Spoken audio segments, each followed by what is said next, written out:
What's good, everybody? Hopefully, y'all was able to hear that. And now I'm sitting here wondering if I even had the audio turned on. But if I didn't, you know how the song sounds, so don't worry about it. I don't think he did, but Yeah, yeah. I think when I shared the screen, I forgot to share the audio. But y'all know what it sounds like. It's all good. Y'all got to see me sit there and unplug on some keys silently, so it's all good. Uh, so what's going on? We got Jimmy Jam and Terry Lewis with us. You know what I'm saying? We got the great production, songwriting. Basically made Janet Jackson a star. We got that duo with us today. They're going to talk about all of their tricks and everything they did to make Janet the big star that she is. And they're going to talk about when they wrote my favorite song on Bended Knee. They're going to talk about the process of writing my favorite song because everybody knows when they wrote on Bended Knee, in my opinion, they wrote the greatest song ever. That's my opinion. So I like to thank them for writing that song because it's like, I mean, yo, it's my favorite song ever. So I just want to wow. say thank you, thank you, thank you, thank you, Jam and Lewis, man. James Hurst the third and Terry Lewis. Thank you so much. Okay, let's go to the room. Shay Prince. Yeah, I figured the volume was silent. That was something that was on my end. I apologize. But hopefully you can hear me now. Stefani Melinda. Oh, I remembered it because I asked you if I was saying your name correctly the last time. Right, right. Stefani. How you doing, Stefani? Thank you for joining us. Mike A, what's going on, sir? He's returning ever since that first time I fell asleep on here. He was telling me to wake up. I remember. I remember you, Mike A. I remember you. What's up, 112 DZ? You missed what, Stefani? You said, "Oh no, I missed it." What did you miss? Albert Hansel. I think this might be my first time seeing you on here. So what's up to you? Uh, and then 112 D's. It says no addition. Boys to Men is better than the actual group. Oh no, man. See, 112 DZ is trying to start something Oh this Lord, early. 112. He's trying to say that the song that New Edition recorded called Boys to Men is better than the group Boys to Men. See, 112, stuff like this will get you booted. And by the way, that song is written by Jam and Lewis, the two guests that we have. They did write Boys to Men for New Edition. See, so yeah, I might have to boot you out the room and block you from commenting because you don't know what to say out your mouth, man. I mean, you need Jesus, man. Uh, you are a hoot. I love that you remember House of Jazz is live tonight. Oh, you love. Oh, you may remember how I said your name. Now I remember the last time I'm talking to Stefani. Yeah, I remember when I said I hope I'm pronouncing your name right, and you said like the artist. So yeah, Marvin Davenport, what's up? Yeah, first time, but I love your tutorials. Pretty late here in the UK, but I'll stick around for a bit. Well, I appreciate that, man. It's only 7 p.m. where I am here in Baltimore, Maryland. You know what I'm saying? So I appreciate you coming on super late and chilling with me, man. I appreciate it. 112 DZ talking about he had to, whatever, man. And then we got Bass Clef. What's up? And good day. Good day to you also. For those of you that are in the chat, and just so that you know, if you do not say hello in the chat, then I will not, or should I say, we will not know that you're here. So if you want us to acknowledge you and just say hello, definitely appreciate you typing hello. We always take a couple of minutes to say hello to everybody. So so okay, so FL 1014 says this is your first time also. Philip Mitchell, all right. What's going on? Shalom right back to you. I guess that's Raphael. Hopefully hopefully that is how you pronounce that name. Raphael. All right. Anybody else? And as you saw today, we're going to take a little look into how to build chords. But before we do that, we're going to see how my two panel guests are doing today. We're going to start with James Harris III, aka Jimmy Jam. Uh Jimmy Jam, I must say you look different nowadays. I remember you usually you have a hat on and suit, and you usually a male. You look like you're a female and everything, but hey, whatever's clever. How you doing today, Jimmy Jam? For those of you, her name is really this. Was it Desandra? We just found out. Or am I saying it wrong? Don't get stabbed. But we just call her D. Oh, it's already online. Once it gets online, that's it. You can't take it back anyway. It's you got to talk to Mr. Poole about that. But what's going on, Miss? Was it Mr. or Miss Jimmy? I don't know. Whoever you are, how you doing today, Jimmy Jam?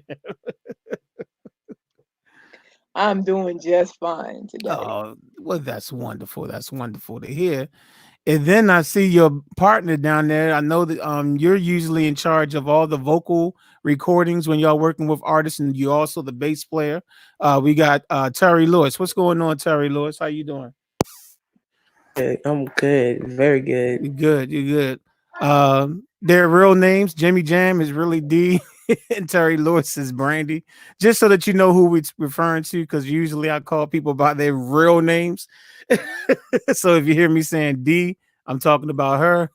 You hear me saying Brandy, I'm talking about her. Just so that there's no confusion.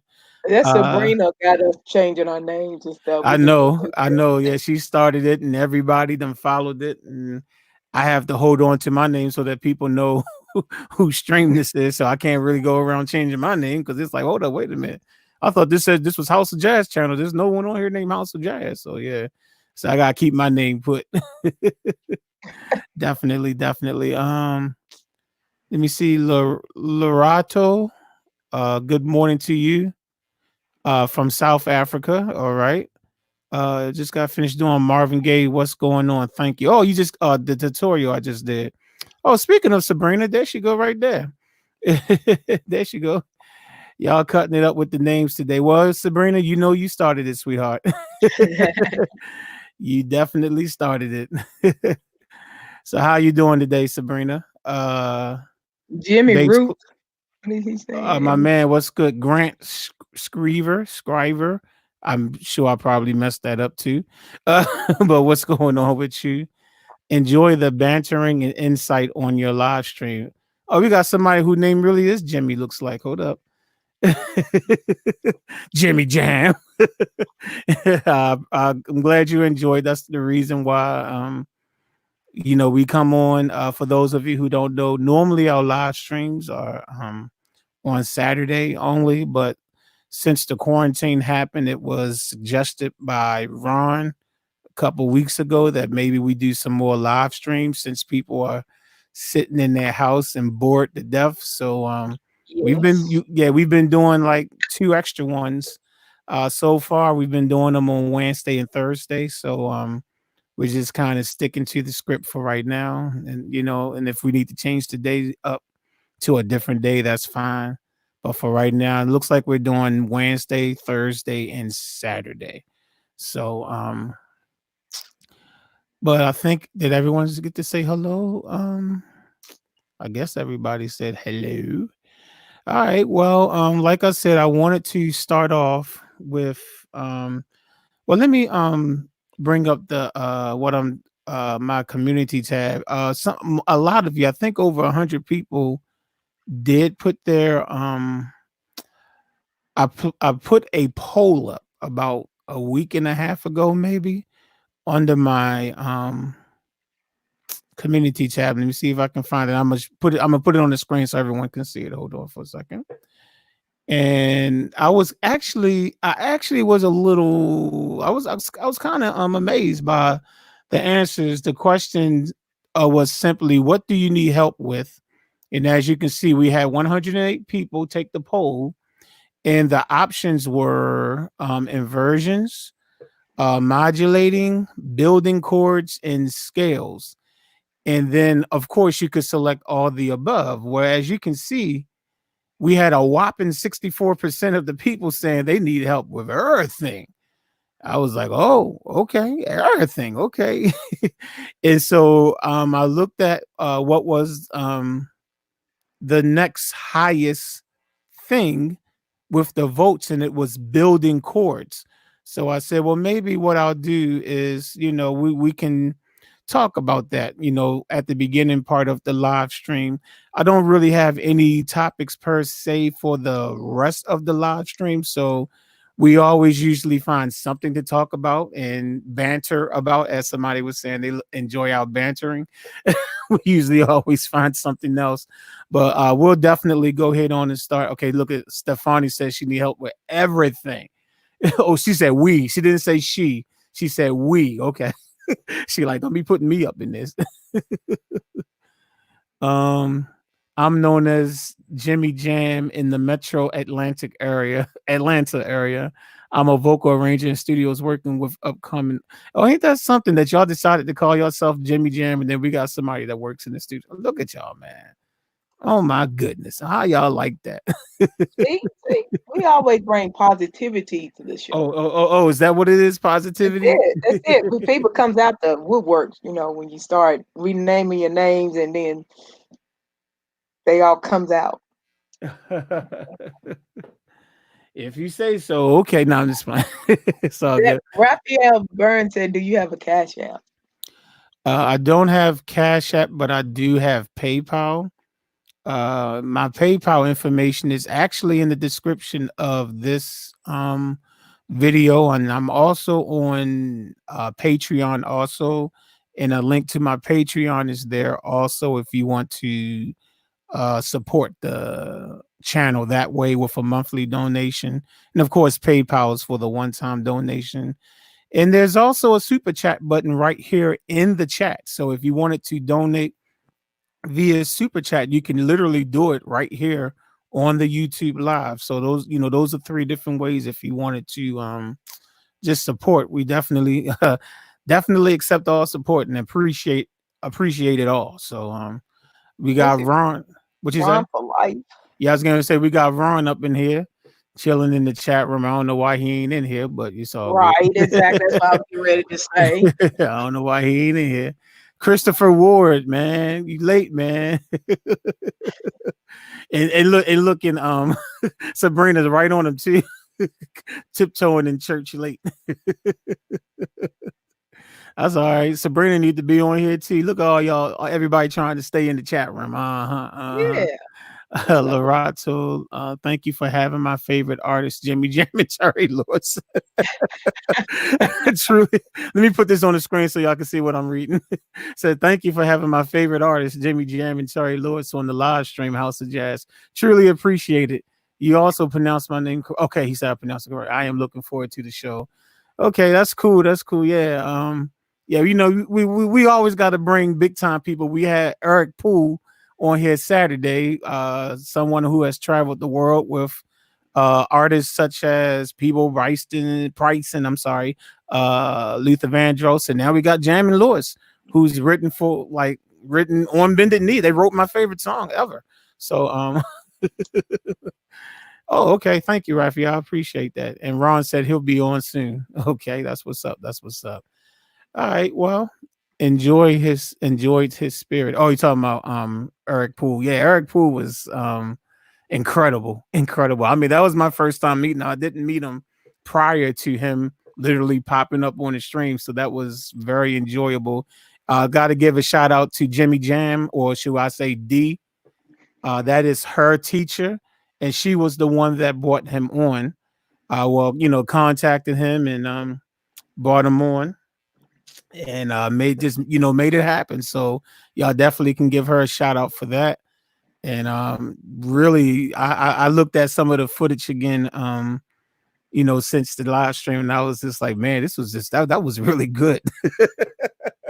That was some good stuff and a lot of knowledge, man. If y'all missed it, definitely check it out. It's still on my YouTube channel. I have no plans on taking it down. It's just under 4 hours the entire stream. But you know, he wasn't on the entire time. So, you know, it's not like you have to sit there for 4 hours to get the knowledge and wisdom and the nuggets from him. You know what I'm saying? But yeah, you know, he was incredible. Hopefully he'll be able to join us again. Yeah. So thank you, D. Ho- I appreciate that. Hopefully, I can be able to get Willie Killebrew on here, the one that played the The sax for the saxophone. SOS. Oh yeah. Right. Yeah. You say he's a saxophonist for the SOS band. Yeah. So D is trying to work on that. She's trying to bring all the she Jimmy Jam, she know everybody, She know everybody. So so she so she gonna bring up everybody. Before you know it, Sean Stockman will be on here from Boys to Men. And That's I gonna and, be and I, well. I wouldn't even be able to talk straight if Sean was on here. I'd be like, you're like one of my favorite singers on the planet, man. Sean Stockman. Oh my goodness. Y'all think I don't know how to talk now? Oh my goodness! Put Sean Stockman on here. I really won't know how to talk. Be like, uh, darling, I. Oh my goodness! Can't explain. I love the way you sing that, man. But anyway, I will leave that alone. But anyway, all right. So again, like you said, like I said, on the room, we wanted to talk a little bit about how to build chords and how to use all your fingers to do it. And that's an inside joke for some of y'all that's been on here for. If y'all been paying attention, y'all know that's a little inside. If you don't know what I'm talking about, don't worry about it. But for those of you who know what I'm talking about, you got it right. But But you what? know what? What? We've been looking at each other on the portal, and she actually beginning to use that thumb a little bit, About just time. a little See, bit. you clown somebody enough, they learn their lesson. You know what I'm saying? Uh oh, uh Yeah, she oh, know how to use the thumb when it's a fist too. I see. She definitely. Yo, I know how to use it when it's like a fist and everything too. But oh man. So I'm going to switch on to my keyboard camera. Hold on. Switch my camera view, and we're going to just we want to talk about this because um pretty. I think it's important. It's definitely an important thing. Let me zoom in to the camera. There we go. Okay. Um, uh oh. what's up? Brandy ignored jazz. What happened? You said Brandy what? 112 Deezy said Brandy ignored jazz. Oh, I didn't see it. Okay. It's kind of hard to ignore somebody with a big mouth like mine. But anyway, Yeah, you're right. there you go. Okay. Sorry, it just slipped That's all out. right. So somebody else is with Terry. They said I'm with Terry. So you got some supporters out there, but yeah, it's all good. But all right, y'all. I'm gonna no, that's right. This doesn't control that camera. Well, hopefully everyone. Okay, Chaz. Bobby Brown is doing. Oh man, Jimmy Jam, Terry Lewis, and now we got Bobby Brown, y'all. Bobby Don't be Brown just cruel. Bobby Brown just joined us, y'all. This is Bobby. Let me zoom in so y'all can see why I call him Bobby. See that? That's Bobby Brown right there, y'all. That's Bobby Brown. What's going on, man? Don't be cruel. Don't be cruel. Yeah, Didn't Babyface exactly. write that for you? Yeah, Jimmy Jam didn't do that one. That was Babyface that did Don't Be Cruel for you. That's right. And Yeah, Roni, right? Oh, okay. yeah. But then who wrote every little step by step? Who wrote that one? I don't know if that was Teddy. I know Teddy did My Prerogative. I know that Yeah. for sure. I don't know. Maybe that was Babyface. I don't know. But yeah, I'm glad you was able to join us as Yeah. we sit here and talk about how to build chords. And one of the main things that is important with building chords. Oh my goodness. Hold on, what's going on? Exactly. That's Oh, that's whoa. great. One of the most important things with building chords is to know your scales. Right. You got to know your scales. It's so important to know your scales. Say that with me. Let's say it together. Know your scales. Lord It have it mercy. really, I mean, it really it's like when it comes to building chords, especially when you're new to it, knowing your scales. I mean, it's the whole thing. So obviously we'll start today in the C major scale, because hopefully even the most beginner of beginners out there know their C major scale, right? You start with C, you play all your white notes till you get to C again, right? C, D, E, F, G, A, B, C. We all know that, right? So that's always the easiest scale to start with because we all should know that, right? Okay. The first thing you need to understand is each note that you play in the scale, think of it as a number. Whatever note you start with, it's going to be one. So since we're in the C major scale, C is going to be the one. Okay. So guess what two is going to be? You got it. D. just like just like Jimmy Jam up there, right? And three is going to be E, E, exactly. And then four is going to be F, F, right? Five will be G, G. Six is A, A. Seven. B, Yeah, B. Yeah, seven is B. And then when you get to C again, you're back on one back to again. one. C, You're yeah. back to one. It's that simple. 1, 2, 3, 4, 5, 6, 7, and then the octave. Okay.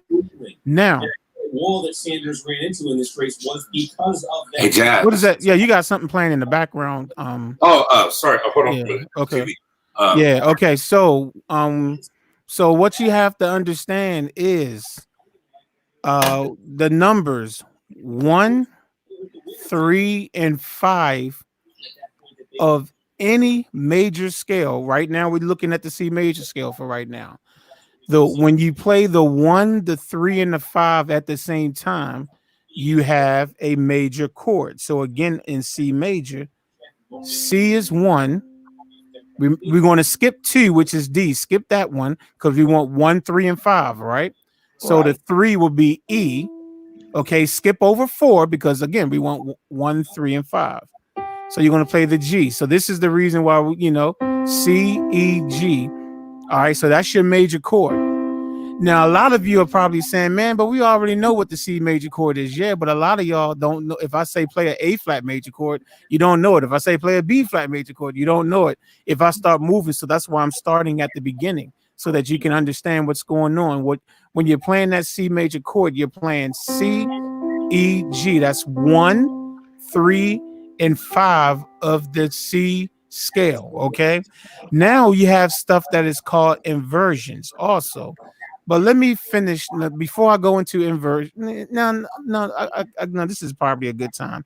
You'll hear us talk about different inversions. Okay. And you're like, what? First inversion, second inversion, and all this stuff. Inversions are simple because that's another thing that was on the poll that I gave that a lot, people said that they needed help with was inversions. Inversions is simply just remapping the notes in the order that you're playing them. Instead of you doing C, playing the C, E, and G. Let's say you on your left hand, you're playing the C on your left hand already, right? That's your base. That's your foundation. So you already got the C down there. So maybe on your right hand, you might not play a C over here. You might play E and G, and then maybe you might put a C on top, right? Guess what? That is still a C major chord. Okay, you have to understand this is still a C major. What? I thought you said the C major chord was C, E, G. Well, let's take a look at the notes that I'm playing on my right hand. Am I not playing a C up here? Yes, I'm playing a C, right? I'm playing an E, right? And I'm playing a G. So am I not still playing C, E, and G? You got it? So that is an inversion right there. Now, what if I want to take, well, let me go back to the original. Let me go back to the root. Okay. So the best way to do inversions, to think of inversions, is you take the first note, the root note, and play it an octave higher. So this is C, right? So this play the C up here. Y'all already did that, right? Y'all already saw me do that, right? And we said that's an inversion, right? Well, keep doing that. Whatever is the first note that you're playing. So now, this is called first inversion, by the way. That's called first inversion. Now, if you take this E, and let's say you want to play this E an octave higher, go ahead on and switch it up there. G, C, E. Okay, you're still playing a C major chord. Why? Because you got the C, E, and G. This is called second inversion.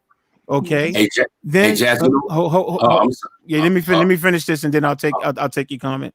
Then if you take this G and you play this an octave higher, guess what? You're back on C, E, G again. Okay.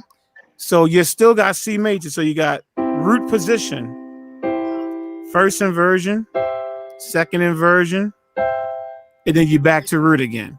Did y'all understand what I just did? That this is the first, this is the baby steps with inversions. This is the baby steps right here, inversions. Okay. And whenever you have the third note as the root note, we call that first inversion. Okay. So when I took this C and I played it up here, as you can see, the E is the third note of the scale, right? So whenever the third note is being played as the root, we call that first inversion. Okay. And when you take this E and you bring it up here, now I have the fifth note, right? In the key of C, right? 1, 2, 3, 4, 5. G is the 5, right? When the fifth note is being played as the root, that's just simply called second inversion. Okay. Root position, first inversion, second inversion, and then you're back to the root position again. And you can just keep the cycle going forever or until you run out of keys. Okay, you had something you wanted to say, Chaz? Oh, no. I was just saying, and then you can hear how when you do your first inversion, sonically, how it sounds. Okay. You know what I mean? Yeah, no, well, nothing. I mean, because when you flip the chords around, like when you flip the chord around, is you could hear sonically how it sounds.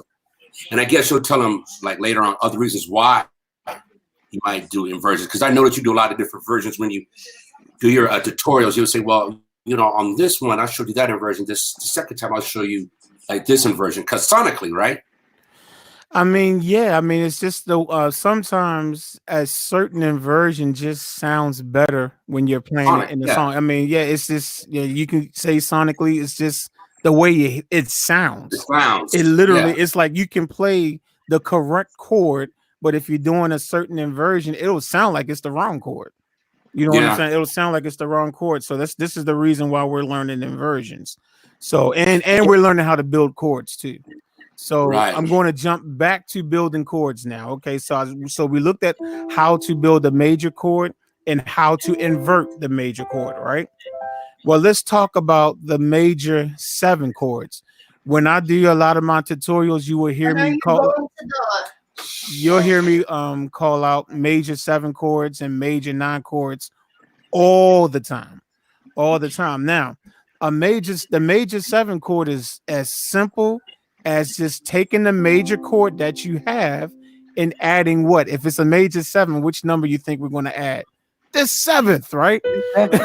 so add the 7th scale degree and voila, you have a major 7 chord. So now we took this C major and turned it into C major 7. Sorry about that. Okay, C major 7. So that's C, that's the 1, E, that's the 3, G, that's the 5, and then B, that's the 7th. C major 7. Now, just like we did with the regular straight up major chord, and Sabrina made a good point in the chat. She says sometimes you need the inversion so that the melody can be on the top of the chord. Where you're playing chords, sometimes you want that melody to be on the top. So if you invert the chord, she's absolutely right. You know, you can invert the chord so that the melody is on top. She's right about that.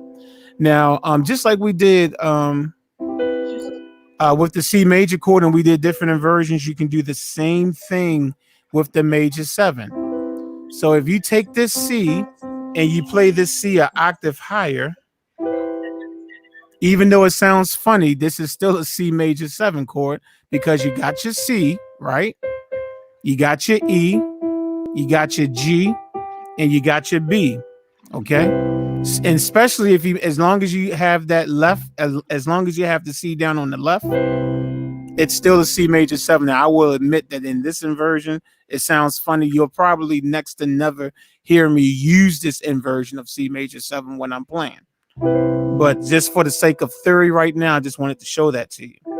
Okay, so that will be first inversion because we have the third of the C scale as our root note. So you can take the E and you can play that an octave higher. So now we're in second inversion. Why are we in second inversion? Because we have the fifth of the scale as the root now. Remember in the key of C, 1, 2, 3, 4, 5, right? Now that this fifth note is being played as the root. So now we have G. Now we still have our B natural. We still have our C and we have our E. So that's second inversion. Now, when we're dealing with major 7 chords, we have something that is called third inversion. Okay. You don't have third inversion when you're dealing with just a straight up major chord, but when you're dealing with major 7, you'll have a third inversion. So if you take this G and play it an octave higher, now we have the 7th note as the root note, right? The 7th, right? Remember, 1, 2, 3, 4, 5, 6, 7. B is 7, right? So we still have a C major 7 chord, but now we have a third inversion. And you can still put the C on the left hand just to keep the root. All right, so now we have third inversion. And of course, if you take this B and play it again, you'll be back in root position. You're just an octave higher. So right now we're looking at building chords and we're going over inversions right now. So that's knocking out 2. I guess we'll look at scales a little bit too. Okay. Did I lose anybody? Is everyone following in the chat room? Just let me know. Did that help anyone? Because what I want to do now is start going into other keys now. I want to go into other keys and I want to show you how to build the chords from other keys. It's always easy to start with C major. Is there any questions before I move on the panel or the chat room? The reason why I like to play inversion because it gives you closer to the next key. I don't know if anybody really paid that any attention. Okay. What sometimes when you're playing songs, let me see if I can think of an example. Whenever it's like you do it all the time, and then when you're trying to think of something, you can't think of anything. But there are times when you need to go from one chord to another chord, and if you play nothing but root position chords, it's going to be like a big jump to get to it. Mm-hmm. But if you play a certain inversion of a chord, you literally can just get. Sometimes you only got to change 1 or 2 notes. And you're there. I wish off the top of my head I could think of an example. Now, once I'm finished talking about this, an example will probably come in my head. Probably. But yeah, that is definitely another reason. Let me see what they're saying. They say, yes, this helps tremendously. Stefani said, song of the year, please. Believe it's fire, the end of the world. Okay. Sabrina, can you? Oh, never mind. I hold up. I love chords. Just if you're still in here, Sabrina, keep an eye on the chat for me. If there's anybody that might need to be removed or silenced, just take care of that for me, please. If you're still here. Yeah, I think we all love chords. Definitely. A minor inverted to E minor 7. I'm not sure exactly what you mean. Sabrina was talking about the song Deliver Me. Let me see if that helps. So I don't know how many of y'all know how to play this song. I'm sorry, hold up. I gotta make this a major 7. That's true, I guess.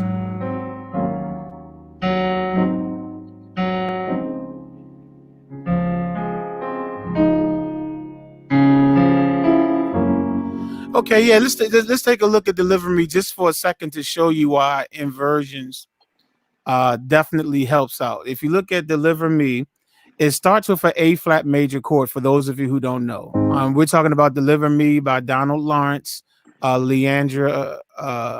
What's her last name? Johnson. Leandra Johnson is the one that's the soloist on it. But if you look at the first chord is a A flat major chord, right? And it's in root position. You can play it in root position. But the next chord that you want to play is A flat major 7. Now let me show you. Now right now I'm playing an A flat major 7 right now. I got the A flat on the left hand. I have a G, I have C, and I have E flat on the right hand. This is an A flat major 7 chord, but let me show you what A flat major 7 looks like in root position. This is A flat major 7 in root position. It's A flat, C, E flat, and G. Now imagine if I was playing that song, right? Now tell me what sounds better to you. I'm gonna play it both ways. So let me see. Does it sound better when I do this? Okay, or does it sound better if I do this? Which one sounds closer to the recording? The first one or the second one? If you know the song well enough, you would know that the second one sounds better. So this is that's one of the things. The only thing I had to do to get from the first chord to the second chord was to simply take this one A flat that my thumb is playing. Notice this is my thumb, Brandy. My thumb is playing and drop it down to G. That was the only note that I had to change. That's it. So this is a perfect example of wanting to get from one chord to the next chord quickly. A flat major, drop it down to G. And then guess what? I still take this G and I drop it down one more time. And guess what I have? I have an A flat dominant 7 chord. And all I'm doing is just I'm just dropping the one note. That's it. So so instead of doing this, instead of me doing this and then going, it's like it doesn't. I mean, it works. Don't get me wrong. I'm not saying it sounds bad. It works, but it just doesn't make sense. Why not just go, Lord, deliver me, and then then we can go to some other stuff. Right. You know, there's other chords right there. Hurt me, hurt me. But anyway, hopefully that helped. I mean, I didn't mean to get off track that much, but I don't really think that was off because that proved the point of why sometimes why inversions work. It's like sometimes it's better to use the inversion because it's like you literally, all I'm doing is using your thumb, dropping one note. Yeah, drop that down. Now I've got the major 7. Now I have dominant 7 by just moving one finger. So that's another reason why. The thumb. This is what we kept telling you, the thumb. Okay. Look at that. Stefani, like you proved your point. Move on. Well, she didn't say move on, but she's probably thinking that in her head. But okay. So okay. All right, let's go back to another key now. So we looked at C major and we was building some chords in C major. Let's take a look. F major is pretty simple because F major only has one flat in it. So we'll take a look at F major for a second. So your F major scale is going to be F, G, A, B flat, C, D, E, and then you're back on your F again. Now, some of you might be saying, but what if I don't know what my F major scale? How can I know that? I talked about this before. I do have a playlist that shows you how to build your scales, but I'll briefly show you how to build your scales. First thing with building your scales is you need to know the difference between half steps and whole steps. Okay, this is just one way. If you let's say you start on an F, right? And then you go to F sharp, okay? Notice that I went to the very next note, right? I didn't go from F to G. I went from F to F sharp, or you can look at it as a white key to the black key. That's called a half step, okay? Whenever you move from white, it's not always going to be a white key to the black key. Most of the time, it's a white key to a black key or a black key to a white key. The exception to that rule is if you're moving from E to F or B to C. That's when you're still moving 2 white keys, but it's still a half step. That's why I don't like to use colors when I'm talking about half steps, because there's 2 exceptions to the rule. So moving to the very next key, that's a half step. And when you move from one key and skip one key and go to the next key, that's called a whole step. Okay, so this is a half step. This is a whole step. Okay, now if you want to build a scale, if you really want to learn how to build a scale, building a scale is as simple as moving a whole step. Well, first play your root note first. Okay, we want F. Play the root note, and then you want to move a whole step, a whole step, a half step, right? Then you want to move whole step, whole step, whole step, half step. So the thing to remember is whole, whole, half, whole, whole, whole, half. Let me type that in real quick so you can see it. What I'm going to do is I'm going to type W for whole and H for half. So you're going to have whole, whole, half, whole, whole, whole, half. Okay. Okay, so again, the W stands for whole step and the H stands for half step. So I don't care what note you start on. You can close your eyes, put your finger on any note. Okay, I honestly had my eyes closed just now. I'm on an A. If I start with A and I move a whole step, a whole step, a half step, whole step, whole step, whole step, almost hit the wrong note there, and then a half step, I literally just played the major scale. I literally just played the A major scale. So that's something that you can do with every single, all 12 notes on the piano. You can do that. You can start on any note and just practice moving whole step, half step, whole step, whole step, whole step, half step. Now, okay, let's get back to the F major scale now, because we're going to look at how to build up our F chords now. Okay. So again, F. So we got whole step, half step, whole step, whole step, whole step, and then half step, right? Okay, so what's our first note in the F major scale? F. Yeah. What's our third note? A. A, What's our fifth note? C. C. So there you go. So that means FAC is that's the F major chord. So remember, when we were in C major, we did 1, 3, 5 in there. Remember? 1, 3, 5. But now we're in the key of F. Still 1, 3, 5. Okay, so there you go. So you have your F major chord right there. Okay, now let's take a look at the F major 7 chord. The F major 7 chord is nothing but having your F major chord and adding the 7th note. 1, 2, 3, 4, 5, 6, 7. That would be the E, right? There you go. So when you add this E, now you have an F major 7. I'm gonna let y'all know right now, on a lot of my tutorials, I play this chord. This chord shows up so often in songs, it's not even funny. In R&B and even in gospel songs. So this is definitely a chord you want to get used to. And it's easy to remember what the notes to it are, because you have F-A-C-E, right? And what does F-A-C-E spell? Face. Duh, right? So if you can remember how to spell face, then that's your F major 7 chord. Okay, so and then the same thing works with inversions. Let's go back to the regular F major chord, F-A-C. If I take this F and play it an octave higher and put it up here, this is still an F major chord, but this is which inversion? First inversion, right?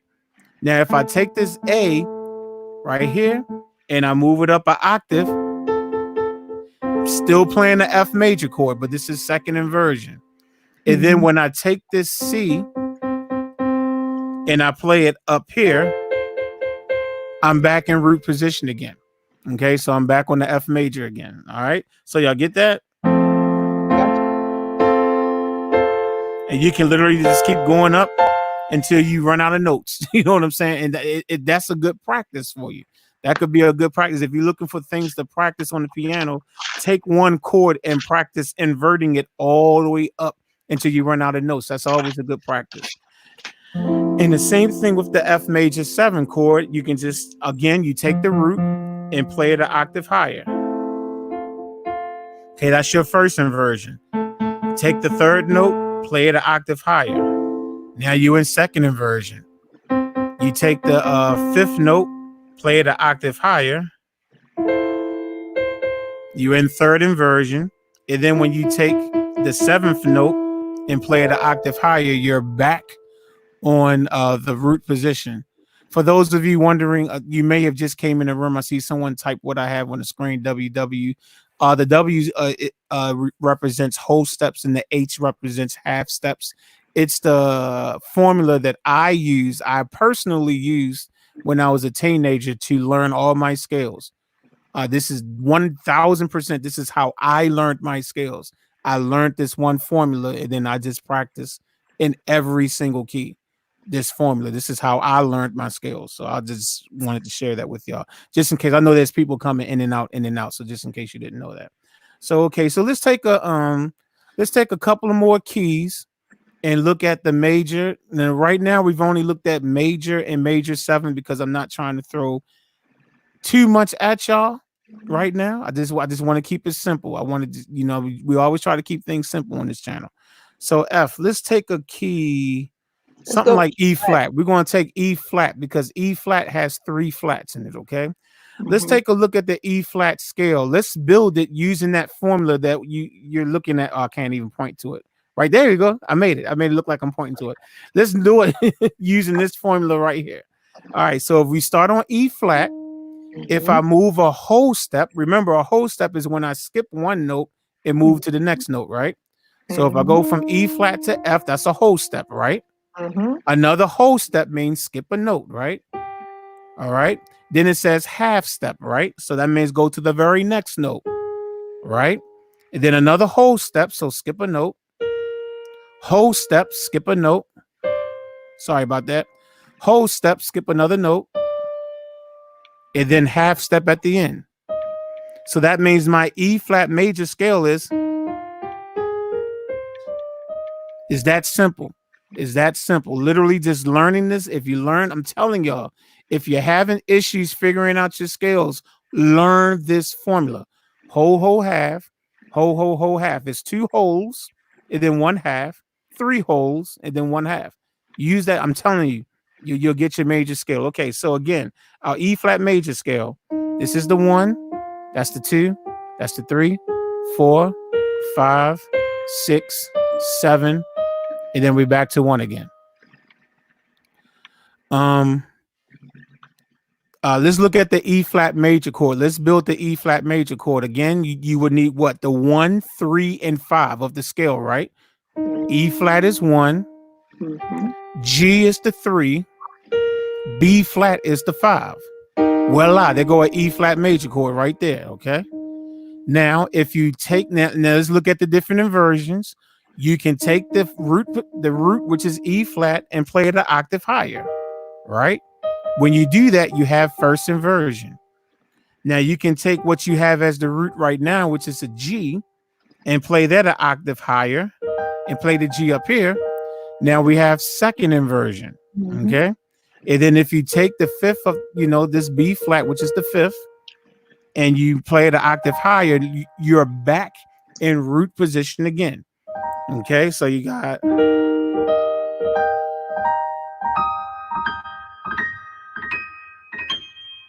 again, that's a wonderful exercise to do with yourself, just to get your, because what a lot of piano, the trick to being able to play the piano is also muscle memory. Muscle memory plays a big part, a humongous part. So the more you do, you practice stuff like that, it's like it really helps, especially with me reading chord sheets and stuff like that. It's like a lot of it is just, it's like I look at what the next chord is, and I literally, my muscles just know where to go. It's like it's just the way our brain works. You know what I'm saying? So okay, so that's the E flat major chord. Now, of course, if you want to turn this E flat major chord into a E flat major 7 chord, we simply have to add the 7th note of the E flat scale, right? 1, 2, 3, 4, 5, 6, 7. So the 7th note is a D. So play the E. Well, let me come down here. Play the E flat major chord and then play the 7th. Okay. Now we have an E flat major 7 chord. Okay. All right. And then, of course, you can start inverting that also. The same rules. Take this root and say you're going to play it up here. Okay, it sounds funny, but it's still an E flat major 7 chord. Okay, now if you want to take this G, play it up here. Now I do play E flat major 7 like this sometimes. There's a lot of times when I do play it like this. But you got the B flat, D, E flat, and G. Okay, that's still an E flat major 7. Then you can do this.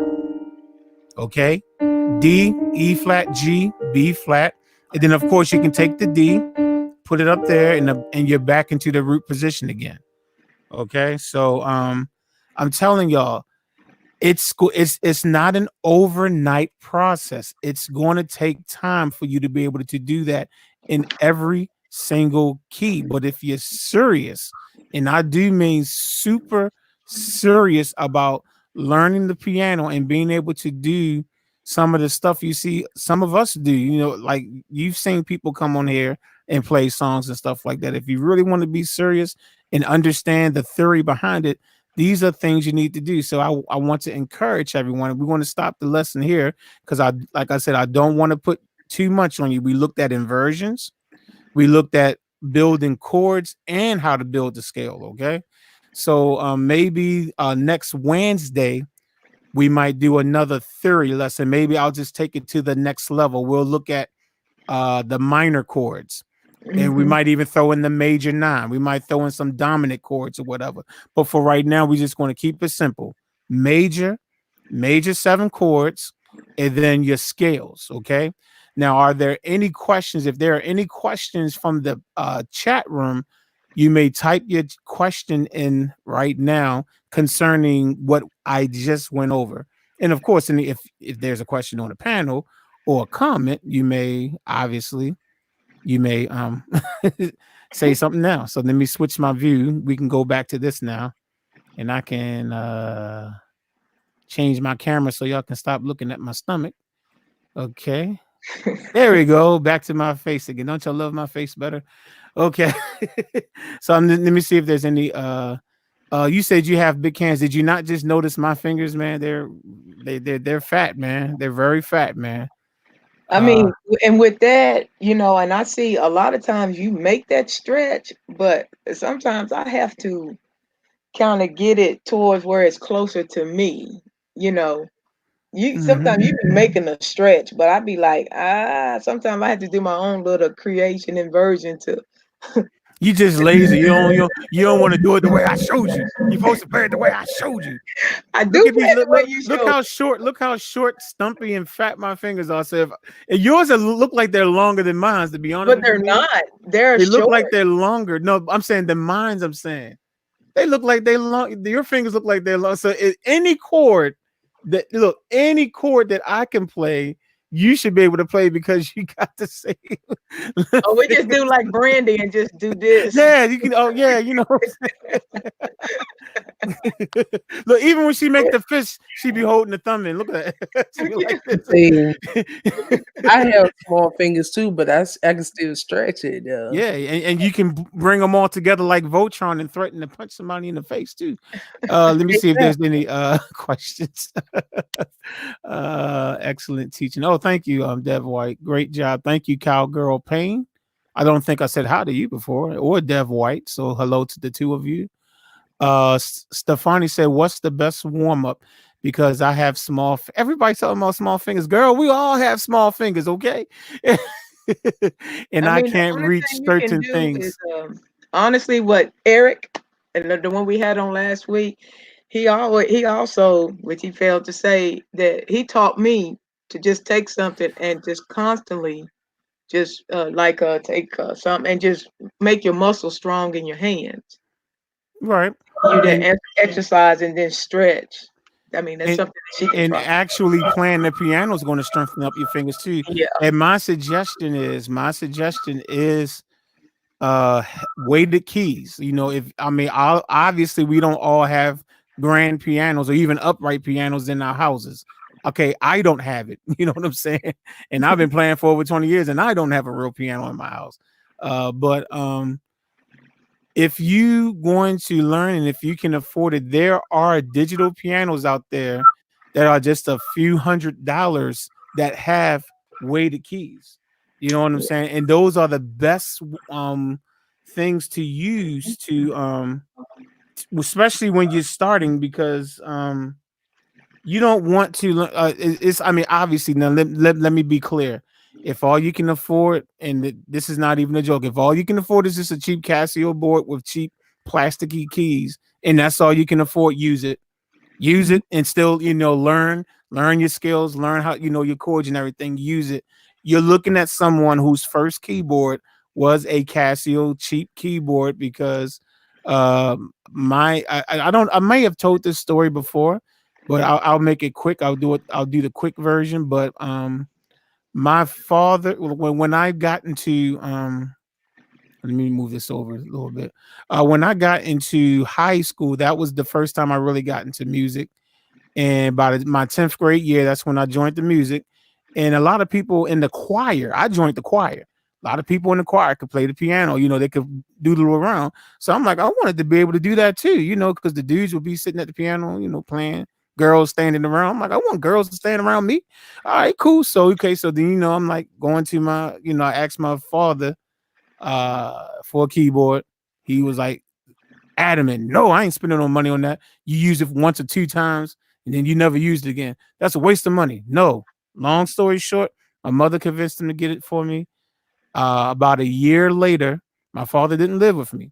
A year later, he was visiting, and my mother said, "Go get the keyboards and let your father hear what you can do." My father sat down, listened to me, and said, "Man, if I knew you was going to do all that and be that serious." There was a more expensive keyboard I wanted. That's the whole point.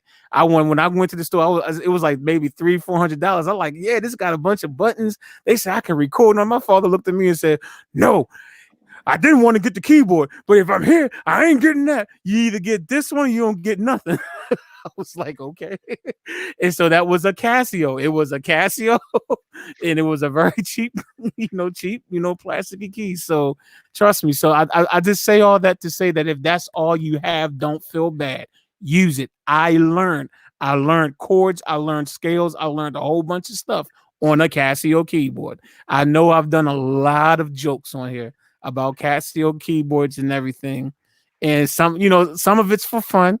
Some of it's legitimate, some of the information is legitimate, but at the same time, if that's all you have, use it. You know what I'm saying? But if you can get yourself a digital piano with some weighted keys, I mean, between $300-$400, you can probably get something if you can afford it. And I would suggest that now. Going back to her question, she said, "Can we suggest?" I guess I have a Stefani. She was saying, "Can we do different exercises?" The best exercises is really to just start playing chords because it's going to be uncomfortable when you're playing chords for the first time, especially when you move to new chords. It's going to feel funny.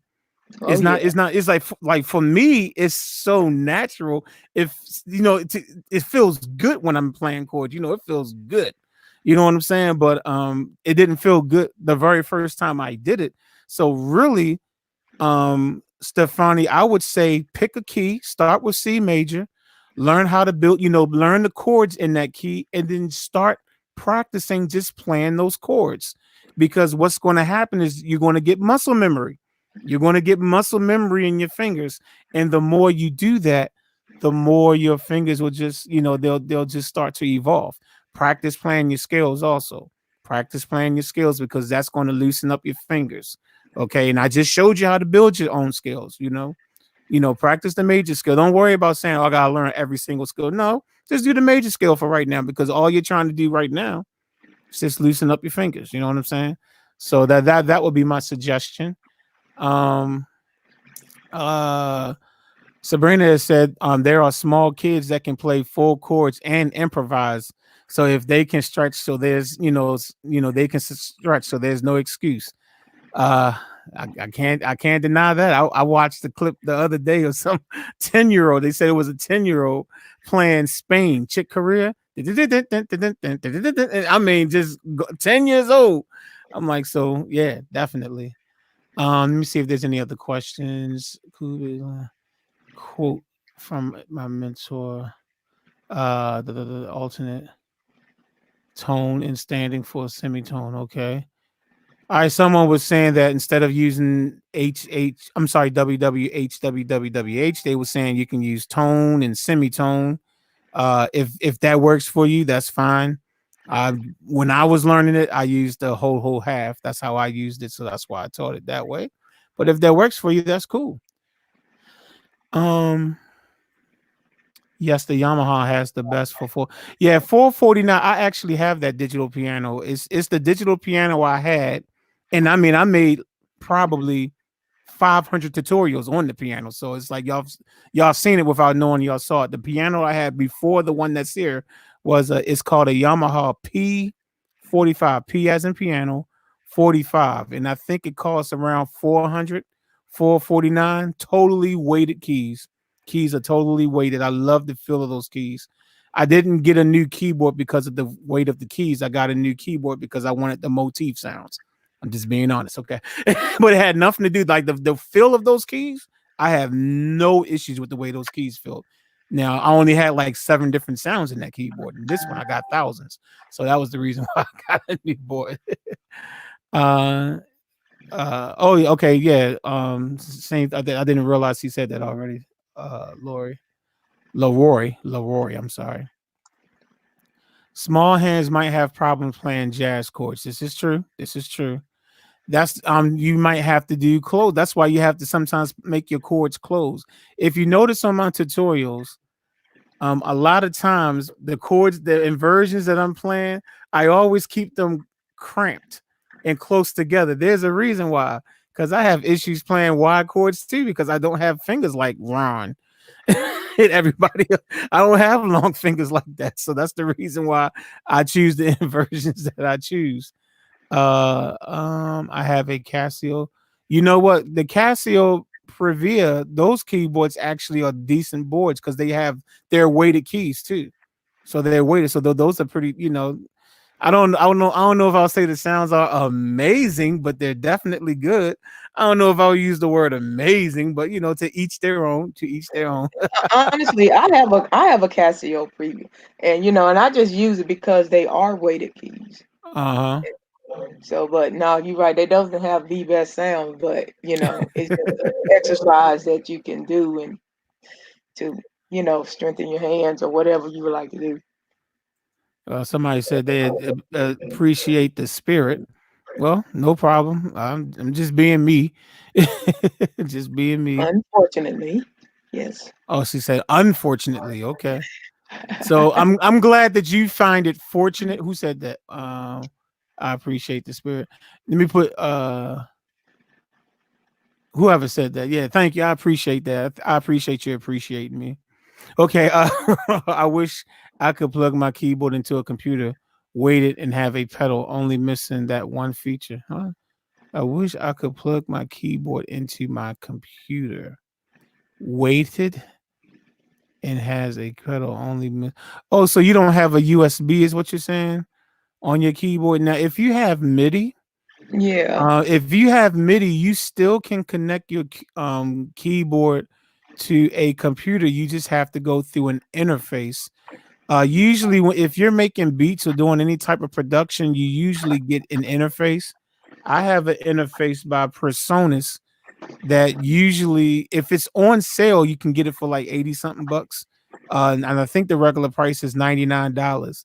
And it has MIDI in and MIDI out on the interface too.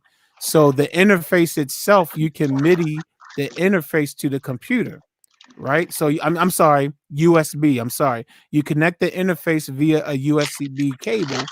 Then you take your keyboard and you can still buy MIDI cables. And when I say MIDI, I'm talking about MIDI. MIDI, cables, and Okay. you can still connect it.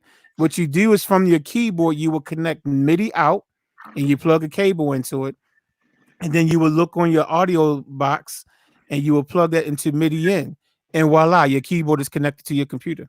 Your computer can receive all the MIDI. That's the way. That was the only way we were able to connect keyboards just 15, 20 years ago. This is new to me. It's still kind of new that you can just use a USB cable to do it. You know what I'm saying? Yeah, Like and when and a I've been lot of doing the it since. What you say? I'm wrong. also a lot of the cables, the way that they work now, they are MIDI at one end and they are USB at Yeah, another end. Yeah, you can get like those right kind of here. cables too. Matter of Just like fact, here. D, hold up, D. I'm gonna zoom in so people can see it. Hold it up. Hold it up so that they can see how it looks. Okay, Yeah. now if you see that on one, yeah, put it in shot a little bit better. Okay, on one end, come on, D. Okay, All right. come on, girl.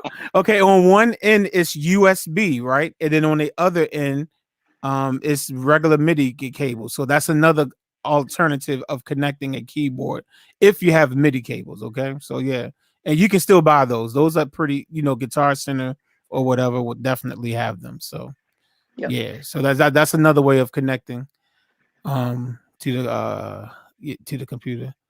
I like the Mo XF, but the keys feel cheap plastically. No offense, Chad. You know what, Mike A? I'm going to have to kick you out, man. You just talked about my keyboard. This is the keyboard that I'm sitting at right now. I'm sitting at the Mo XF8, and well, you said the Mo XF, so I don't know. There is a Mo XF6.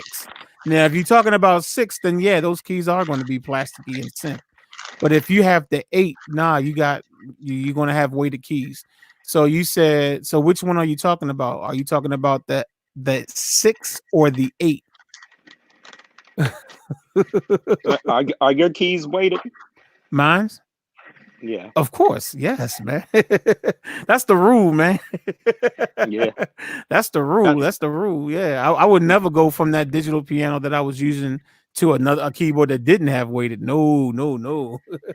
So what Jazz, about if you gig and would you use a I mean these days everybody's packing light. Would you use I a semi weighted Yeah, I key? would. I would. That gray keyboard that's behind me.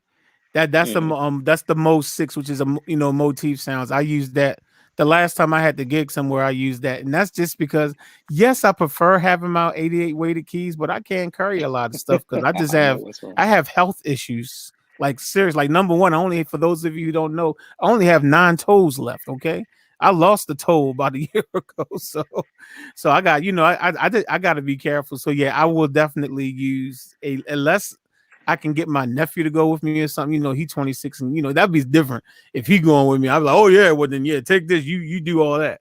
But if I have to do something, then I'm gonna take the smaller boards. But oh, but he's I hey do saying he use Jazz, got some. the and you 8. said about the when you use the MIDI, you use the interface. Do you have to use the interface? Because I know right now I got my MIDI running through from my keyboard to the computer. Well, no, if you're just using it for MIDI, you can use the cable that you just showed on the screen. Okay. Yeah. What you just showed is fine for connecting a keyboard that doesn't have USB. It doesn't have USB, but it has MIDI. Yeah, then what you're doing is fine with connecting it to the computer. Okay, so The the interface audio, is but just the something. audio interface is important if you're going to record any type of audio, though, like Okay. vocals or maybe the sounds from your keyboard, from your actual synthesizer. Then, hands down, you do not want to use that little cheap sound card that comes on every single computer on Earth, including Mac. Okay, even the Macs. You know what I'm saying? It's like That's you do true. not want to use the built-in sound cards. So well, I have a Mac. That's nice. I'm glad you got a Mac. You still don't want to use it if you're trying to do pro audio. You want to have some type of audio interface, So and you that's want the when audio interface if you're going to do that. yeah. If you're gonna do audio too, and what I'm saying is that a lot of audio interfaces have the MIDI connection on it too. Um, this is obviously this is not the one I'm using right this very second, but this is an audio interface, right? This is an audio interface. There's actually nothing wrong with this one either. It's an audio interface, but if you look on the back, you'll see that I can also connect MIDI. Okay. You know what I'm saying? And it's a USB. It's a USB. There it is, right there. So it connects via USB. It still has MIDI. You know what I'm saying? And of course, I have 2 more audio inputs on the back. And then I got 2 audio inputs on the front. Headphone jack and some knobs to control some volumes. Now, what I'm using something that's smaller than this right now. It's by PreSonus. Audio box PreSonus is US. cool. Yeah. Yeah. And it's PreSonus cheaper is than cool. what this is. It's funny that I'm actually using a cheaper interface. Like this literally costs more than that one, but I kind of like this cheaper one. This is one I bought years ago. It's by Tascam. As a matter of fact, they don't even make it's out of print now, whatever. They don't even make it. But I like this one. This one only costs $99. And this one has the MIDI on it, just like this one does. Because I have a lot of old boards. A lot of these old keyboards behind me, they don't have USB on it. Not even that motif. There's no USB on there. Oh, I'll take that back. I take it back. That one has it, but the one on the top doesn't. And I have other keyboards. I have other older keyboards that don't have USB on it also. So it's important that my audio interface has a MIDI connection. You know what I'm saying? So that if I want to connect my keyboards and sync them up to Cubase or whatever whatever I need to do, it's very important. So that's me. So Mike, Anybody use Logic Pro or Logic 2? Was it Logic Pro? you have to have a fruity computer to use Logic though. Logic is Apple only. Yeah, Logic is Apple only. So you have to have a fruity computer. I don't have, you already know I don't have no fruity computers. So I just said that because I was messing with Terry Lewis up there. oh, okay. Oh, that's what's the way she's looking right there. Well, anybody that has a Mac has a watered down version of Logic, because my understanding is that GarageBand, they say, is basically just a light version of Logic. That's what I heard. So I've never used Logic before, and I'm not even joking. I've never used it because I seriously don't work on Mac computers, so I've never used it before. But you like Cubase? You think Cubase? Oh yeah. I've been cute, man. Hey, I second that. Yeah, Cubase, You man. use Cubase too, Ron?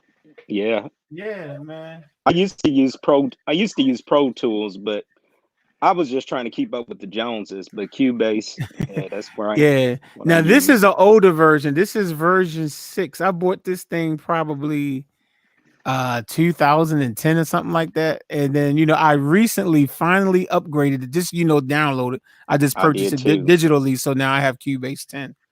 So, but yeah, hey, you know when we first started doing these when I joined you guys doing the chord things, I had just downloaded like Cubase 10.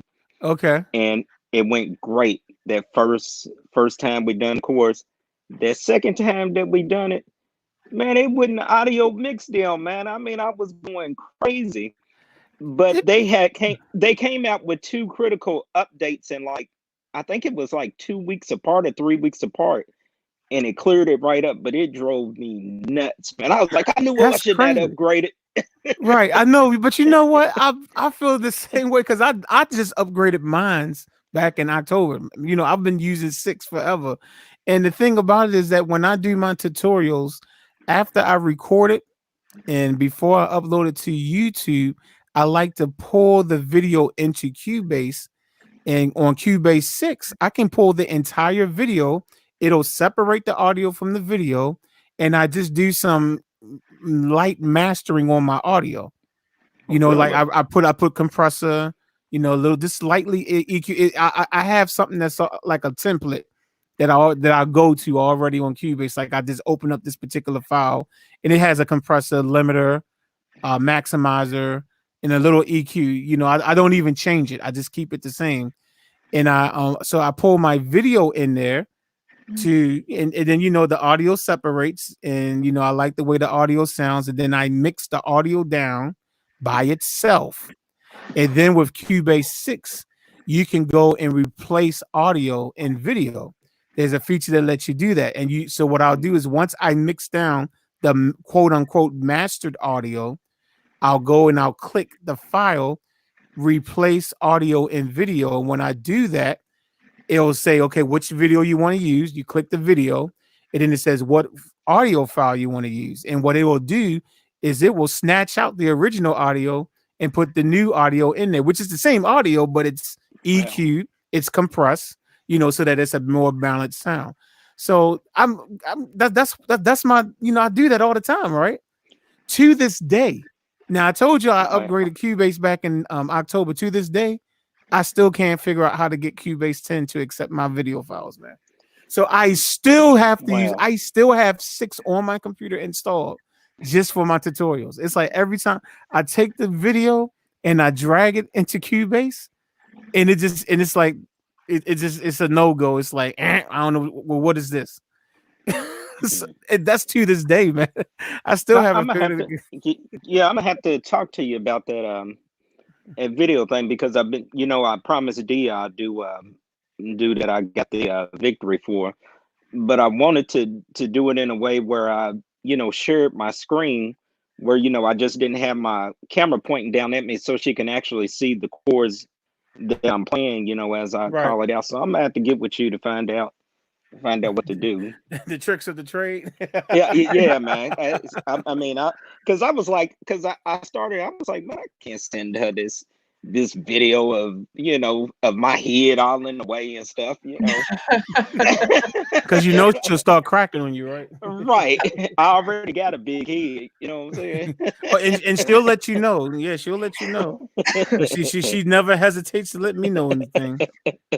Oh, now, Jazz, you just act like I just treat you so mean. Oh, you do. You always talk about my head. Then you talk about my mouth. Then you talk about and then you talk about that. And then you talk about, all you do is talk about me. Yeah, talk about me like a dog.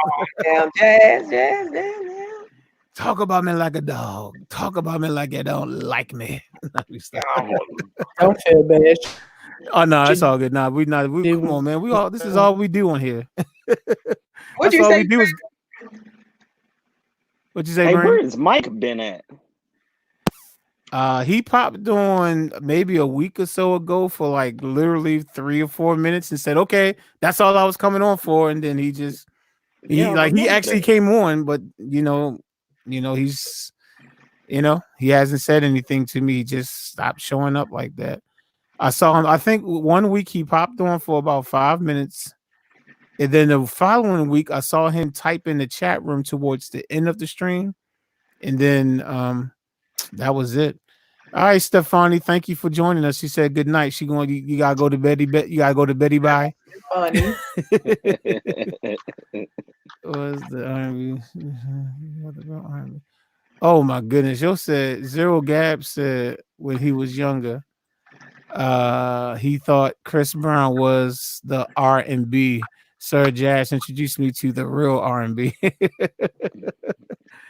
Man, I know they couldn't have thought Chris Brown was the real R&B, man. Oh, Lord. But no, what else do young people have to go? I mean, I don't know how old this Zero Gabs is, but if you're a young person, what else do they have to go by? You know what I'm saying? Right. It's like, I mean, not to take nothing away from Chris Brown, he's talented. He's good. Yeah, he's and he could dance. Yeah, yeah. I don't know any of his songs except for when he remade This Christmas, and I only know that song because it's a Donny Hathaway song. But other than that, I honestly don't know any Chris Brown songs. But I will say the boy is talented. I definitely will say that. Definitely talented. I won't take that away from him. And I remember when he had to dance. I think he danced at Michael Jackson's memorial service. Yeah. He I remember he breaking down and everything. But he definitely, he's an entertainer. Oh, yeah. He's definitely good. I just don't, listen to him like that. I mean, these days and times, do y'all think the younger generation now have people that they can like really look up to, like we did coming up? I mean, because look at the rap. You can't say nothing without the cursing and calling the girls these names, and I mean, what do they actually have to, That's a good point. I was born in '67, so I went through all the funk. You said 1907? I know. Come on, Bobby Brown. I mean, you're the king of R&B, Bobby Brown. You're We remember. That's funny that we just got finished talking about king of R&B. Yeah. You're the king of R&B, Bobby. What's up, man? Nah, D, you're right. It's so sad because my son is 11, and I played from David Fathand Newman and Train and Miles, all those guys through Parliament, from James Cleveland to Commission. Because being out here in Southern California, you know, and it's weird because he would hear some stuff in his games on the radio, then he'll sing a tune. I'm like, how do you know that? You know, like, how do you know that? So he has an ear, but then he'll listen to that junk, that trap stuff, which is like, you guys tell me, I don't listen to music that's out today, man. I can't tell you. I didn't think there was one chord in the song. I really don't think it's a chord. I mean, at least with sample, they would sample a song and had a phrase and a melody. Of course, some of those phrases have chords in it, but this stuff they're playing now, and then some of that software, you guys, how they don't even play. It's a piano roll. All they do is just push buttons. They click. That's it. It makes me sick. I've even watched a couple of them on YouTube that calls themselves producers. Now, by today's standards, they may be producers, but I've watched them. This is no joke. Take a sample, and they chop that sample up, and they paste it together just to form a chord. Yeah. I'm like, well, how about you just play the chord on the piano? How about That's what we would do. There go your G-7 right there. That takes some talent, but I'm like, jazz, well, maybe we're all piano players. It's like it's easier because like I'm learning how you play the extended chords and you leave out the fifth and you play the sixth, which is the 13th, and then you'll play the ninth. So you play the 1, 7, 3, 9, or the 6, which is 13th, and the 9, because you don't have to in dissonant chords and all that stuff. And that theory, that's why it's good jazz. When I went into the basic chords, because I'm a hunger for the theory. Like the past months, it's this whole quarantine thing. That's all I've been doing is going back to theory.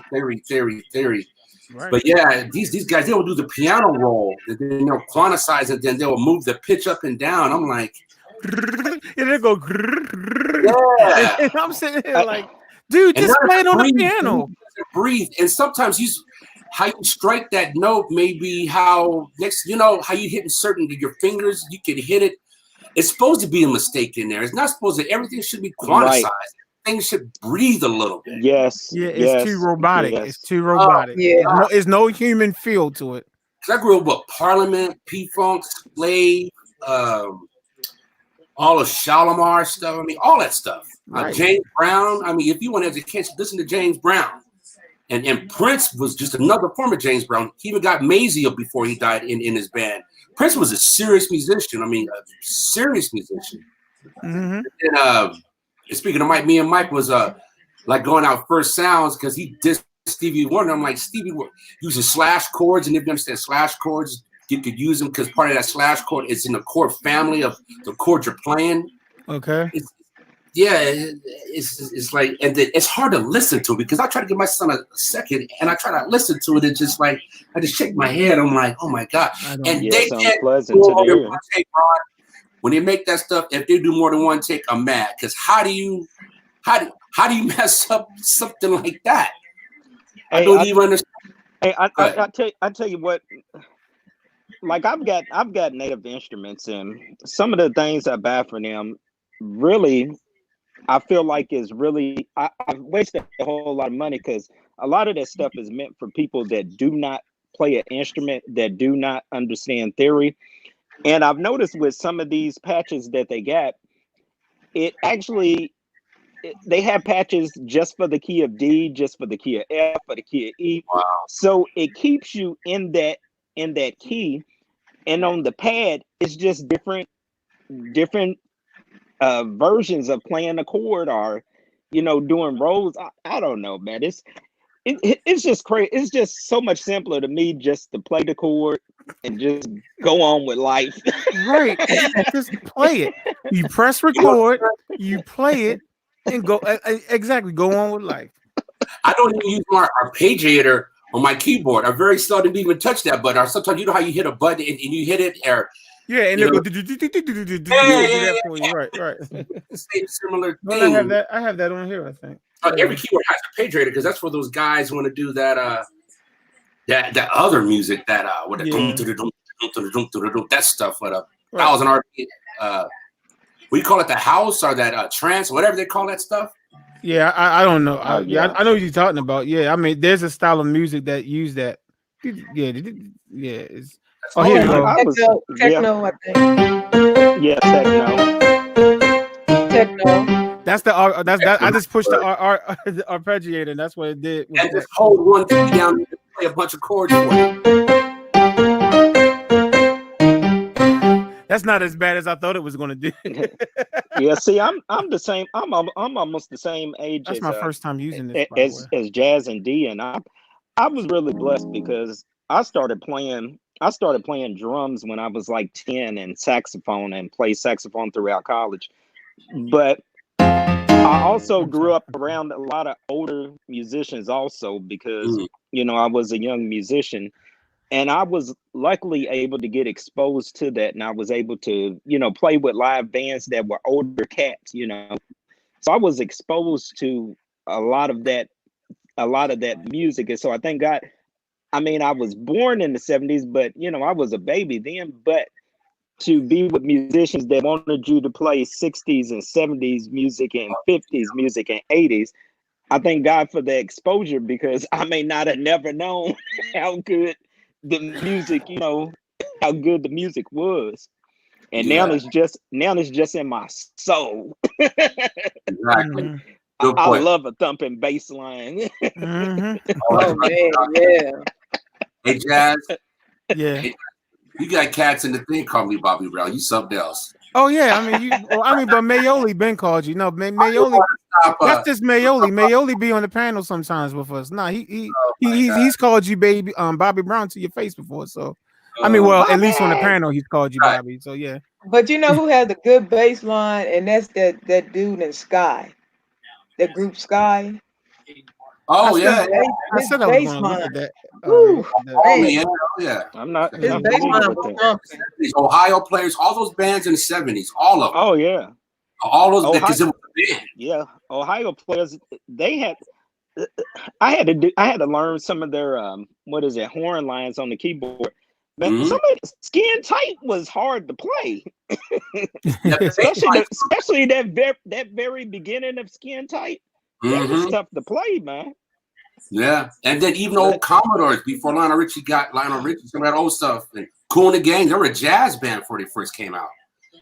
Because like I was born in '67, but I was around a lot of older people and gospel workshops and all that stuff. So I heard all the music, and then and just you know how it is. Just once you get a taste of the real thing, is like that's why I don't care for that smooth jazz. Like give me that modal.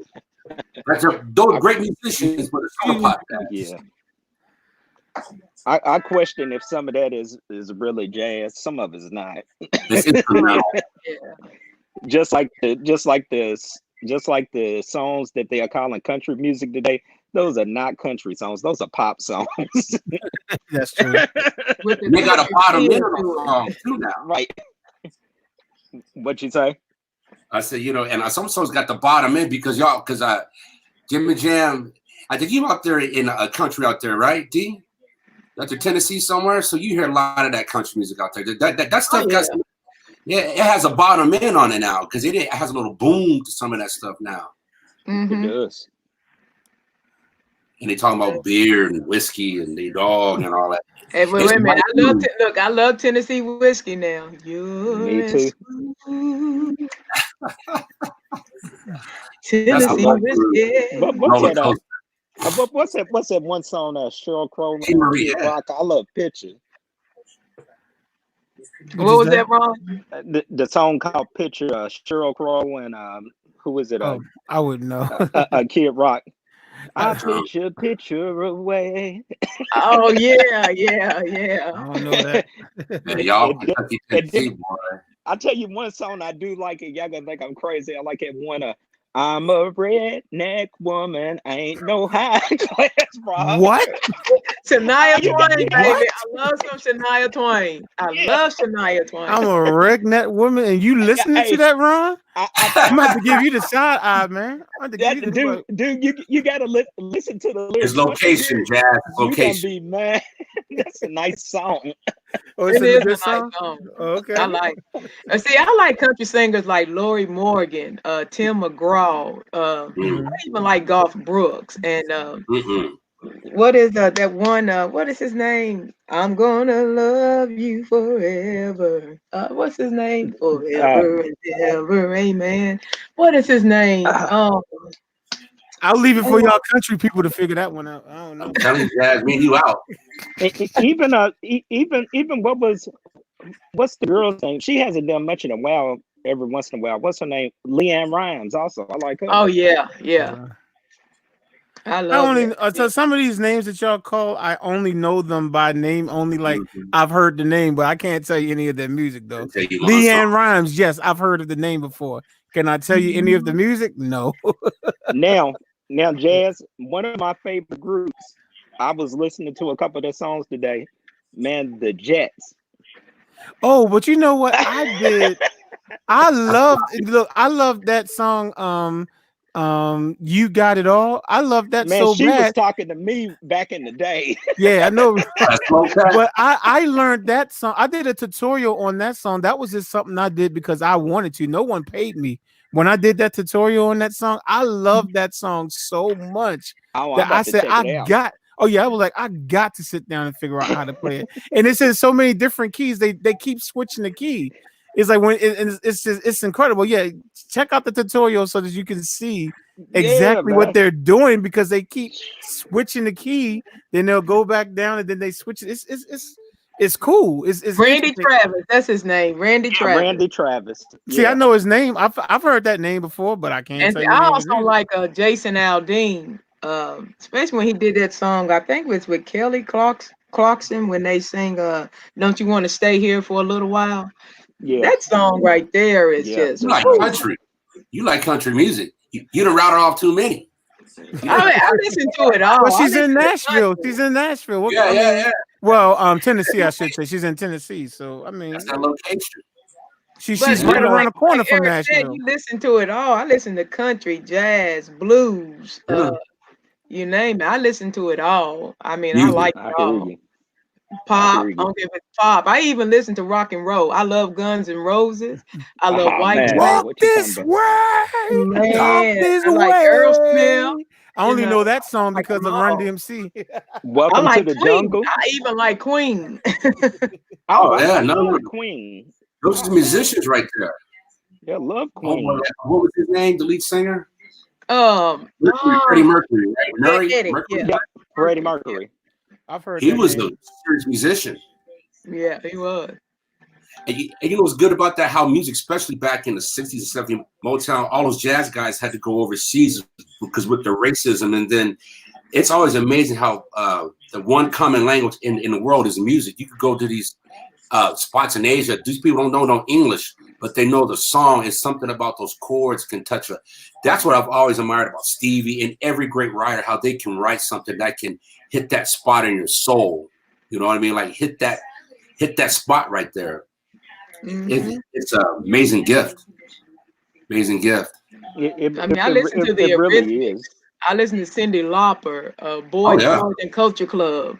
Yeah. I love You Boy know, all George. of them, man. I love Now, come, I remember Boy George. Come on, come on, come on, Chameleon. come on, come on, come Yeah. Chameleon. I remember that when I was a kid. Now I ain't gonna lie. I remember that. I remember Boy George. I I remember was in I, him high in school when I all that like Culture Club. Ran and MTV. I was all in high school when that was huge. I like I even like Okay, ZZ Top. Tears for Fears. ZZ well, Top was cool. you know what? You know what? Since y'all sitting up here talking about all these different nationalities and artists, we were supposed to talk about blue-eyed musicians and singers. You know, remember we said Uh, we Let's was talk going. about it. Let's get everyone's D. What would be your Mount Rushmore of blue-eyed soul singers?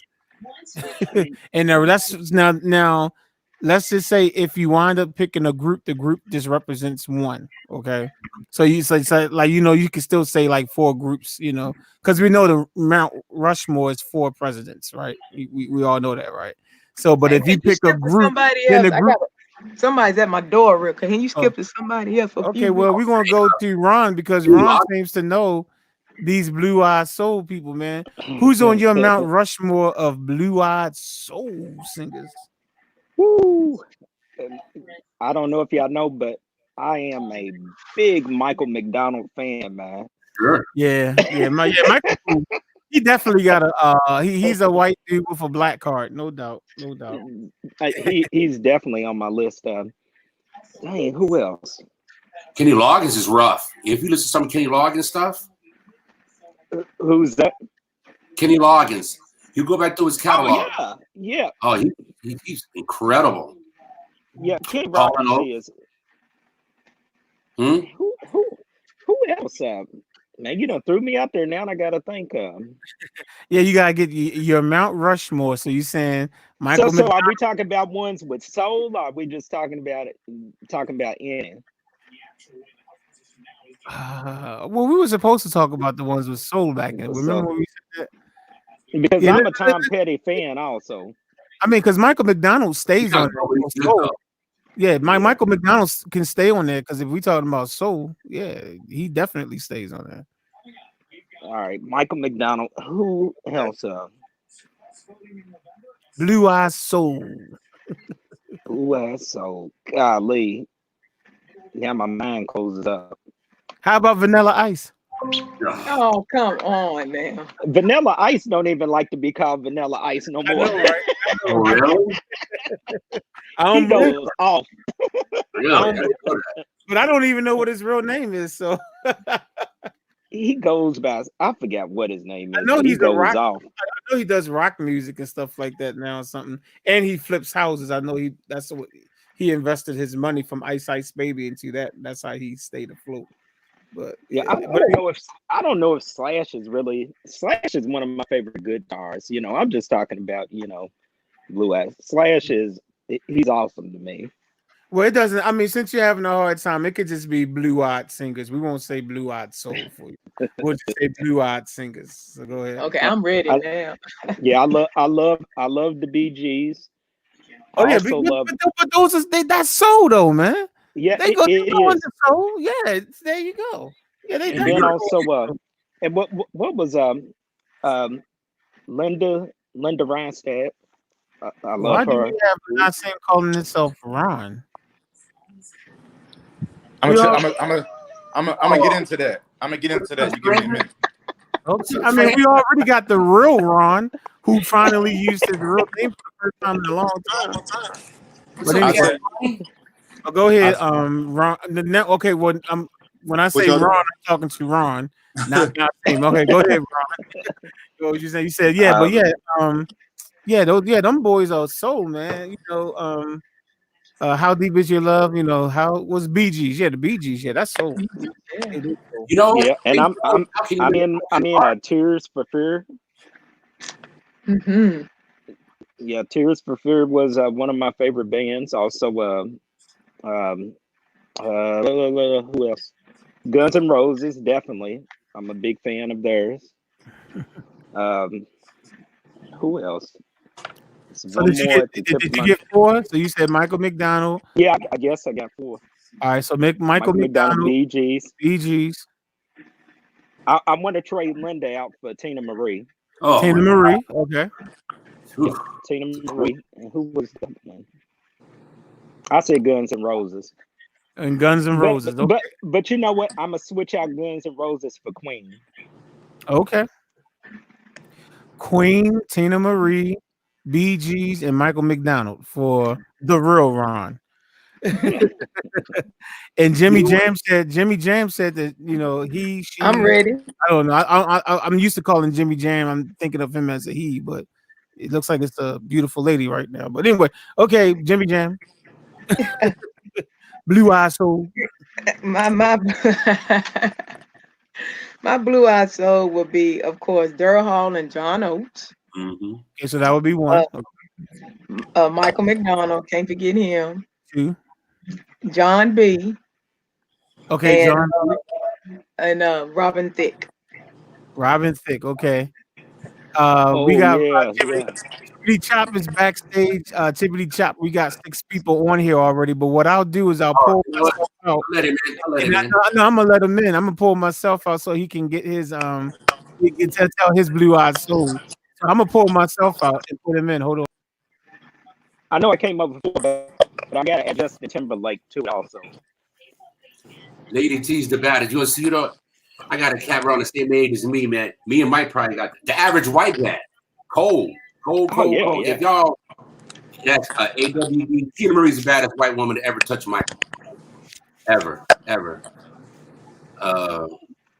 Average white band, Tina Marie. Kenny Loggins is nice. Yes, he is. Not now so much, but Elton John used to be really good, but not now as much so much. I don't know. Next. Who you got, Mike? Choppity Chop. Who I have for what? We doing soul. We doing white folks that got soul. Rushmore, Mount Rushmore. Putting it point blank. So three or four people. Who you got? 3 or 4. Well, you got to have Tina Marie in there. Exactly. You have to have Michael McDonald. Yes. I forgot Steely Dan. Steely Dan is a group, though. Yeah, I mean, this is a person or Yeah, you can count as a group. A group is as one. Yeah. Yeah, man, Steely Dan. Oh, you can count them as a group. Well, then, yeah, you have to put Steely Dan in there. And then for number 4, you would probably have to go with Michael McDonald. Did I say Michael McDonald? Mm-hmm. Yeah. So you got Michael McDonald, Tina Marie, Steely Dan is a group that's allowed, and y'all need to go back and peep out the average white band because it was a play on words. Yeah. Well, average white band, average white band, But on my Mount Rushmore, I don't know. For the last, we probably had to go with Hall and Oates, man. Oh, Philly guy, huh? Oh yeah, you had to go with I would say so, man. I mean, they had a lot of pretty good hits. Remy Shan, Remy Shan is pretty dope. A lot of people don't really know about Remy Shan like that, but Remy Shan is pretty dope. It sure is. All right, Ron G, what's yours? All right, I'm getting the last few done. I can't go for that. All right. So my first one is going to be I can't believe how y'all forgot about George Michael, man. Oh, that's true. You know what I'm saying? He did stuff with the group and by itself. So that's like my number 1 dude right there.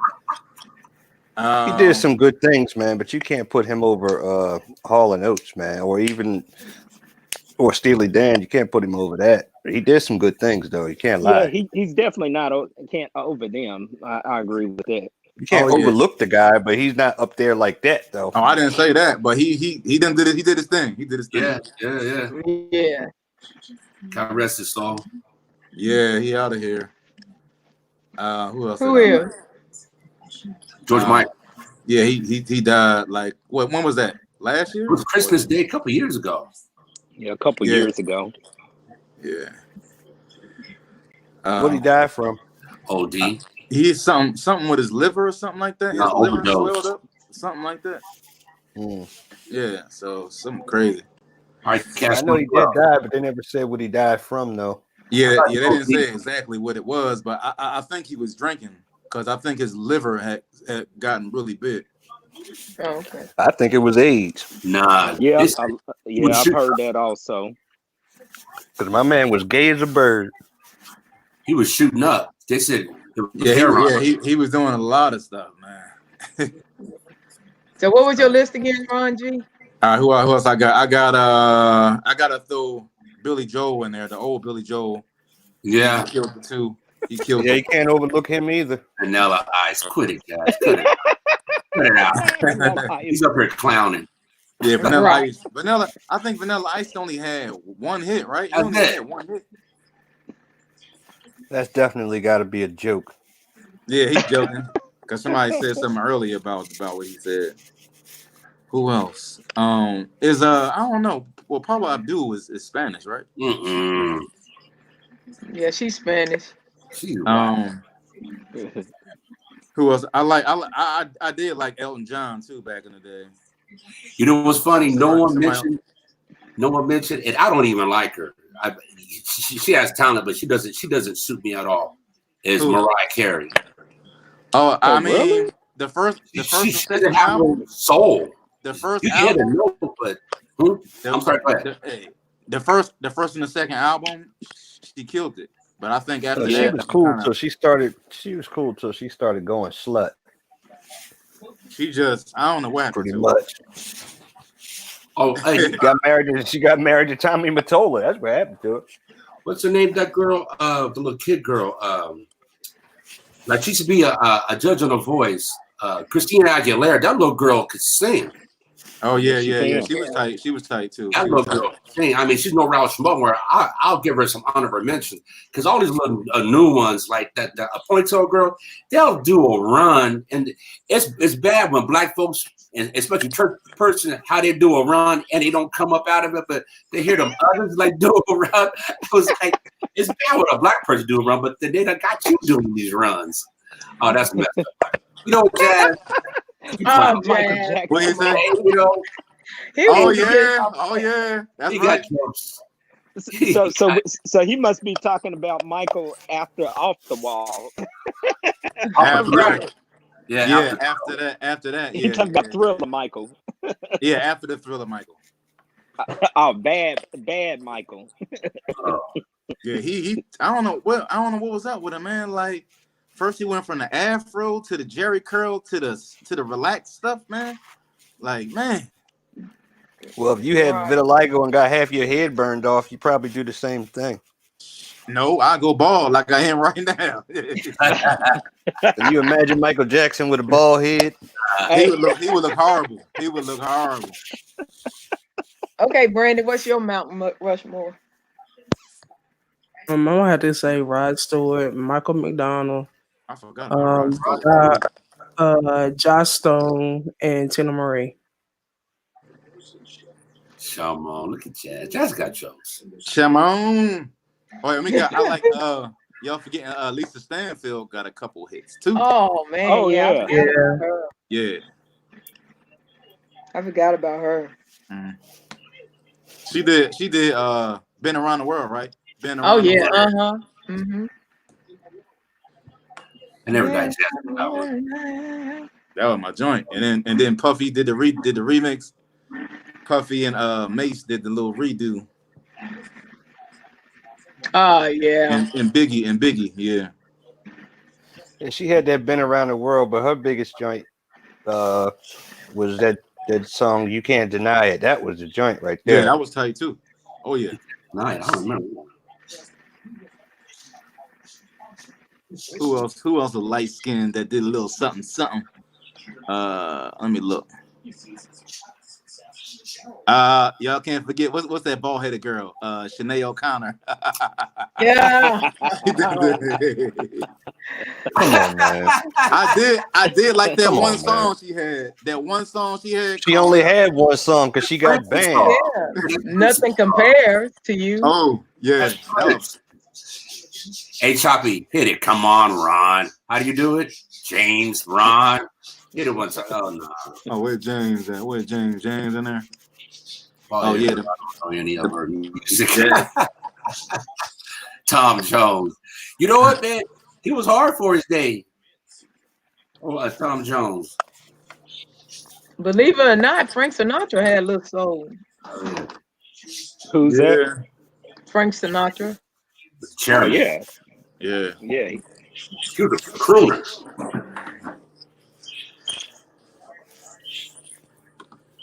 What is Yeah, it? it ain't, I don't know, man. I mean, it ain't that much of them. It's not that much. Well, they had a group. I don't know if you would consider them to have any soul, but I always liked them. It was a group called Swing Out Sister, Yeah. and that was that. I don't know that. Their music was basically pop, but they did have a little bit of soul to them. But ain't nobody messing with Tina Marie though, man. Tina Marie, she's got to be leading the whole thing. Oh, hands down. You know what? Level 42 was a bad little white group. Oh, New Kids on the Block. Jazz, I'm gonna let you come back I here. did like them. I did like them. I did like too. New but Kids on the Block. Was Yeah. it not? Who's that? Justin Bieber. Justin No, I don't think he was in that. Was he in that group? No, I don't think he was in that I group. don't know. No, that's Marky Mark. I'm thinking. Frank Yeah. Miller Oh also. yeah. Oh yeah, I forgot about Color Me Bad. Yeah, Color Me Bad. Oh yeah, yeah. Color Me Bad. Yeah, it was good. Ooh, them boys was hot back in the day. And I like Justin Timberlake when he got away from NSYNC. Was it NSYNC? Yeah. Insane. Yeah, Because it was interesting.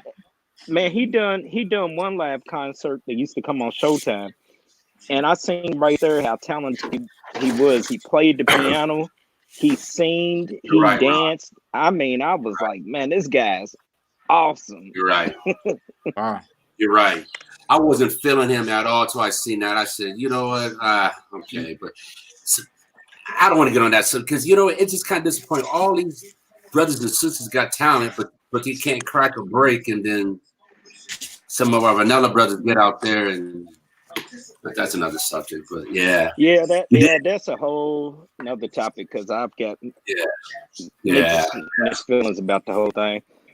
I think for us, I think I don't know, we kind of let these record companies just do it so wrong. The record companies got more into just the looks, what you look like, you know. It wasn't about if you could sing, if you could play, if you had any musical talent, anything. They just image. It was all about it was all about image. But why they were so focused on us about image, well, a lot of our music started creeping over to the countryside. It started creeping over, you know, to some of them boy bands, you know, that was white also. And You know, Ron, it's the same thing they did at Good Drop. The same thing they did back in the day. It comes full circle because remember how when Little Richard did that stuff and they just straight not Ron Boone. What was his name? Boone. Pat Boone. Pat Boone sit there and put it out over his music, and then even they just straight nagged him and just took his song, put it out. Didn't even give him no publishing, no nothing, and put it out over him. So it's the same thing we're talking about. It's the same thing. I didn't mean to cut you off, but it just came to my mind because it's exactly the same thing. It's like they can digest it if he. You're right. If he can do it, it's more digestible. Now there's one guy that we forgot that did one song that blew. That everybody did it. I'm about to say his name, Bobby Caldwell, and y'all know the song he did. Oh yeah. I think he's from overseas. Isn't he from overseas? And Yeah. I think he's from like London or something like that. And Boss Gag was another cat from the 70s who was tough. But yeah, Ron, that's kind of I don't know, you know, because I try to just like about music how it's colorblind, but they brought the color in there because they'll sit there and won't let us's do it, but then they'll give it to themsms, and then you know, because all New Kids on the Block and those other guys. That was straight rip off of New Edition. That was straight the vanilla version of New Edition. Right. Phil Collins. Rip off of Jackson 5. Phil Collins, of course. I had him written down too. Yeah. And let's not forget All for One. All for One was pretty good. All for One was all of that. I swear. Oh, Yeah. Yo, that song was hot. That song was hot. I agree. John B. They don't know. John B. Everybody know John B. Yeah, he was on my list. I had him on John. I had John I like B. that with the F-I-L-L. Yeah, okay. That first album was tough. I say the same thing, Jazz. We got it though. That's the sister way of spelling Phil. Oh yeah. Phil. F-I-L-L. Yeah, That's the brother way. they did it on purpose. I hope so. Exactly. Just fun. Yeah. All right, I'm gonna step out. Love and peace to all y'all. I'm gonna step out and let someone else come in there. I All say right, Jazz. love and peace to y'all. All right. All All right. right, Bobby Brown. Okay. Cash money in the house. Yo. Bobby. I'm back. I'm back. I'm back. Yo, how y'all coming along with this social distancing, man? Y'all tired of being in the house by now? Yes. Honestly, I'm already a homebody, so it doesn't really Me affect me too. that much. It don't affect me that much. So I've been practicing this social distancing for the past 10 years. Anyway. Exactly. I feel you on that, man. Exactly, bro. Exactly. Just going to church. Hey, That's what I'm Sabrina, is this your Mount Rushmore? Kenny G, Paul Young, Phil Collins, and Huey Lewis stuck with you. Is that your Mount Rushmore? I Hey, know. Ron, I got something for you. You remember the other day when we was talking about musicians and how whether y'all gonna get paid or not, and we talked about the contract. Well, come to find out, since I'm under contract, regardless if we have church or not, I still get paid. So you good. Lucky you. So you good. you lucky. I'm I give it about another month because it don't look like we're going back to church anytime soon. They do got one guy. They got one guy that's in one of these other little counties in Kentucky. He's like, I don't care what y'all say, I'm still having church. So I think they're gonna end up shutting down. Arresting them. They're gonna lock They him did up. that. They They did They that gonna to lock them. him up. Somebody They in gonna lock 'em Florida, up. they did that too. Yeah. And I some tell here. you, and what's so crazy, man, he had a he had a good number of people that was coming to church, man. Until No, they Mitch, said, so they did you not all cash have the out right me. to remain silent. Until they came and they said, all of you have the right to remain silent. That's Oh, crazy. they done Man. post. Mitso said, "Did I have cash app?" No, I actually go to the church and and get it Mhm. because we still have But service. We just do you the live blessed. stream. And on top of that, you must have a tithing church also. Now I'm from a tithing church, but you must have people that do tithe. That's a big thing. If your people tithe, you're able to get that. I wonder how with this shutdown how it's going to affect a lot of our churches because a lot of our churches are already struggling churches anyways. They're already struggling. Exactly. Well, I mean, I think And some of the churches are that where they can, if they want to come and pay their tithe, is somebody there at a certain time, and then they can drop off their tithe money. Well, a lot And of some churches churches have already do that. PayPal and Cash Apps set up Yeah, and or stuff too. They got Gively, or that too. something like Yeah, that. Gively. Yeah. I've never heard of that before, but the church where I am, they did put that in their letter that they sent out to us that they could use that. I'm like, I never heard of it, but okay. but the Yeah. thing about it, all of that's fine and dandy, but a lot of people ain't gonna pay They unless they they there ain't gonna get it. physically. Exactly. That's just is what it is. That's Yeah, just because a is lot of what people it is. don't like that over the phone or internet I ain't stuff. giving out my debit card on the internet. Right. But we do actually have people that it's somebody there at a certain time, and all they do is just sit the box out, and if they want to come by and put their tithe or love off whatever they want to do in there, and then they take it from there.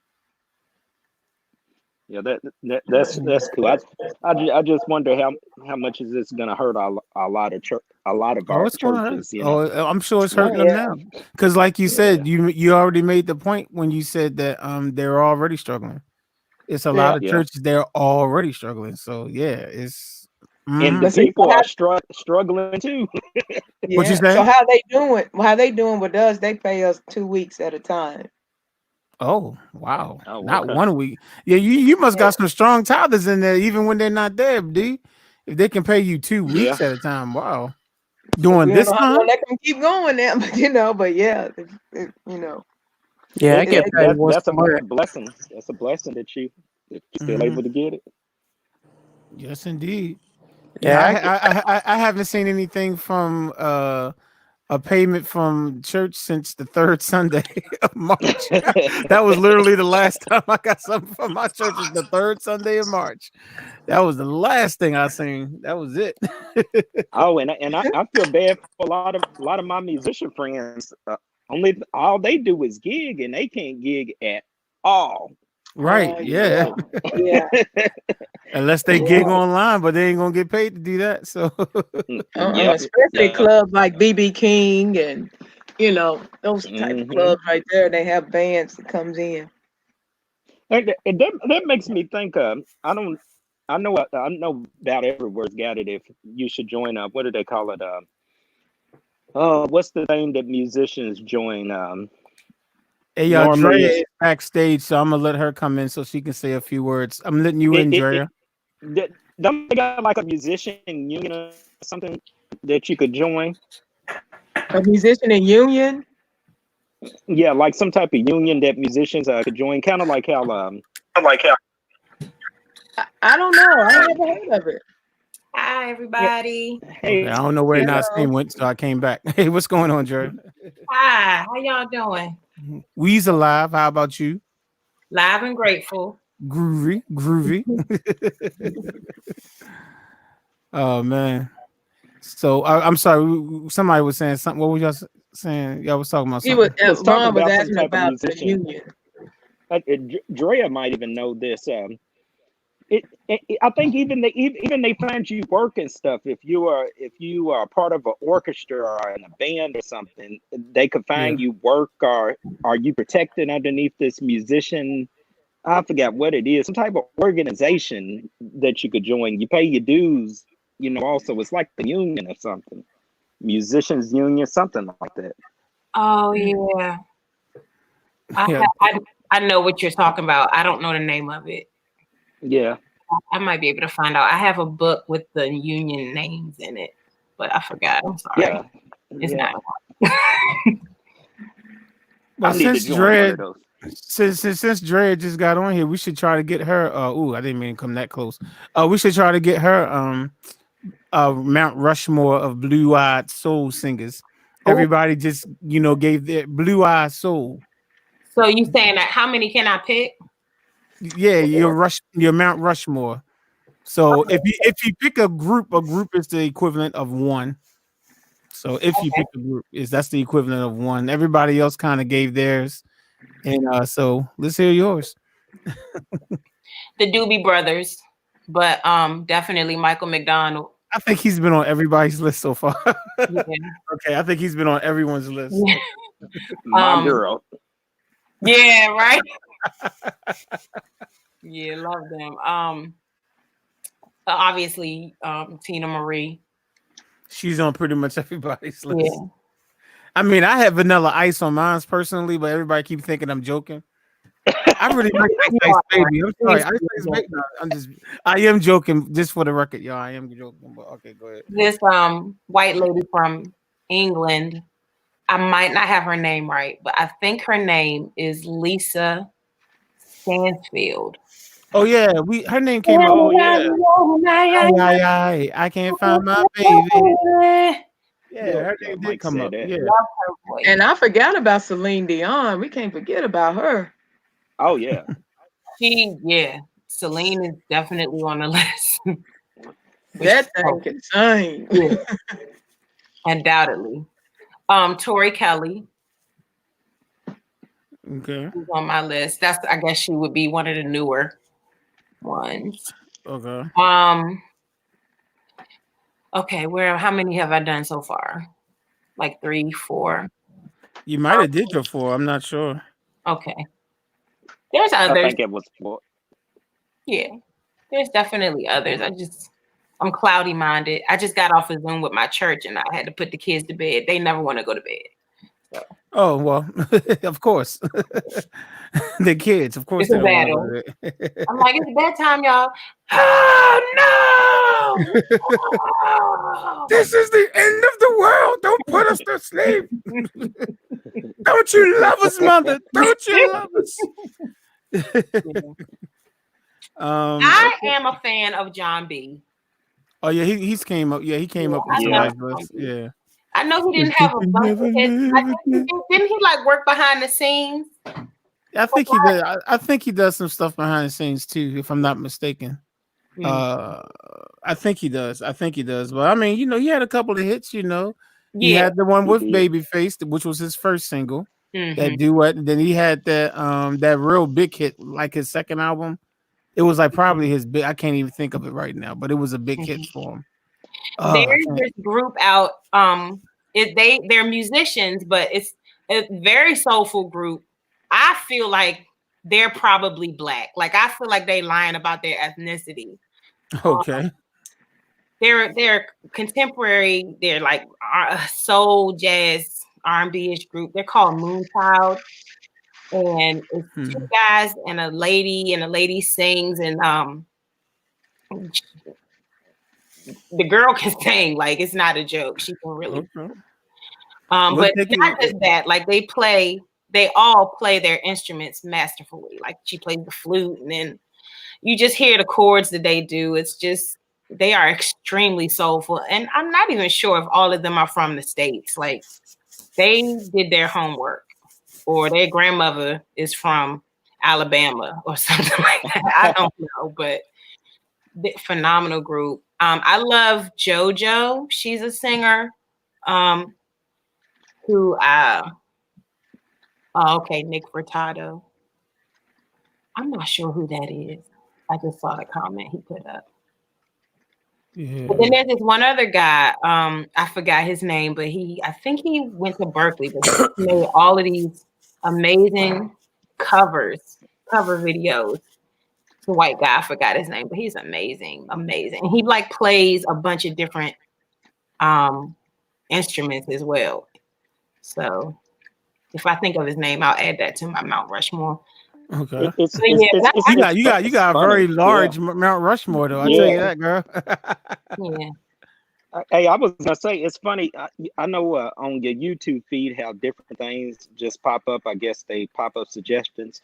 But man, they popped up this band from Australia, and when I say this band's got soul and they can sing and they all play instruments, man, I mean I was hooked. I mean I was on their channel for about an hour going through that stuff. I mean this band was awesome, and they killed it.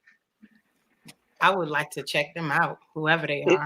It's called the Hanley Street Country something, but the country club, the Hanley Street Country Club. They out of Australia. Okay. These guys are awesome. That's dope. They made me feel like, you know what, I ought to go ahead and start another band back up. I was like, no. I know you said your days is over with the clubs and the bands like that. Man, it'll take God to tell me to do that. I'm not doing it. I want you to go into those clubs and I want you to minister. Sing Amazing Grace. To God be the glory. Greatest thy faithfulness. Of course, you would never get invited to those clubs again, but yeah. But you know, when I used to join bands, I used to always, like I said, most of the musicians that I played with, of course, are older musicians. But I would always get tied up with these bands where somebody wanted to start a band or they wanted to start something up, and it was like their childhood dream or something. So I would get caught up, get wrapped around in that. Yeah, I know you're talking about. Yeah, that kind of happened to me recently. Yeah, it kind of happened to me recently. Yeah, in a way, recently. It's like I got. I don't want to say anything. Never mind. I ain't gonna say that. Yeah, I feel you, man. Yeah, I'm not gonna say that. But in a way, it kind of it's happened to me before. I'll just say that it's happened to me before, and it's like you kind of ask yourself, "Hold up, wait a minute, why am I doing this?" Yeah, how did I even get here? I'm like Deborah Cox. How did I get here? Like I don't even know how I got here, man. It would be like it for me when I be loading up all my equipment and stuff in somebody's basement. Like right. what is And Yeah. I remember one time, man, I had a PV amp, and everybody knows how heavy PV equipment is. Oh my That's god. PV right there, baby. I got my little keyboard in. That's a PV right there, baby. Oh And my it's goodness. heavy. I might have that same TV, but mine is like 20 years old. Yeah, this And it is weighs I about bought this. 1,000 Yeah, pounds. I bought this thing 20 years ago. Exactly. Yeah, it's the same one. It's the only keyboard amp I've ever had my whole life. Right. I've used this. Matter of fact, when I did that TV show that I had with my band with 20 years ago, that's the keyboard. That's the amp I used, and that was recorded in 2001. Amen. Hey, everybody's going to them. Everybody's going to what do they call them? Like the like monitors. Everybody's going to monitors now because monitors are lightweight. Monitors got EQ, bass on it, and all that type of stuff, and you can USB into them, and they are a lot lighter than PV. Man, PV will break your back. Oh my god, you will never lie. And this thing is little, man. This thing is like it's not even big, but it's just It weighs 75 brick. pounds. Yeah, it's about 5 bricks, man. It's about My PV doubles as a piano bench. I sit on that thing while I'm playing my keyboard. right.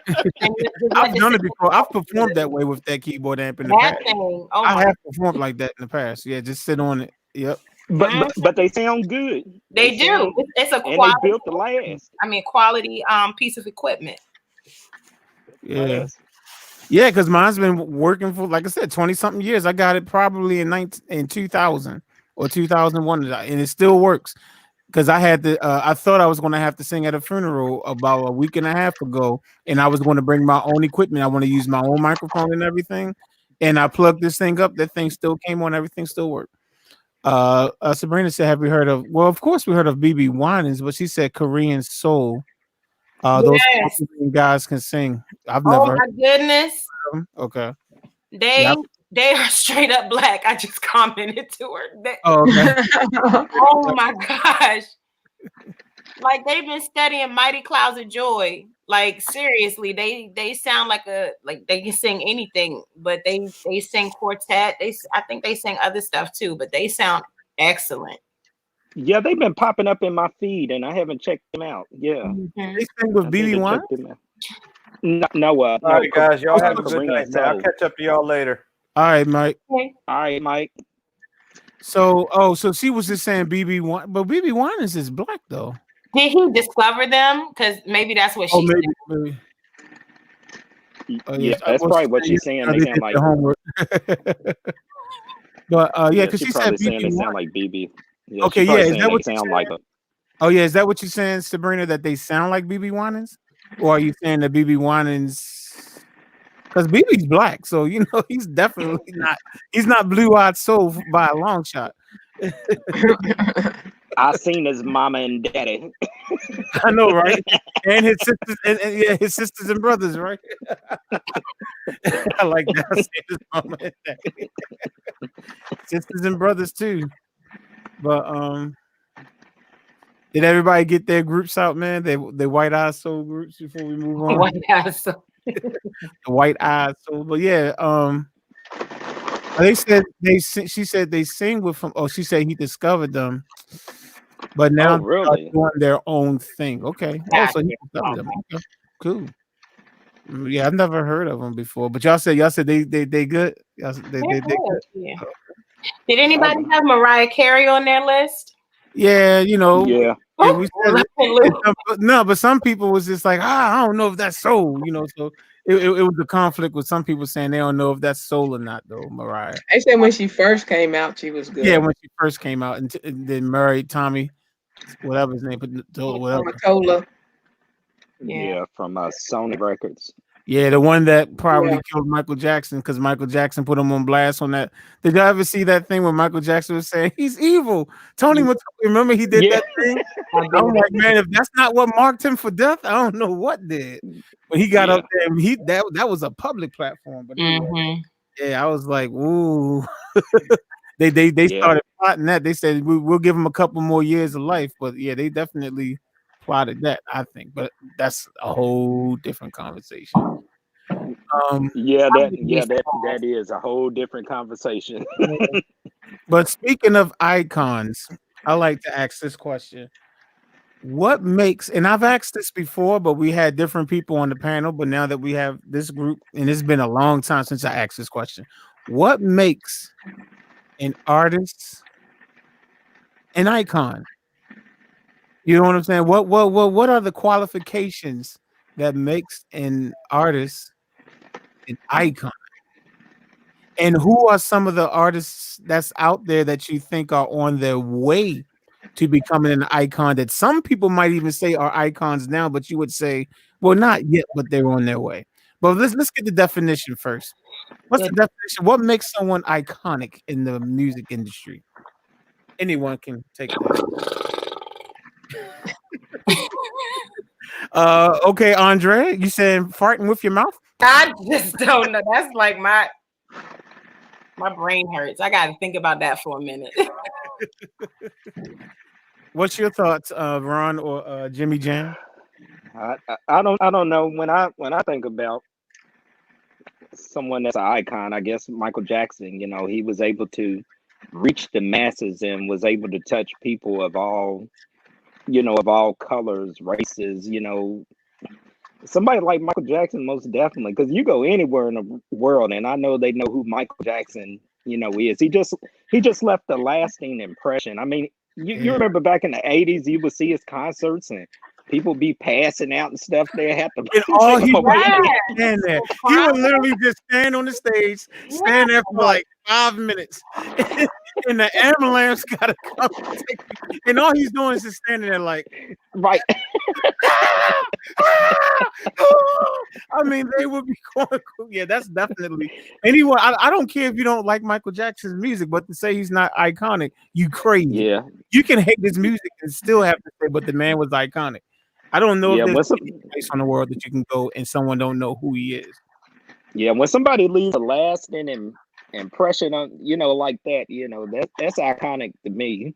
But there's so many. Well, let me ask you this. Go ahead. Finish your thought. No, go ahead. No, go ahead. Well, let me ask you this, because I know this is debatable with who answers this. Would you say Beyonce's iconic? Has she had enough years to be considered iconic? I'm gonna say yes for that. Yeah. You say yes? I'm not crazy. I'm not crazy about her. I don't think she is, but yes, she is iconic. Yeah, she's an icon. She's not on your personal list of icons, but you're saying that she's on the icon list. Okay. She is an icon. Okay, well, what makes her? Well, why is she an icon? Like, what makes her an icon? Well, I mean, I think his definition was good. He was saying she has a very widespread influence. If you use the same litmus test that you're using for Michael Jackson, then the same can be said of her. And she's not, even to the point that he reached in his career. But I doubt there's anybody in the world who doesn't know who Beyonce is. But also, icons are emblematic of something. You know what I'm saying? Like, they are idols, like people do worship them in a sense, but they also embody and they symbolize something. So I would say Whitney Houston, without her drug, when she was drug free, when she came out, she was undoubtedly. Absolutely. One of the best voices ever, man. One of the best voices, man. Mm-hmm. So, but would you consider her iconic though? I mean, she's had a high level of success, of course. But will she still be considered icon? Now, I will say this: who else made the national anthem go #1? Hey, I don't think anybody made the national anthem. I'll give her that. But would you consider her iconic though? I do. I would. I mean, what is she emblematic of? She's the voice. She's emblematic of what a great singer would sound like. She's the definition. Great singers. You think, okay, you can compare them to Whitney Houston at her prime. Her prime lasted much longer than her decline. Her decline, she went down fast. But it was fast. It was fast. But her voice is iconic. That's the thing that she represents. That's the thing she emblemizes, if that's a word. I'm making that a word. but that's what she's symbolic of, the voice. So yeah, I think she is definitely an icon. Okay, Top Notch is saying that Bey is definitely not. What he said previously was icons of people who has held it down and world know, like MJ, Prince, Whitney. And he said Bey, not Bey. Sorry. I'd love to see a contrast between Bey and them, because everything they ever did in their careers, she's done that already. Everything they did. Oh, so it's based on the age. And I can see somebody basing it on. Oh, okay. I didn't know age mattered, because Sarah Vaughan's an icon, but she died before I was born, probably, or she died the year I was born. She's not. I can't say Sarah Vaughan's an icon because I didn't grow up listening to her music for the first 5 years of my life. She's an icon because she's Sarah Vaughan. She's a jazz icon. So Nathan's saying that she developed a group, talking about Whitney, developed a group of singers that followed her standard. Like who? I agree. Nobody that sound like her except Deborah Cox, and Deborah's a powerful singer. She's a powerful. I'm trying to think about who else sings in the line of Whitney Houston style. I can't think of. Help me out. Nobody. Deborah Cox. Nobody. You might be able to say Mariah, her first song, but I'm trying to think. Would you consider Mariah Carey an icon? She has major success. Unfortunately, yes. But yeah, but I agree. That no. Are you saying? Well, what are you saying, Ron? I said I agree with it. Mariah Carey, she is an icon. I mean, she's got her Christmas album is the #1 selling Christmas album of all time every year. How is that? I've never heard it before. I've never heard Mariah Carey, and everyone says that. I've heard that before. That it's like her album. You heard the single though, right? They say it's essential. It's almost like the Temptations' Christmas album. I think I've heard Cisco say that in the interview, something about, well, Mariah Carey, and I'm like, she has a Christmas. You ain't even heard it on the elevator, single, right? You know the single from that album, right? What is it? All I want for Christmas is you. I heard people say that. I have to listen. I don't remember it. That song is just like Silent Night by the Temptations, as far as being a staple. I mean, that's a heavy thing. Because Silent Night by the Temptations is beyond classic, okay? And you're saying that her song is like on that same level? I have to say it is, just not that I'm a fan of that song. I can't stand that song by virtue of the fact that it's I can't either. But that doesn't mean it's not an iconic song. And another thing that sets Mariah apart is that her songwriting ability sets her apart. She writes a lot of her own material, and a lot of her material charts very, very high for very long periods of time. Oh yeah. One Free Day with Boys to Men. That was #1 for 15 weeks straight. Exactly. So and then she has the iconic whistle tone register. When you think of that whistle tone register, the only other singer that comes to my mind, Minnie Riperton. There's two. Angela Winbush can sing up there, and Minnie Riperton is the first one that I would think of. So, and the only thing about Whitney, she never written any of her songs. Right. Yeah. Right. Yeah, I don't think she. But see, that she's not an icon of songwriting. She's an icon of singing. Just that, she's emblematic of that. You know what I mean? That's how I look at it. The person have particular accomplishments, but an icon is something that is symbolic of something. And usually when people think, oh, great singers, they sing just as good as Whitney Houston. That's like a person whose name might come up. Right. That's true. That's true. I tell you what, even with Whitney was. I kind of applaud her mother, because Whitney for real could have went with any record company. But I often wonder if she would have went with another record company, if she would have had the same fame as she did have, because Davis probably had a lot to do with her. Yeah, because Clive Davis made her appeal not only to Black audience, but he made her appeal to white audiences and audiences all over the world. Yeah, so if she would have went with somewhere like Motown, they may have only made her appeal to Black audience, and she may have never became that mega star, you know, like she did with Clyde Davis. Exactly. So I applaud her mother. Her mother done a good job of, you know, getting her to the right place. It's true. That is the truth. But at the same time, too, I think it may have hurt her as an individual also, because I don't personally think that's what she was looking to do. Maybe she would have done more songwriting and stuff had she went to somebody else besides Clyde Davis, you know. So it may have hurt her personally, but you know, definitely it made her famous at the same time. Mm-hmm. That makes sense. I never thought of that. So Sabrina says that Beyonce is an icon, whether she's 35 or 65. I just don't know if I consider. I'll put it back on the screen. I don't know if y'all saw it. I don't know if I consider her an icon. Yeah, I mean, I guess I could kind of see her on her way there. But I mean, for me, I would say Janet Jackson is an icon because a lot of the female performers now are trying to imitate her, including Beyonce. And when I say imitate, I don't mean it in a negative way. I mean they're taking from something that Janet did, and you know they're making it their own. But to me, that's iconic. But did Michael Jackson do the same? Right. Yeah. Right. It's the Jack. I mean, Michael and Janet. I mean, brother and sister. But I don't know. Did he take his style from the Temptations though? Mm-hmm. And also James Brown. Right. So it's. I get that, but when you look at Beyonce, her performances, and I've never been to a live concert, but just the ones I've seen on TV and online and stuff, her performances are iconic.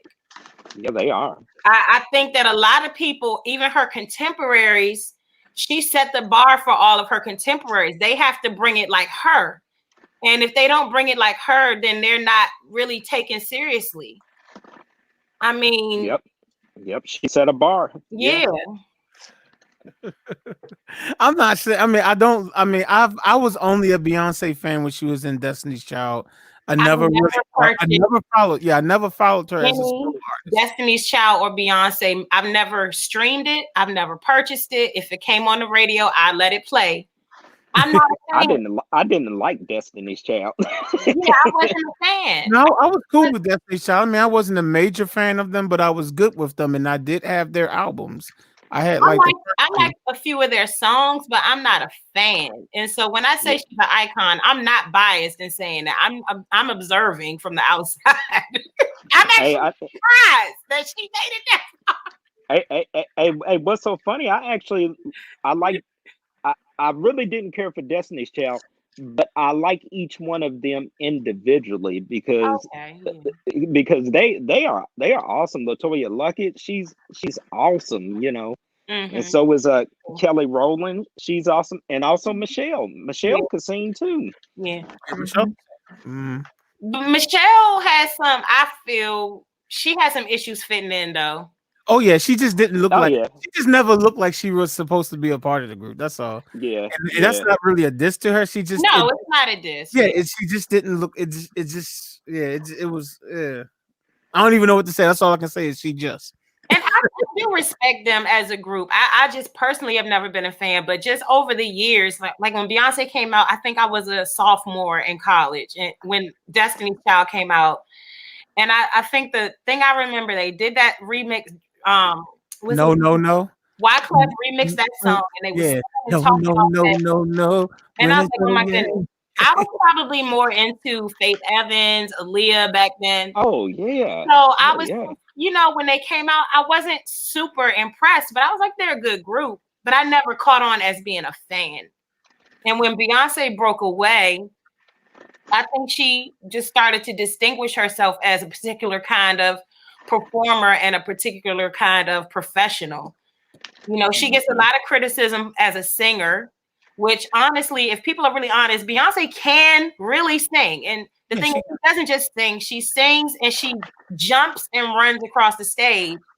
And as much as you say Janet Jackson is an icon, which she absolutely is, Beyonce will sing circles around Janet Jackson.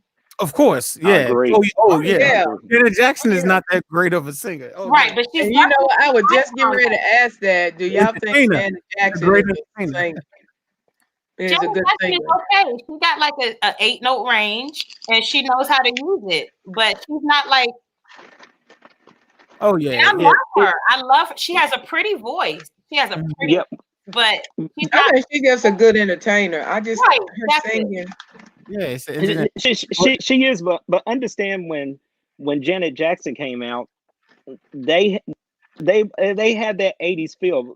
You know, everybody had that Prince type of voice, and so she fit right in She did. with the culture that was going on, you know, at the time. You know, you didn't have to have, you know, a high register to sing that or anything. There was a particular 80s sound that was going on with the drum machines and the synthesizers and all of that, you know. Well, yeah, So because she did. he over there, Jimmy Jam was doing all that for Janet Jackson. Jimmy Right, Jam. and in a way, I mean, can you attribute her iconography to Jimmy Jam and Terry Lewis? Oh, Yeah. of course. I mean, she had records before they started producing her. Mhm. They didn't Oh, do really? nothing. I think She she had did, maybe at least two. I think she might have had 2 records, like 2 albums or whatever. And then when Control came out, that was the first one that Jam and Lewis did. So a lot of people Was think it? that's her first album. I thought they did the I one thought it was before her that. first album. Well, maybe they might. I have to look at the thing, Yeah, but I have I do know. I you know. might be right on that. I know for a fact that she had an album that came out that Jam and Lewis had nothing to do with it. Right, I remember that. It did nothing. The album did nothing. Right. But once this person right here, Jimmy Jam to the left of me, or to the right of me, I'm sorry. Once Jimmy Jam did something, that was it. That was it. When Jimmy Jam over here, Jimmy Jam, that was it. Okay, but then, and that was a springboard for her to become what Dee was talking about. She is a great entertainer. Like, and even though they did produce the heck out of that album, because I know that album backwards and forwards, word for word, dance steps. We broke chairs trying to do all her moves. I miss you much. I miss you much. I really miss you much. That was crazy. I love that songs though. That was a great project, and I mean, yeah, I can one project be iconic, even if the person isn't? Yes. I guess you could say a project is iconic, sure. Because I mean, Thriller. Well, I mean, we already said Michael Jackson is iconic, but the album Thriller itself, is iconic. Because has anybody outsold it yet? I don't think so. I don't think so. Maybe the guy that did Old Town Road. I don't know. Yeah, I'm gonna take my horse to the Old Town Road. You know. And what Thriller is? Let me see how many. Hold up, let me see something. I am curious to see how many records. Hold up, how many records has the Thriller album sold? I think 40 million, 60 million copies. According to Wikipedia, Michael Jackson's Thriller estimated to have sold 66 million copies worldwide. Yeah. Selling album. 66 million copies. You know that album still goes platinum some years, even now, because they'll re-release it in some type of format, and it'll still go number 1. I'm like, who else in the world can release an album in 83 or 82, whatever it was, and in the year 2019 and 2020, it still goes number 1. That's crazy. It says these sales figures are unreal. Oh, okay, never mind. Okay, so they're saying about 66 million copies. Now, one song that I like to listen to by Beyonce is "Listen." From the Dreamgirls. Yeah, yeah, I really like that. On that one. My heart. I mean, I like the whole Dreamgirls. I like that movie. I love Dreamgirls. I watched that movie about 30 times easily, like not even making the number up. So yeah, I'm a fan of Beyonce for what she did in that movie. Yeah, I think I'm not a fan of her outside of the movie, but in that movie, whatever she did, yeah, because I just love that whole movie. Yeah. I love it. It's probably off topic. What do you think about her other acting endeavors? Oh, a lot of people say like Dreamgirls. A lot of people say she can't act, but I don't think she did a good job in Cadillac Records, but playing I agree. What's her name? Ella Jones. The lady that sings that. James. Yeah, Ella James. There you go. Ella James. Ella James. Yeah. I didn't like captured. I didn't like her in Dream. I didn't like her in Dreamgirls, to be honest with you. I mean, that's just me. With Dreamgirls, it's the movie that I like. I love everything about the movie, so that's why she's cool with me in Dreamgirls, because this the whole thing from beginning to is one of those few movies that got me that I can look at over and over again and I mean enjoy it like I've never seen it. The Five Heartbeats is like that with me. Oh yeah. Oh yeah. I mean, I don't 5 heartbeats, but I get what you're saying. what you say? Oh no, it's not. What I'm saying is that it's one of those movies that I can just look at over and over again, and it's just refreshing. I don't care if I sing Five Heartbeats 50 times literally. Oh yeah, 5 heartbeats require watching in But you know, in the 5 heartbeats, they had some terrible lip singing. Michael Wright was the one that did that. Was Eddie Kane? It's one part when they go when they had. I guess it's almost like the Apollo, but it's not the Apollo. When they was getting booed off, he was like, "Stand up, stand up," and when he said "stand up," it was so off, and it was acapella. And I mean, his lips. So I was like, "Stand up." It was like it was like so horribly delayed. Yeah, it was some bad lip syncing. It was really bad lip syncing in there. It's like stand up, stand up. Yeah, Michael Wright was just so off on that one, but I mean, I still like Michael Wright is a heck of an actor, though. He can't lip sync. That's all. Nah, he was bad at that. You want me? You want my spot flash? Well, you ain't had it because you ain't got it. And then 5 minutes later into the movie, he had his spot. Right. Yeah, that was the movie. I like that movie. I like that just as much as Lean on Me. I like Lean on Me. I like Lean on They Me. can call me Batman. They used to call me Crazy Joe. Now they can call me. Oh man. Hey, East Side. Oh yeah. Hey, East Side. And then all of a sudden, look on his face when they went to the harmony. He looking like. Hey, but you know what the fun? I don't know why this part is so funny to me when he looks at Sam's and he's like, "Who taught you that song?" He's hollering at Sam's, and then when he busts in the music room, he throws Sam's into the piano. When you hear the piano go doing. I don't know if I've ever paid attention, but then I'm gonna have to look and pay attention. I'm gonna have to pay. He threw him into the piano hard, man. But you know, there's some things that happen in movies where people would tell you in interviews, they say, "Man, that was real." Like somebody gets slapped real hard or something. Or you know, that probably was one of those things where he really did get pushed super hard. But she's constantly trying to outdo herself. Okay, back to Beyonce. We got Beyonce isn't trying to be like anybody but herself. She's constantly trying to outdo herself. Definitely a Beyonce fan.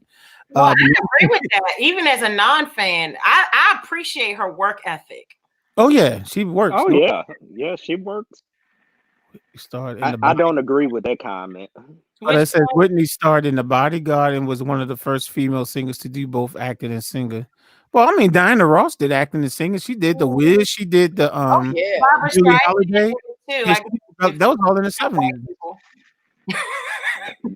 Hey, Dolly Parton did too. Yeah, oh yeah. Working 9 to 5. Yeah. But it's not an easy transition to make. So yeah, I get what he's saying. That it's not common for that to happen. Okay. And it's not common for it to be done well. Since Sabrina's since you're a big fan of Beyonce and Drea did ask this question, I would love to hear your answer. How do you think? What do you think of Beyonce as an actress? Just curious. I'm just curious. You can put it in the comment section.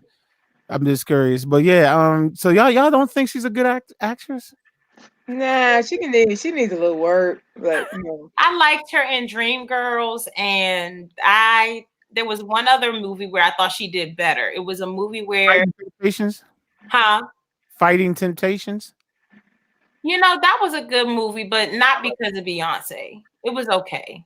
I liked the movie. Don't get me wrong. The movie was great. I like the movie. Well, I didn't like Fighting Temptations, her in that either, but I did like her. Just don't I did kind of like her in the movie Obsessed. Me? Oh, okay. Yes, One with Idris Elba. Yeah. That was Yeah, I thought she did pretty good in that one. I was like, okay, she got a little bit of she got her chops up. I like that one. Yep. Yeah, but she doesn't have a range. You know what I'm saying? She has a very narrow range of emotions that she taps into. And I think that that's because of her brand. She can only tap into Sasha Fierce. You know, it ain't that many other. Right. You know, I can't explain it. She just don't have. No, I feel you. Well, I'm gonna tell you one thing. It took me through a loop because I don't know if I wasn't really feeling it or whatnot, but it was more like when she was talking about I'm drinking watermelon, and I was like, watermelon, you know, these little kids, and I was like, do you know what she's saying? I was like, oh my God, did you? It didn't hit me till way later. I'm like, I'm just like, oh my goodness. And these little kids are saying, drinking watermelon. I said, no, you ain't. No, you ain't. Get that out your mouth right now. You ain't doing it. Don't say that. I don't even know the song, so I don't know. Is it Drunken Love, right? Drunken Love, yes. I've heard it maybe once before, so I don't know it enough to be able to know what. I did kind of like that song. That song. Yeah, I did like that song. If